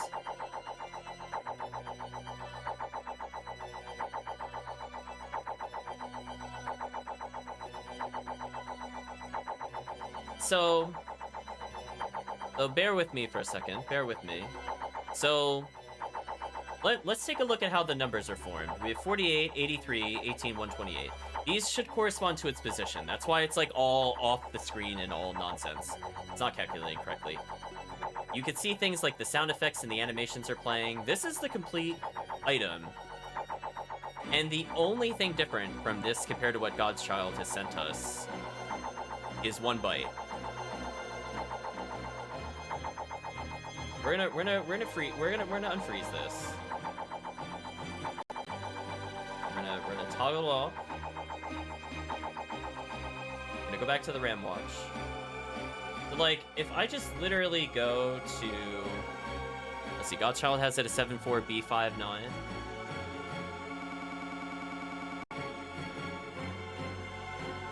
I'm just gonna put it in the B territory. I just want to see it. So we're just gonna throw an axe. That's all I want to see. Oops, moved out of the game.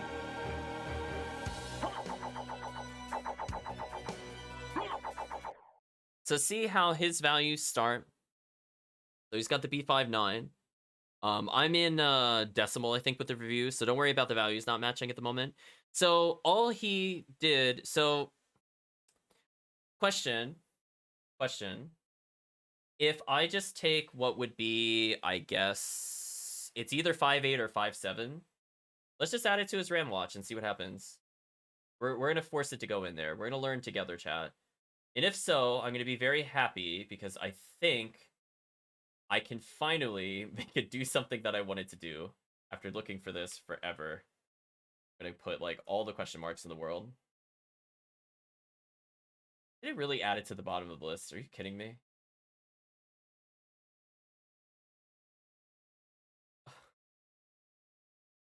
Kills me. Do I have to duplicate? How do I make it not go to the bottom of the list? No, I don't want to save. Duplicate it. Killing me. Oh my gosh. Is there no jump to the top? Oh, this is tilting. I mean, I guess I could do it by address order. Yeah, let's do address order. That'll be faster. I'm like, there's so many addresses here.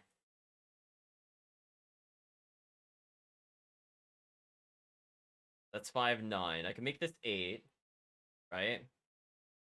And all we need is one more. So we're gonna go 2, because I think there was a small gap. I think it was like number 0, then something else. So like all I want to see for this is if we sort this, can we force something to spawn in this address without needing to do any of that other tomfoolery?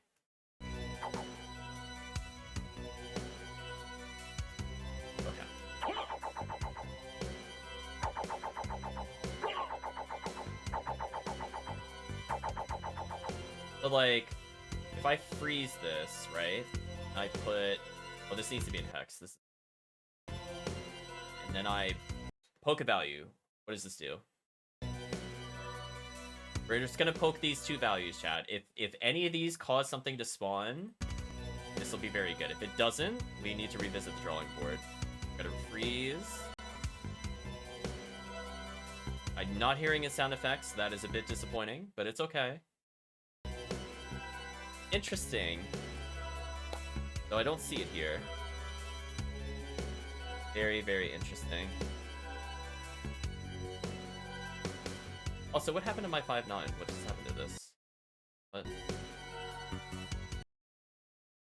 There was that there.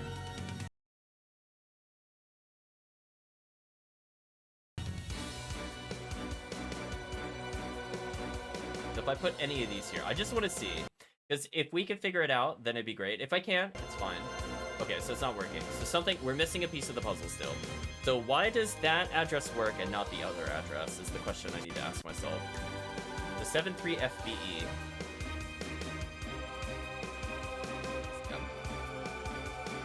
Oh, wait.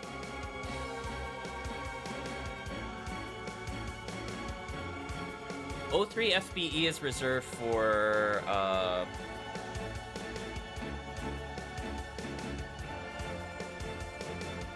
I'm just thinking about it. That's earlier in the address range. Is that the same as like when I do a sword swing? Hold on. Backwards slightly. Do search, copy paste. Because there's kind of like, let me put it this way. There's a address reserved for you to melee strike, right? More often than not. Then there's the friendly entities. Then there's the enemy entities. It's generally how it should go. It doesn't mean you can't make something overflow into something it shouldn't go into. That's why you could despawn things. But in theory, that's how it should work. So I'm curious, for this FBE, is this tied to the Alucard's sword? Because even if I confirm that, that would also still help me. And I think I know what I would need to do in that scenario. Which has me curious, because then how does it spawn when it's not in the Alucard sword slot? I think that's still the mystery for me. So, like, summoning one sub-weapon, I think I understand. But summoning, like, beyond the first one, I'm curious how it does that in the code. Yeah, see that, chat?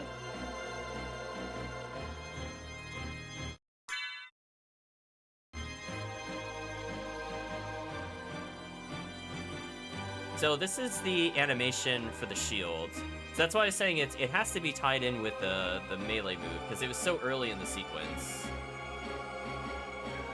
So, like, could I freeze this out of curiosity? I mean, this will disable my melee move, but just out of curiosity. Does this shield actually work? Oh, I don't have anything to test it. Hold on, I need to get myself out or something. We're technically soft-locked at the moment. I don't have any quick things for address. But that doesn't stop me from just soft resetting. I'm not sure what that'll do, but we can see what it does. Oh, it did not like that. It did not like it, but we're gonna force it to keep going, though. Yeah, I need somebody with actual flight. That would be nice. You'll do. So yeah, that's so early in the address, I think. So if you were, for example, to melee, if you were to do a melee swipe, oh, the game did not like that. I think it froze. Like, anyway, we gotta unfreeze. It's fine. Fine. Toggle. Soft reset. It's fine. I mean, I have the other values. So it's kind of a weird limitation, but I could still do it. So what that would mean, okay, I'm working backwards, I'm extrapolating. So the reason the sound effect stops when you swing is because when you do a normal melee swing, your melee swing overrides the axe, right? Because it reserves that slot for a melee attack. I don't know why specifically that coordinate generates an axe there. I'm missing that piece of the puzzle. I'm looking to see in the memory, is there somewhere I could put that same address and it should work? Because in theory, the answer to that should be yes, because we already know you could do more than one axe, right? Like, you could throw multiple daggers, you could throw multiple axes, you could throw multiple holy water. But, like, where that initial trigger is, I'm not sure. But apparently, we can at least override our melee. So if I were to freeze the Alucard effect, what does that do to somebody in Axe Armor? That's what I'm also curious about right now. Because Axe Armor also takes up a slot. So when you do, like, that quick chop, that also counts as it's early enough in the memory that should be the only thing there. See, I hear it going. So I think with where it's spawning it just doesn't have any coordinates. So I think it's throwing based off of our position. So if you're wondering why you don't see it, God's Child, it's because we're only setting the OA. It's spawning at literally 0, 0, which is the upper left hand of the screen. So because my facing is left, I will not see the axe, right? Because it's throwing it from the upper left to the upper left, which doesn't do anything. Whereas if I face right, I'm gonna see it because it's gonna fall from somewhere to the upper left of the coordinates there. So like, this is doable. I could fix this. Like, I understand what is happening here. I'm just not understanding why specifically that bite has to be only at that range. Like, why is it specific to where his weapon slot is? Why is that not in the other entities? Or is it in the other entities and I just don't realize it's there? That's what I'm looking to kind of bridge the gap with. So like, I fully understand how this is working from the standpoint of it is literally the trigger for the action. And because the trigger is there, it's gonna keep doing it. But I want a little bit of closure. So let's see if we can get a little further.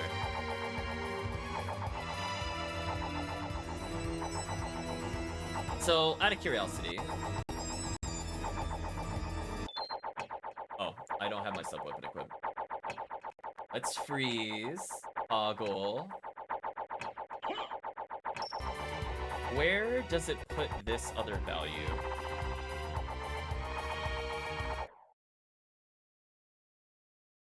I'm gonna see if I could catch the value. Yeah, we're kind of like the no man's land. This.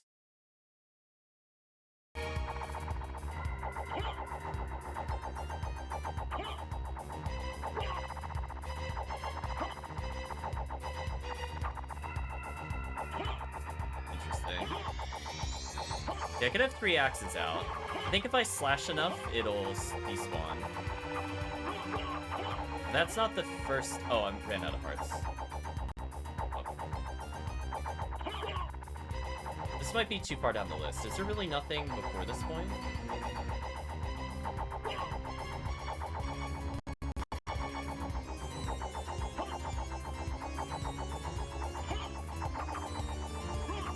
See how it says previous 10? Was it literally 10?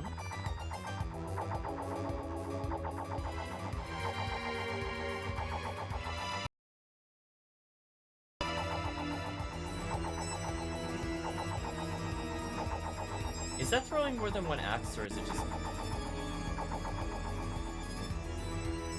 No. Thought for a second it was. It sounded like the sound effect duplicated. Whoa. Back to 0. There has to be some other magical number. The problem, I think, is catching it. Is it's only there for, like, a frame. I can see the axe animation it's actually throwing. So, like, if I were to copy this, this should be good enough to, like, keep the axe where it is. Do something like...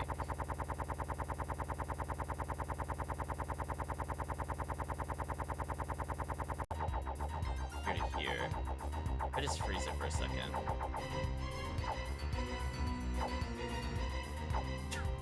I love the awkwardly falling axe. Not what I was intending to do, but that's fine. We'll unfreeze everything. Oh, unfreeze deletes the cheats.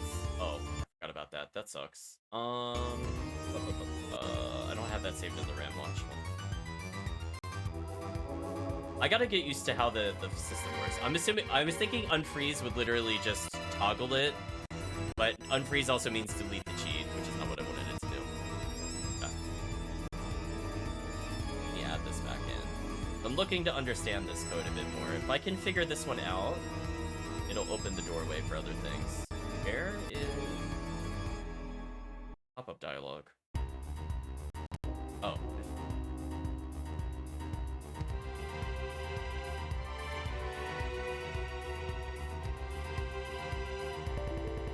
Oh, I didn't like that. Oh, I miscounted zeros. That's my fault. We'll put this bad boy back in here. Then I gotta get infinite hearts again.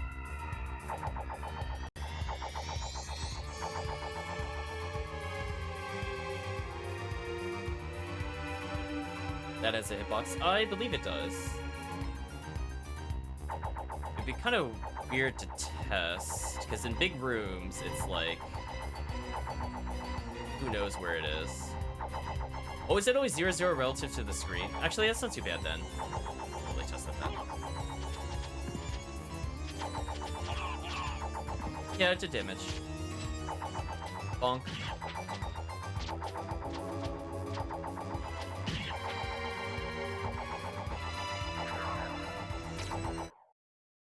So, like, I could do this, right? So all I would do is, like, if coordinate 0, 0, move it to where I am. But I'm looking to just spawn it, like, exactly where it is. So I'm trying to figure out why this spawn works and the other one doesn't. I'm trying to get an understanding of why it's different.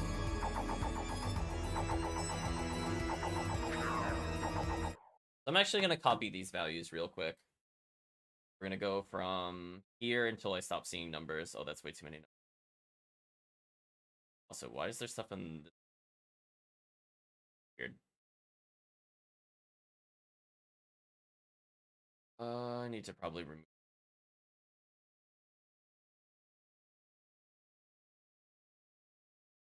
I think this might be Hurtbox related info. It's kind of early in the 073. I think that's the only thing before your melee hits, if I recall correctly.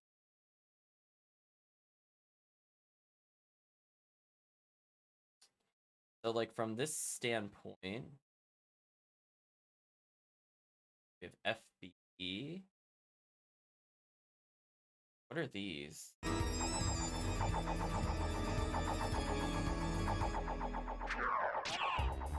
Very rude of him to hit me while I'm looking at things. So even before the code we added, it made an impact higher on the list.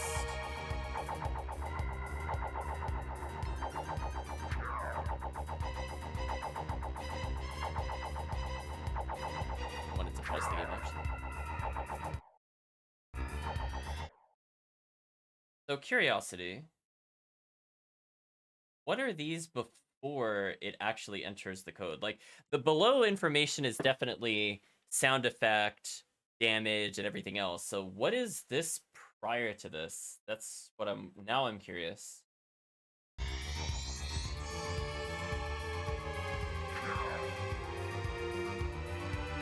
Wait, what?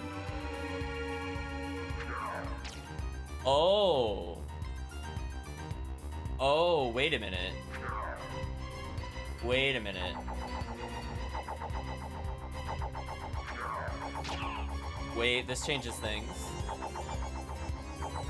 So we have so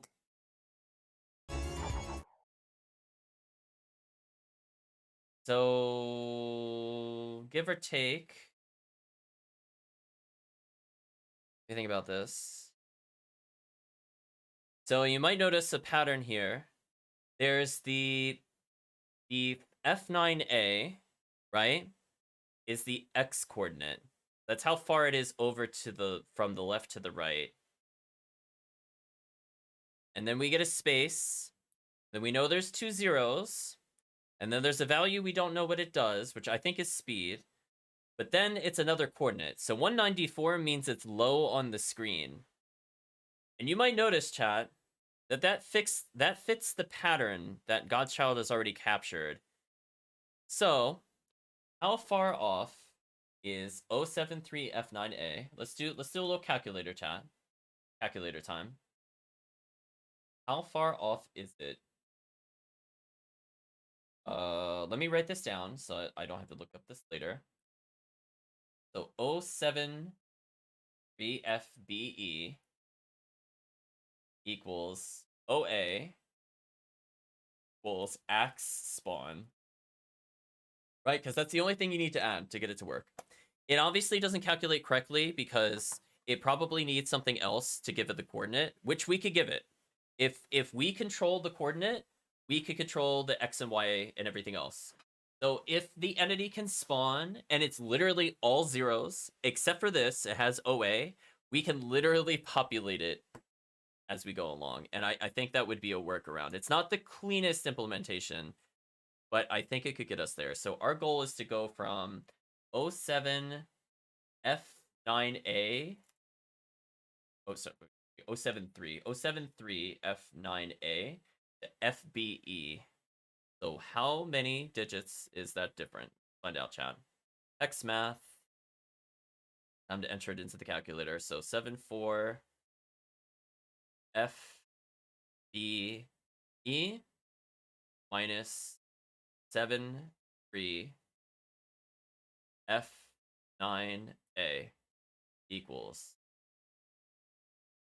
That's a big offset. That doesn't seem right. Did I capture that correctly? Oh, no. I didn't. I was going to say. Didn't capture it correctly. That's why that didn't make sense. I'm like, how did I get 1,000? I was off. I said 4. I should have said 3. Let me try that again. It'd be 073, not 4, FBE minus starting position 73 F9A. What is the difference? 24. So it's 24 from the starting location. So we have an offset. Offset equals 24. So if I take God's child's list, we know starts here. Chat, we're going to have a fun math journey. Hopefully this will lead to us spawning something. As if so, we have figured out enough that we could put it in any entity slot that we want, and we can modify it. So all I need to do is literally feed it a single digit at that offset. That's literally it. Yeah, so I'm hoping we get there. Yeah, seatbelts, everybody. Because I can actually spawn in an entity that's completely blank. In fact, that was one of the things I was originally planning to do. I literally was going to spawn it blank and then populate it one bit at a time. Was one of the theories I had. So if I tell it to just put a spot in memory, and it's a very specific spot in memory every time, then I don't need to worry about that. But let's find out, chat. 24. We're going to go from the horizontal, because I'm pretty sure that's where we're looking at. I don't know if that's inclusive or not. I actually don't. I didn't bother to check. I always forget how math works. There should be 24 from here. So actually, no. Hold on. If the difference is 24, let's not count it. Let's do from 7, 4. Brain is fried. Sorry, chat. I'm processing. I just want to make sure I did hex math. Hex math was 24, correct? I just want to make sure before I go any further. Hex math was 24. Just gonna put it in one more time. I want to have the unsigned integer because I need that for the code, but I need to know both. So it's 24 in hex, 36 in okay, because I need the integer for the coding. So what I should be able to do is we should be able to take God's Child's 074 B5A and add 24 in hex. And that's all we should have to do. And if we do that, I'm hoping we see something light up in God's Child's watch list. Assuming I typed this incorrectly, which is the moment of truth.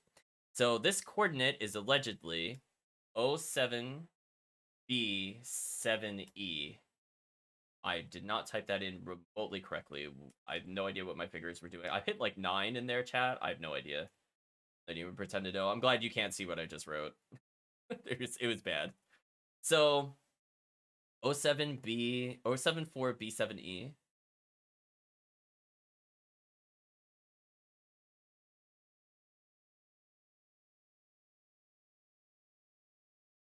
We do have the activates here. We talked about this last time. Is that all that's needed for this to work? Because we found this last time, actually.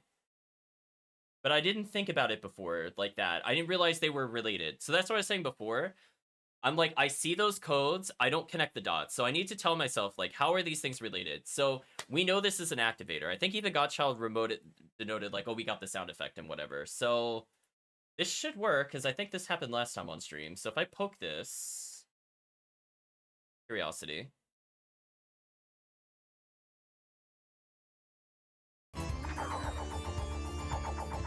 It did spawn something briefly, I think. We'll freeze this.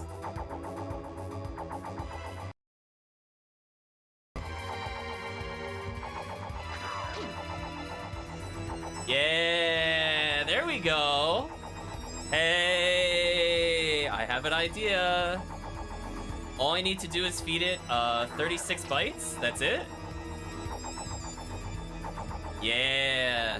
So God's Child, remember how like we saw, you've probably seen it as much as I have. You saw the codes where they're like, modify the sub-weapon, like the height and everything else. Remember those kind of codes on like the hacking sites and why they listed it in sets of 3s? I was thinking about that earlier today, and I'm like, it's not that you need each of those 3 for it to work. It can work with just one. It's more like you can normally only spawn up to 3 sub-weapons, I think is the normal limit, if I'm not mistaken, and then it usually replaces one of them. Or it freezes you if you're doing the dagger, for example. So all they were doing was covering every entity slot. So it's like, are all those just a different offset? Because technically, if we know that offset, we can apply that no matter what entity it is. So I don't care if it spawns in slot 1, slot 2, slot 3. So this might be enough. The only thing I'm not sure about is how it calculates damage. But honestly, that doesn't matter. And I'll tell you why it doesn't matter. I could override it. So I can make this damage do whatever I want. So if you saw a cheat on there, God's Child, that talked about like sub-weapon max damage, I think they didn't realize there was more than one sub-weapon slot. But technically that offset relative to the entity, whether it's like 62 or 64 from where that first X position is, you could apply that to everything else in the game. So in theory, for example, if you do that to the enemies, you should be able to set their damage straight to 0. So you can make everything in the game do nothing if you really want them to. Which is what we did for spikes, by the way. We set it to 0. So this is actually really big news. So I can use anything we already know the activate of and apply it. Now, the tricky part is where it's going to activate it. Like, we know it's going to be this offset of 24 in hex or 36 in integer. So technically 36 different values we had to go down, but it's just 24 different in number and hex. So we would be able to take a look at any of those entity slots and just do that. So for example, if we did, you might have seen things for like Tetra Spirit, Single Spirit, blah, blah, blah. All we would need to know is specifically what that activator is. And that's it. That's all we need. We have 4 for the knife. So in theory, if I unfreeze the axe, so we don't hear this for a second, and we take the God's Child one, and we give it a poke, and I put a 4 in, I should hear the knife.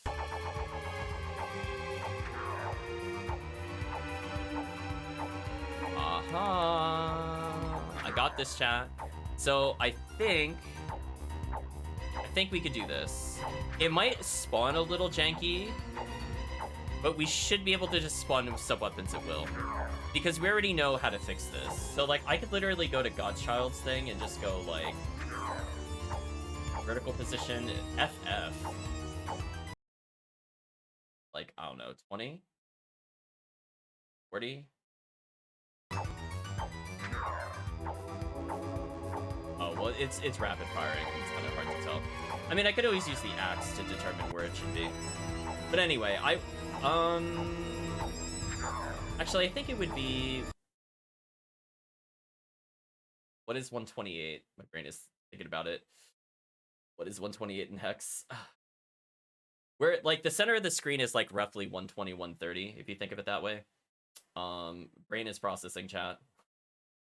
1 second. 128 is just 80 in hex. So, like, if I were to hard freeze this, we should see it if I do... Oh, well, I despawned it. Now it's not gonna work. So I have to be really quick, but it'd be like... something like this. And then I could set the X coordinate also to this. Like roughly center in the screen. I didn't see it, but I'm assuming it was there somewhere. But yeah, I think we could do this. Okay, so I learned something today. We might be able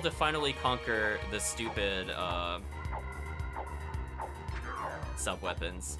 Now, what I can do is, God's Child has an offset here, but I can apply it to where a melee weapon is. So any mapping we learn from God's Child's list, where we know, like, if it's a sprite facing, if it's an animation thing, any information we get here applies to every entity.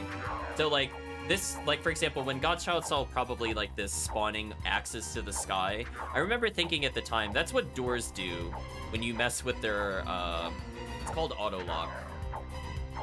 When you mess with their auto-lock, weird things happen.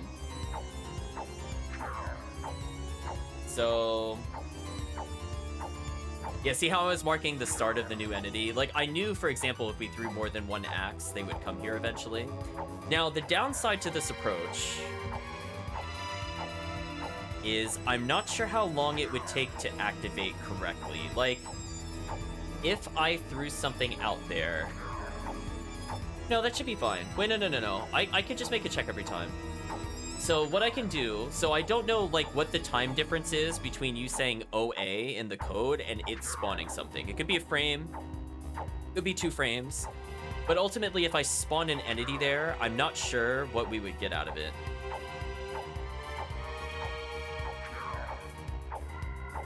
Okay. So I'm gonna try one more thing. So we're gonna have to use some math, chat. So I have to just manually spell out the bytes. I'm not kidding you. I have to write all those dumb bytes out, and one of them, just one of them, has to be the one that I'm looking for. So what was our offset? It was 36 individual ones. So I'm just gonna make it in Mayhem right now. So that's kind of the benefit of using Mayhem to test, is I could just do things you're not normally able to do kind of quickly. So I'm going to, so let's see, 3, 4, I got 5 in a row here, okay. What I'm gonna do in my code, chat, is I'm literally gonna delete everything except for OA, and I wanna see what that spawns. So 5, 10, 15, 20, 25, 30. Interesting. Very interesting. Is Hellfire 8 in Hex?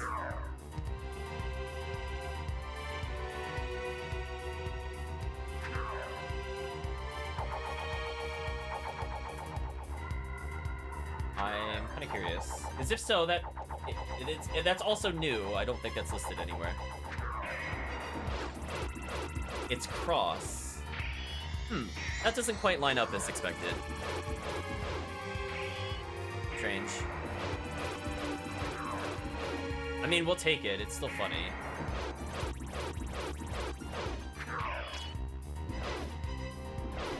So, like, I could make the cross summon on us, technically. I don't know what 6 is. So we could go through and test every single spell in the game, because everything should have an activator. We're gonna call it an activator. I'm not sure what else to really call it. But essentially, once that thing has a value, we go forward. So, in theory, no matter what is thrown at us, that's an item, we should be able to find what that is. Because that seems to contain all of the AI logic. It contains the sound effects, the hitboxes, the sprite, everything. It has everything, even the momentum to some extent. So all we need to know is specifically what values can we put in there and what does it spawn. So for example, when that cross spawned, that spawned because there's probably some logic from their end that checks your position. I can do that manually through Mayhem. I could say like the offset is Alucard, height, blah blah blah, like whatever I feel like doing. And I can spawn that cross in the center of the screen. If I feel the cross is not doing enough damage, I can just max the damage. So this is very interesting for me. So what I'm gonna do is I'm gonna count to 32 again with the chat. So 5, 10, 15, 20, 25, 30, and 2. And this one has to be OA. And I'm curious if I can get the same thing to happen that we just witnessed with a Mayhem command on demand. And I'm gonna overwrite one of my Mayhem commands. I did figure out what momentum was from another thing, and I actually found out the damage interval, for example, God's Child. So we fixed the Hellfire Fireball, And now that I have that offset, I could do that for anything. So we can make that axe hit for like 5 million ticks a second if we really want to, or just once. So we can override basically anything we can find. And we're gonna use your sheet as the base, because you already have all the addresses there, and that's just super convenient for me.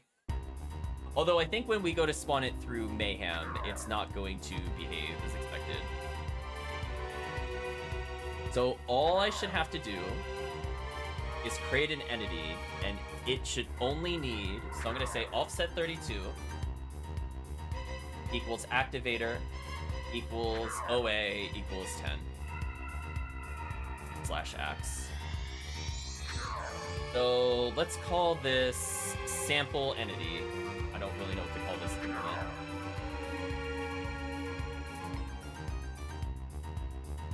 We're gonna go ahead and override something in Mayhem. So I'm gonna do the grounded version. So I'm gonna do dot triangle, do a quick lookup.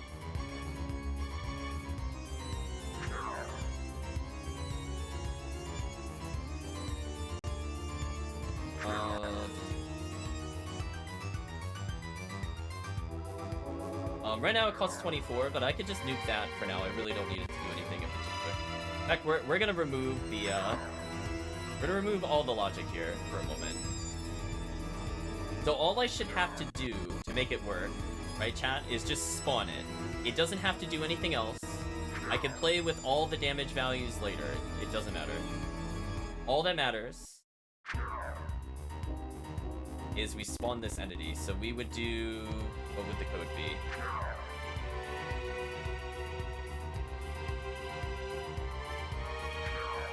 It's still constantly ongoing. 7344202. So O2 might be it could be Soul Steel. So as I said before, I think people didn't realize they were related. So they just kind of went like, oh, you know, maybe they were poking around and they happened to find it like that. But there's a correlation you could draw between them. So what was I doing? I just wanted to spawn an entity. So all I would have to do is say entity new fireball equals well, it's sample entity. I think I said out loud. I say it out loud because my short-term memory is so shot right now. So let's put it there. And that should be all I have to do.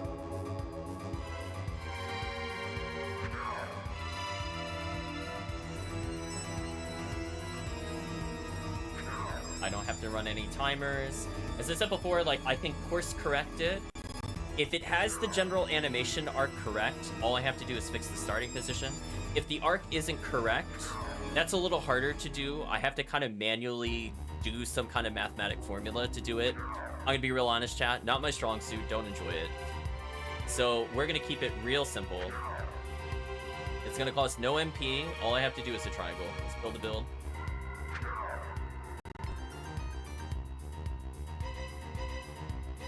I really don't want to lose these cheats.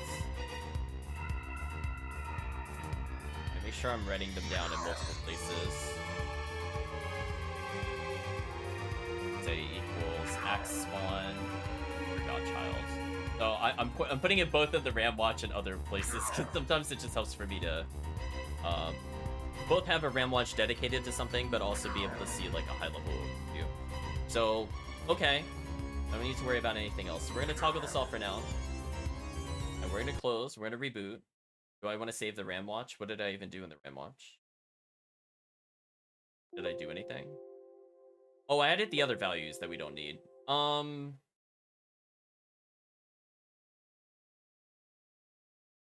now, whatever. Okay, build time. So is it possible for me to just send an entity that literally only has that value populated? What does it do? It's the same as using like a poke. I don't know if I need to use a freeze or a poke. Let's see. Welcome back, Chris. Oh yeah, this is potentially very big. So this means that I can basically have free reign on anything in the game. Right? Because almost everything should have an activator. Now, what the activator is, I'm not sure. But we know anytime we see something, we should be able to spawn it. So for example, when the Axe Lord armor enemy chucks an axe, that should have an activator, right? Because it has to have something that initiates the AI. So once you have that one flag, suddenly you can make it do anything. And you know, we can always try to overwrite things like the sprite or the palette manually, but technically we could use the AI from one move and then try to force it to use a sprite that is loaded comparatively. Now, it might be a little janky because it's not meant to do that, but it's just like it opens the door to those kinds of things. So we're gonna just pick a file. I think it really matters. I'm just curious, if I do this, are we gonna hear... I don't need to see the axe, I just need to hear the axe. You make an enemy spam their throwable? Yes. You can keep making it spawn over and over. This is what that would do, God's Child. So as long as you freeze it, it will go through its animation and then automatically do it. So even if the enemy is dead, it will keep doing it over and over. So you can have like the revenge axe. Okay, so we're gonna go ahead and... How do I not have Axe Lord armor? Blasphemy. It's like a chat. Actual blasphemy.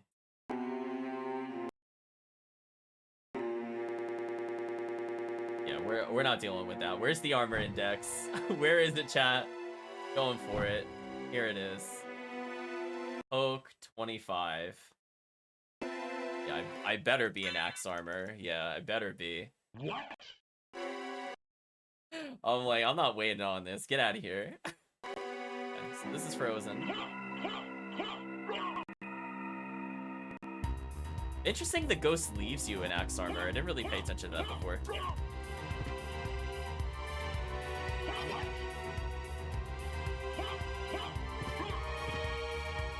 I don't hear anything.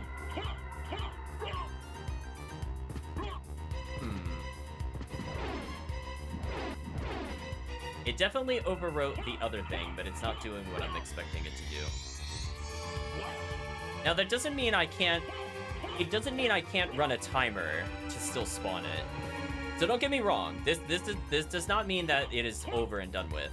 It just means that initially adding an entity with only this value doesn't work. And I'm pretty sure I put it in correctly. I'm not sure if we can see it in the list. The value I gave it was OA.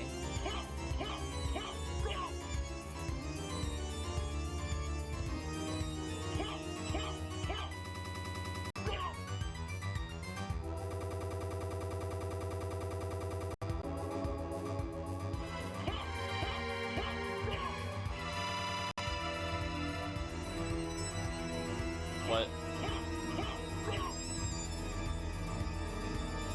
Ram Search, are you feeling okay? I told you to go to a specific value equal to OA, and you didn't give me OA. Oh, is it because it's unsigned? Okay. Like, my brain was like, what happened? I don't understand. Oh, wait, does the hex... Oh, I didn't think about it this way. No, I put it in hex there. Okay. I just want to make sure I didn't put 10 or something silly. We'll do hex real quick.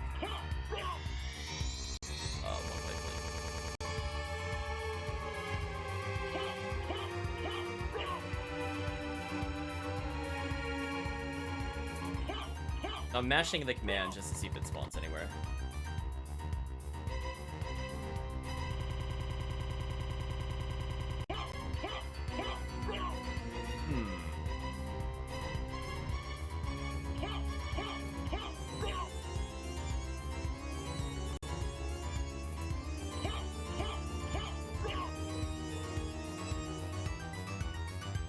If I leave the room, what does it do?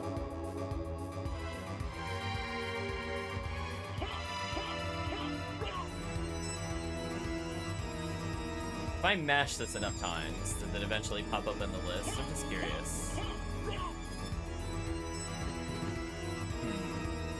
So I can't just directly spawn the entity, which is fine. It's not the end of the world. As I said before, we have an alternative. So if I really need to, I can spawn it, and then I can catch it after it's spawned. Right? It's just an entity, so I should be able to find it. So, question. What is that entity called? Let's make note of it real quick, Pat. Let's go to got rid of my sub-weapon. Okay, I need to write down the sub-weapon cheat, because that one is actually useful.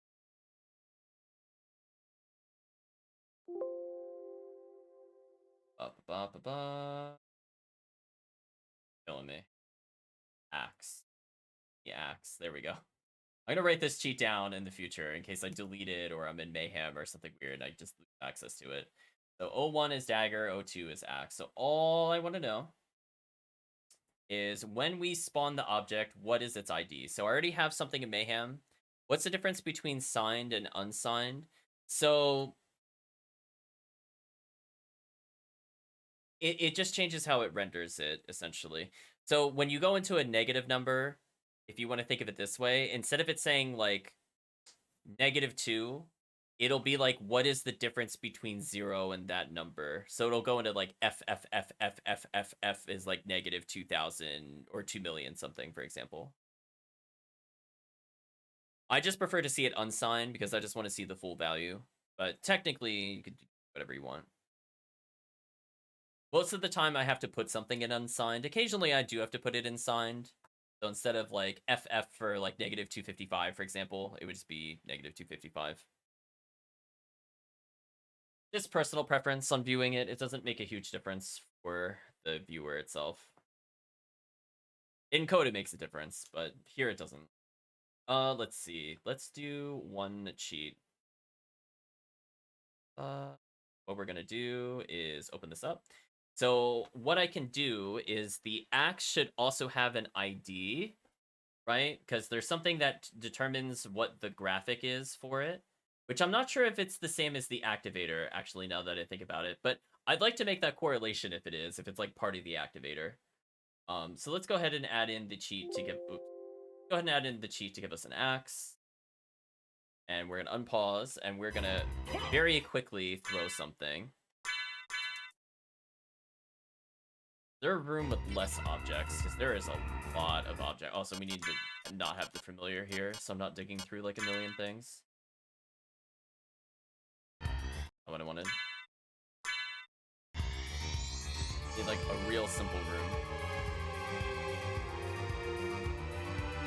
This might do. Because every lantern's an object, and I don't want to grab them. And then we'll know if they're grabbable. If we see anything in the background move, I'm going to be very cross. I don't want to see that happen, chat. The screen better look the same after I hit this button. I'm going to be very unhappy. So the downside to this is that axe is fairly quick, so I have to be very, very fast on how I log this. I'm going to actually use my left hand to manually do the throw. Interesting. I didn't see it teleport anywhere, so I'm going to go kill this now. It didn't look like anything moved, which is good, because that means there's less for me to review. And with that, I've now captured the IDs of everything in this room, if there is anything indeed. So for example, I know I'm in room 164 in the memory. The X coordinate of the room is 39, the Y coordinate is 8. I'm technically on map position number 39, and Y is 8. And my position in the room is 88 from the left and 163 from the top. All that information is there. Now I'm just looking through the addresses, if anything spawned. This might be too high in the list, now that I think about it. Oh no, there's something in here. This.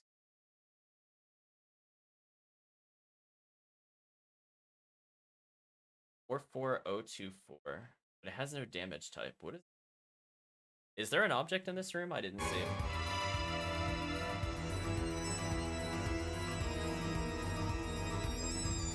Did I like steal the window or something? What did I steal? So the code will move things in the room, so that lets me know if something's there. Maybe I just didn't notice. Oh, I didn't like that. It got mad. Game mad, chat.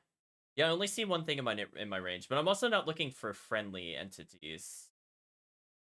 I think what I need to do, make one more change so I can see the other list. I think this may or may not move us as well. Honestly, I've never tried moving objects before in the friendly list. But we're here now, chat. So let's move all friendly and unfriendly entities, and let's see what absolute chaos happens. So technically, this would also move our like hitboxes and stuff briefly, before it fixes itself. But now I'm curious. CD room might be better. Probably. Go load up again.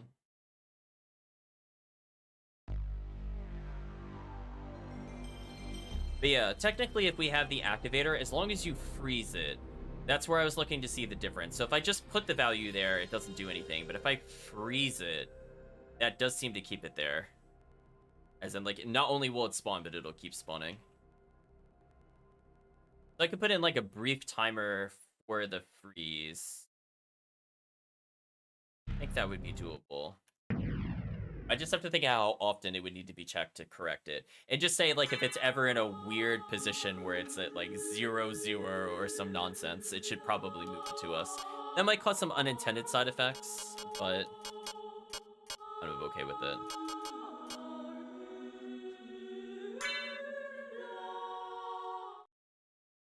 Unfortunately, I think I still need to do the cheat for the sub-weapon. Possibly the armor. One day I'll memorize those cheat codes. Hopefully you have it? Question mark? Damn. Oh, and you have, like, no hearts. Oh, this is, like, the worst test. I'm really tempted to use my save state, but I really don't want to lose what we had with this other one.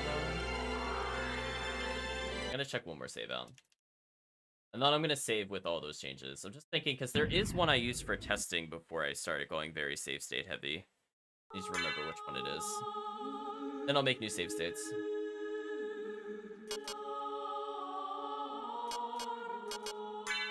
50 keys I know has the axe armor. The question is more, do I need to do anything else?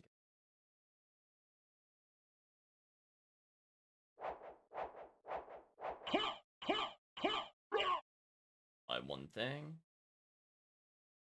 I noticed if you don't close down BizHawk, it also doesn't save the cheats properly, so if it crashes, you just lose all the cheats. That's a fun experience. Also, familiar be gone.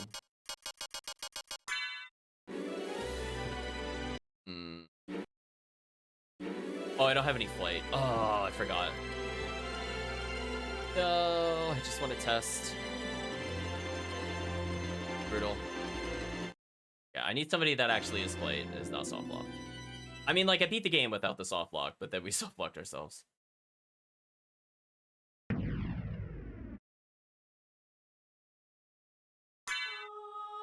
Any save file without me needing to do the save states. I'll redo all my save states.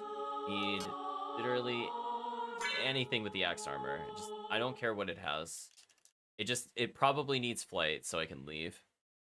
About it. I'll win with anything, chat. I don't care. Let's even more. How did I win with some of these? Looking at some of these whack. I know, like, it randomizes it to some extent, but most of these were guarded OG. Do I not have missed? I do, but it's very buggy. Okay, note to self. Whatever. I hit the miss button and nothing happened. That's why I was a little confused. Oh, I don't have missed. Oh, well, now I feel less bad. See that, chat? I remembered one time to try miss batting, and I don't have missed. One time, chat. I tried. Because I wanted to do that because I felt like I was going to drop the wing smash chain. It'd be easier to just miss over and over. Also, that door transition got me. Okay. That wasn't too bad. I'm getting slightly better at the inputs there, even though I very rarely wing smash.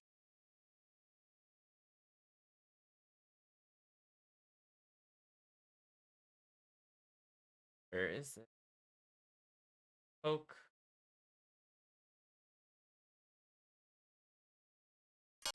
In case I need this later. Put this on the character. But for now, I mostly just need the sub-weapon. Toggle. Now the downside is I think this is actually not a good room to do it in, and I'll tell you why. Those statues are objects. Gonna make it very ugly.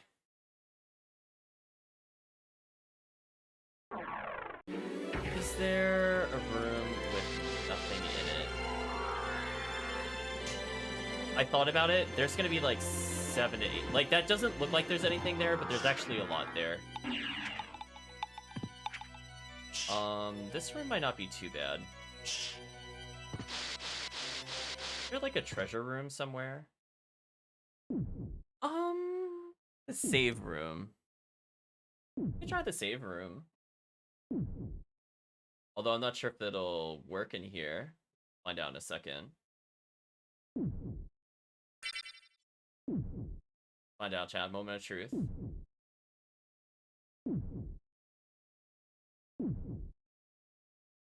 Deleted the room. Rest in peace room.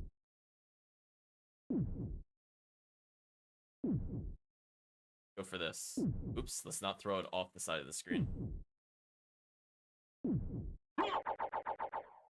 Ooh, it didn't catch it there. Yeah, because if it did, it would have moved it, I think.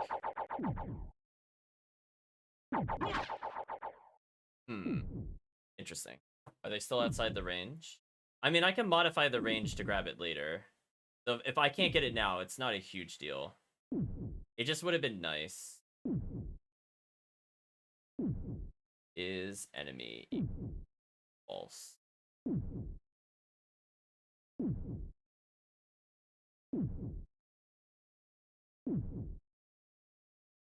I don't see anything in the normal. Oh, wait. Nope, I'm a liar. I do have something. The ID is 46076. Okay. I think this is the axe ID. The only thing that would make sense in this. The damage was 52. The damage type is 64. That, I don't know. I don't think...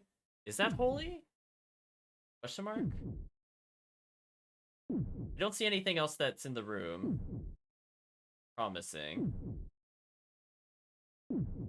The only other contender is nothing, actually.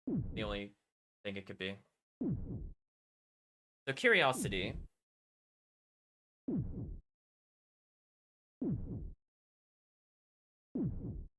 I think there's a way we can test this.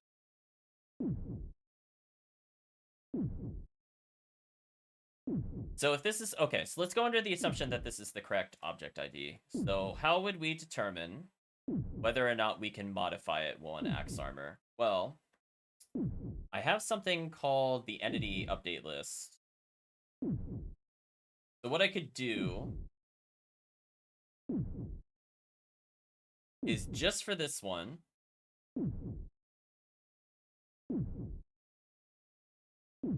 I could start it at something else other than that. So it would be log current entity, log current room. Hold on. Let me copy the room code that's there. All I needed to do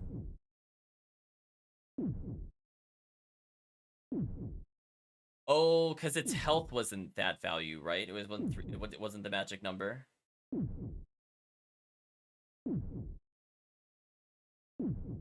Interesting. It doesn't have a health total. Interesting. So what I can do is I can modify this one without needing to do anything else. So I could just say if ID. We're going to copy the ID I just announced. That was 46076. So if it equals this, I want to put it at like... I don't know, what would be noticeable? XY coordinate. We'll do it like 50-50. I think that should be a noticeable enough change. We should do that.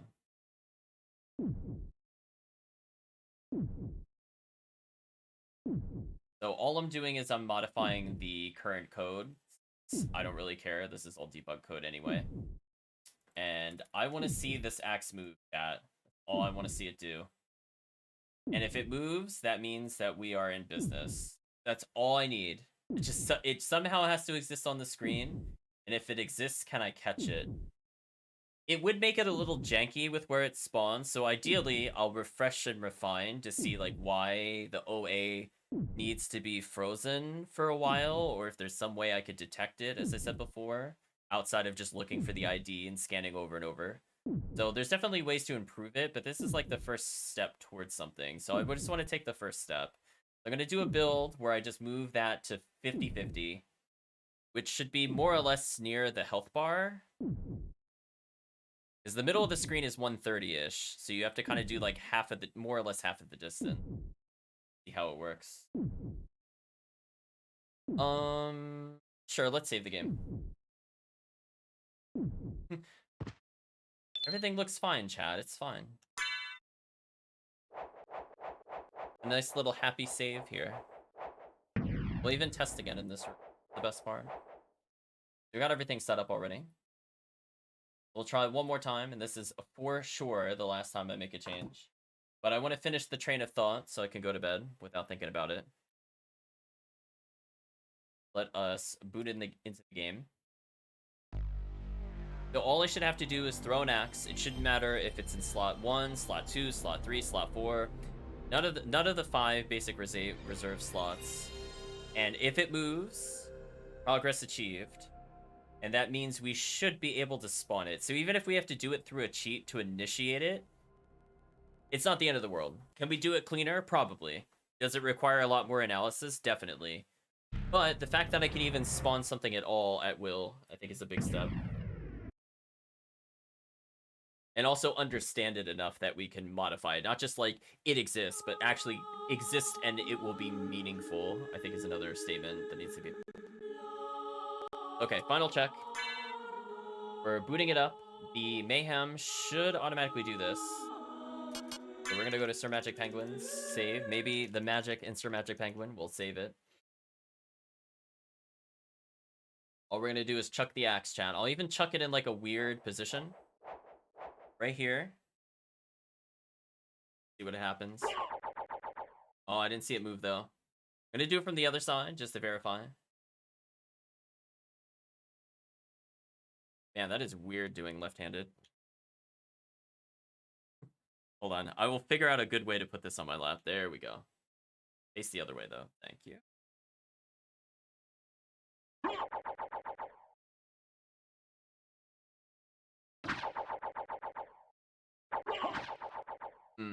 Not seeing it update. I'm going to pause one more time just to see if it registered any of those. I mean, if needed, I will literally go into the memory manually, but it should be in here.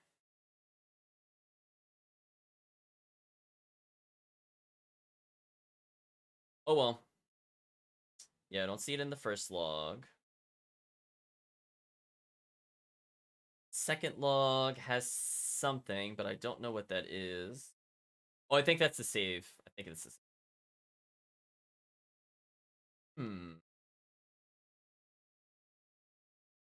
Very curious.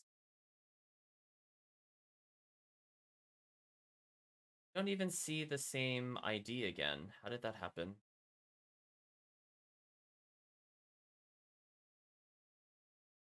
It allegedly did move whatever had 52 damage into the 50-50 position, because I could see it there, but I didn't see anything update visually. Very strange. I mean, it's possible it offset the hitbox and not the thing itself. That would be very hard to test. I would have thought the XY position was for the model, not for of the sprite, not the hitbox. But it could be that. So I'm not going to give up on it. I'm going to think about it. But I think for now, it's a good stopping point. So thank you for sticking around, everybody. Talk about thoughts and feelings. So I did learn something about the activator. I think it's worth exploring. I think there is a path towards spawning things at will. Now, I'm not sure if it's a limit, like it has to be something Alucard specifically has to summon in order for it to appear there, or if he could get things he's not supposed to be able to spawn, for example, to go there. That might also include any kind of effect Basically anything you do with like square and circle. So in theory, you should be able to modify this in some way, for example, to spam Power of Sire. In theory. But you have to get the graphic to appear. That's the tricky part. You got to get the graphic there. See where it goes from there. So let's talk about how we feel overall the Axe Armor run went. Outside of the MP issue, which we already fixed, it went pretty well. So I don't know if you caught any of it, Gods, but man, that run was pretty solid. It was like somewhere between an hour 20 and an hour 30 in terms of clear. Not quite a full clear like last time, but it was pretty quick. Never died. Didn't really play super aggressive. Yeah, it was pretty solid. So we're getting it up there. We were playing around with Momentum God's Child, so we were slingshotting ourselves across a couple gaps. I have to get more used to the momentum mechanic, but I think it could be cool for people to try. And God's Child, I'm just going to let you know, we have items sort of working. So you can actually use your potions and your library card. So if you want to zip around the castle, it technically works. So it's a fairly complete character. We only have like one issue with the door and one spike room. Like that's it. Otherwise the game is completely playable. It's like oh no, one door and one spike, whatever. But yeah, we solved everything else, God's Child. We went through mist gates, we ignored most spikes, we fit in the All Rocks chamber, we went to second castle, we styled on Dracula. We made Medusa question why she's a boss. You know, all the classic SotN things. We even fought Galamoth, I think, on Monday, God's Child. So if you wanna catch that one as well, Monday was almost purely a run. It's changed since the Monday run. In fact, it changed a lot today, even after the run. But it's looking pretty solid. And I think these fixes to the MP should make it really, really quick. So I'm very happy with how the scaling works. So while you don't really pick up a lot of weapons, because they don't really do anything currently with the Axe Armor, other than shields. Shields are amazing. Each relic has been pretty impactful, I would say. I think my favorite are still probably the bat relics, not for the mobility, but for the damage, because I put all of our spell damage on the bats. The wolf relics have all of our movement, and the mist ones are kind of utility. That kind of helps us with our dodge, and it gives us like invincibility with flight, for example. So they're all very useful. I don't know if there's relics I would really skip now, because I feel like they really do add to damage. Maybe the wolf ones are slightly less relevant, but then I'm going slower. So I don't know if I don't know if a relic is worth skipping in this mode, honestly. Because we have things like, for example, you normally shoot 2 small fireballs, but every time you get a bat relic, it adds another fireball, and then if you get fire of bat, it adds more damage, and if you get force of echo, it makes it hit as the damage subtype, so things have more weaknesses to it. Yeah, so everything is pretty solid. Like, I think with the most noticeable wolf one for movement and possibly for clear is the when you're doing the momentum slide and you do an axe strike, you do an extra 20 damage. So not when you're like standing still and hacking them, but when you're like actively moving. So that makes like clearing the castle a lot more consistent, and then it also increases your max speed. So it is just so solid for movement. It definitely shaves off like probably 2 to 3 minutes just by picking it up. But yeah, most of the relics are pretty useful. As I said before, I like to level up the spells, so technically the bat one you could probably mostly skip, but again, it adds like another fireball, and some of them add base damage to the fireball, so you end up doing quite a bit of boss damage. Oh, and God's Child, I'm not going to spoil it for you, but there may or may not be the greatest Akmadon 2 cheese of all time. I'm just letting you know, God's Child, it is the dumbest thing. Calvicium brought it up to me on Monday, and I'm like, does this really work? Is this real? Oh my gosh. This is so stupid. I'm like, come on. I'm like, come on. What are they doing? Yeah, Chris knows. Chris knows. Oh my gosh. It's so dumb, God's Child. You're gonna love it. Hopefully, yeah, you'll have to see the Aquadon cheese. And you'll know why it works that way, because it's just certain things, but it's just really funny. Like, Akmadana is now officially the most free boss of all time, God's Child. I don't think I can lose to him as Axe Armor. It would be a feat. I'll put it that way. I would have to really, really try to die. I think Medusa would hit me more. I know, just certain things for sure. But yeah, I'd really have to try to die with the new cheese for sure. But other than that, you know, we're experimenting with momentum. So hopefully if you catch the Monday thing and you go into Tuesday, which is today's stream, you enjoy where it's been so far. But I think for now, we're wrapping up. I have basically added everything we want except for a usage of hearts. So if we kind of commandeer that activator code, we know the different entity slots that exist. I could just spawn stuff at the end of the entity list so it doesn't overwrite more often than not. I think that would be the safe thing to do. So all I would do is just look at the addresses that are available, and I'd literally pick like the last 3 because more often than not, nothing will ever fill a room that much unless you're playing Mayhem and you hoard everything. then you'll hit the end of the list. But just in general, I think it would be doable. So we would spawn it, and then we could catch the ID, and then we could move it. So that's all I really need to do. And I can even check the ID offset, as I said before. I can look at it manually. That's a known offset. I think it's like 60. No, not 60. It might be. It's either 64 or 28. I forget which is. But either way, I'd be able to look at the already established mappings, and then from there, I would just capture that, and then I could do whatever I want. Because we already removed doors, we removed spikes. So why don't we just move an entity rather than delete it? And I think that's all we would have to do. But anyway, chat, that's something for me to look into. I don't know if that'll be ready for Saturday's run, but I think the updated run that we just did today with the MP changes, I think is good enough for adventure mode / expedition. So for now, chat, thank you for joining. Thank you for sticking through some of the ramblings. I had a lot of fun. We learned things. So special shout outs to God's Child. Don't think we gave him a shout out in the stream itself, but let's do that. Right at the tail end. Better late than never, I suppose. Assuming this loads. There we go. It's getting there. Oh, nope. Never mind, it died. Oh well, we'll do the shout out for God's Child next time. But thank you all for joining. And I think next time we're going to be resuming probably some Suikoden on Thursday. I'm going to hopefully rest up between today and tomorrow and feel a little better because I'm still feeling kind of hot in general. Because I had like a slight fever yesterday. But I'm feeling a bit better, fortunately. And I think going into Friday, Saturday territory, I might be able to slip in a few changes for Axelord armor. We'll see. I'm not going to promise.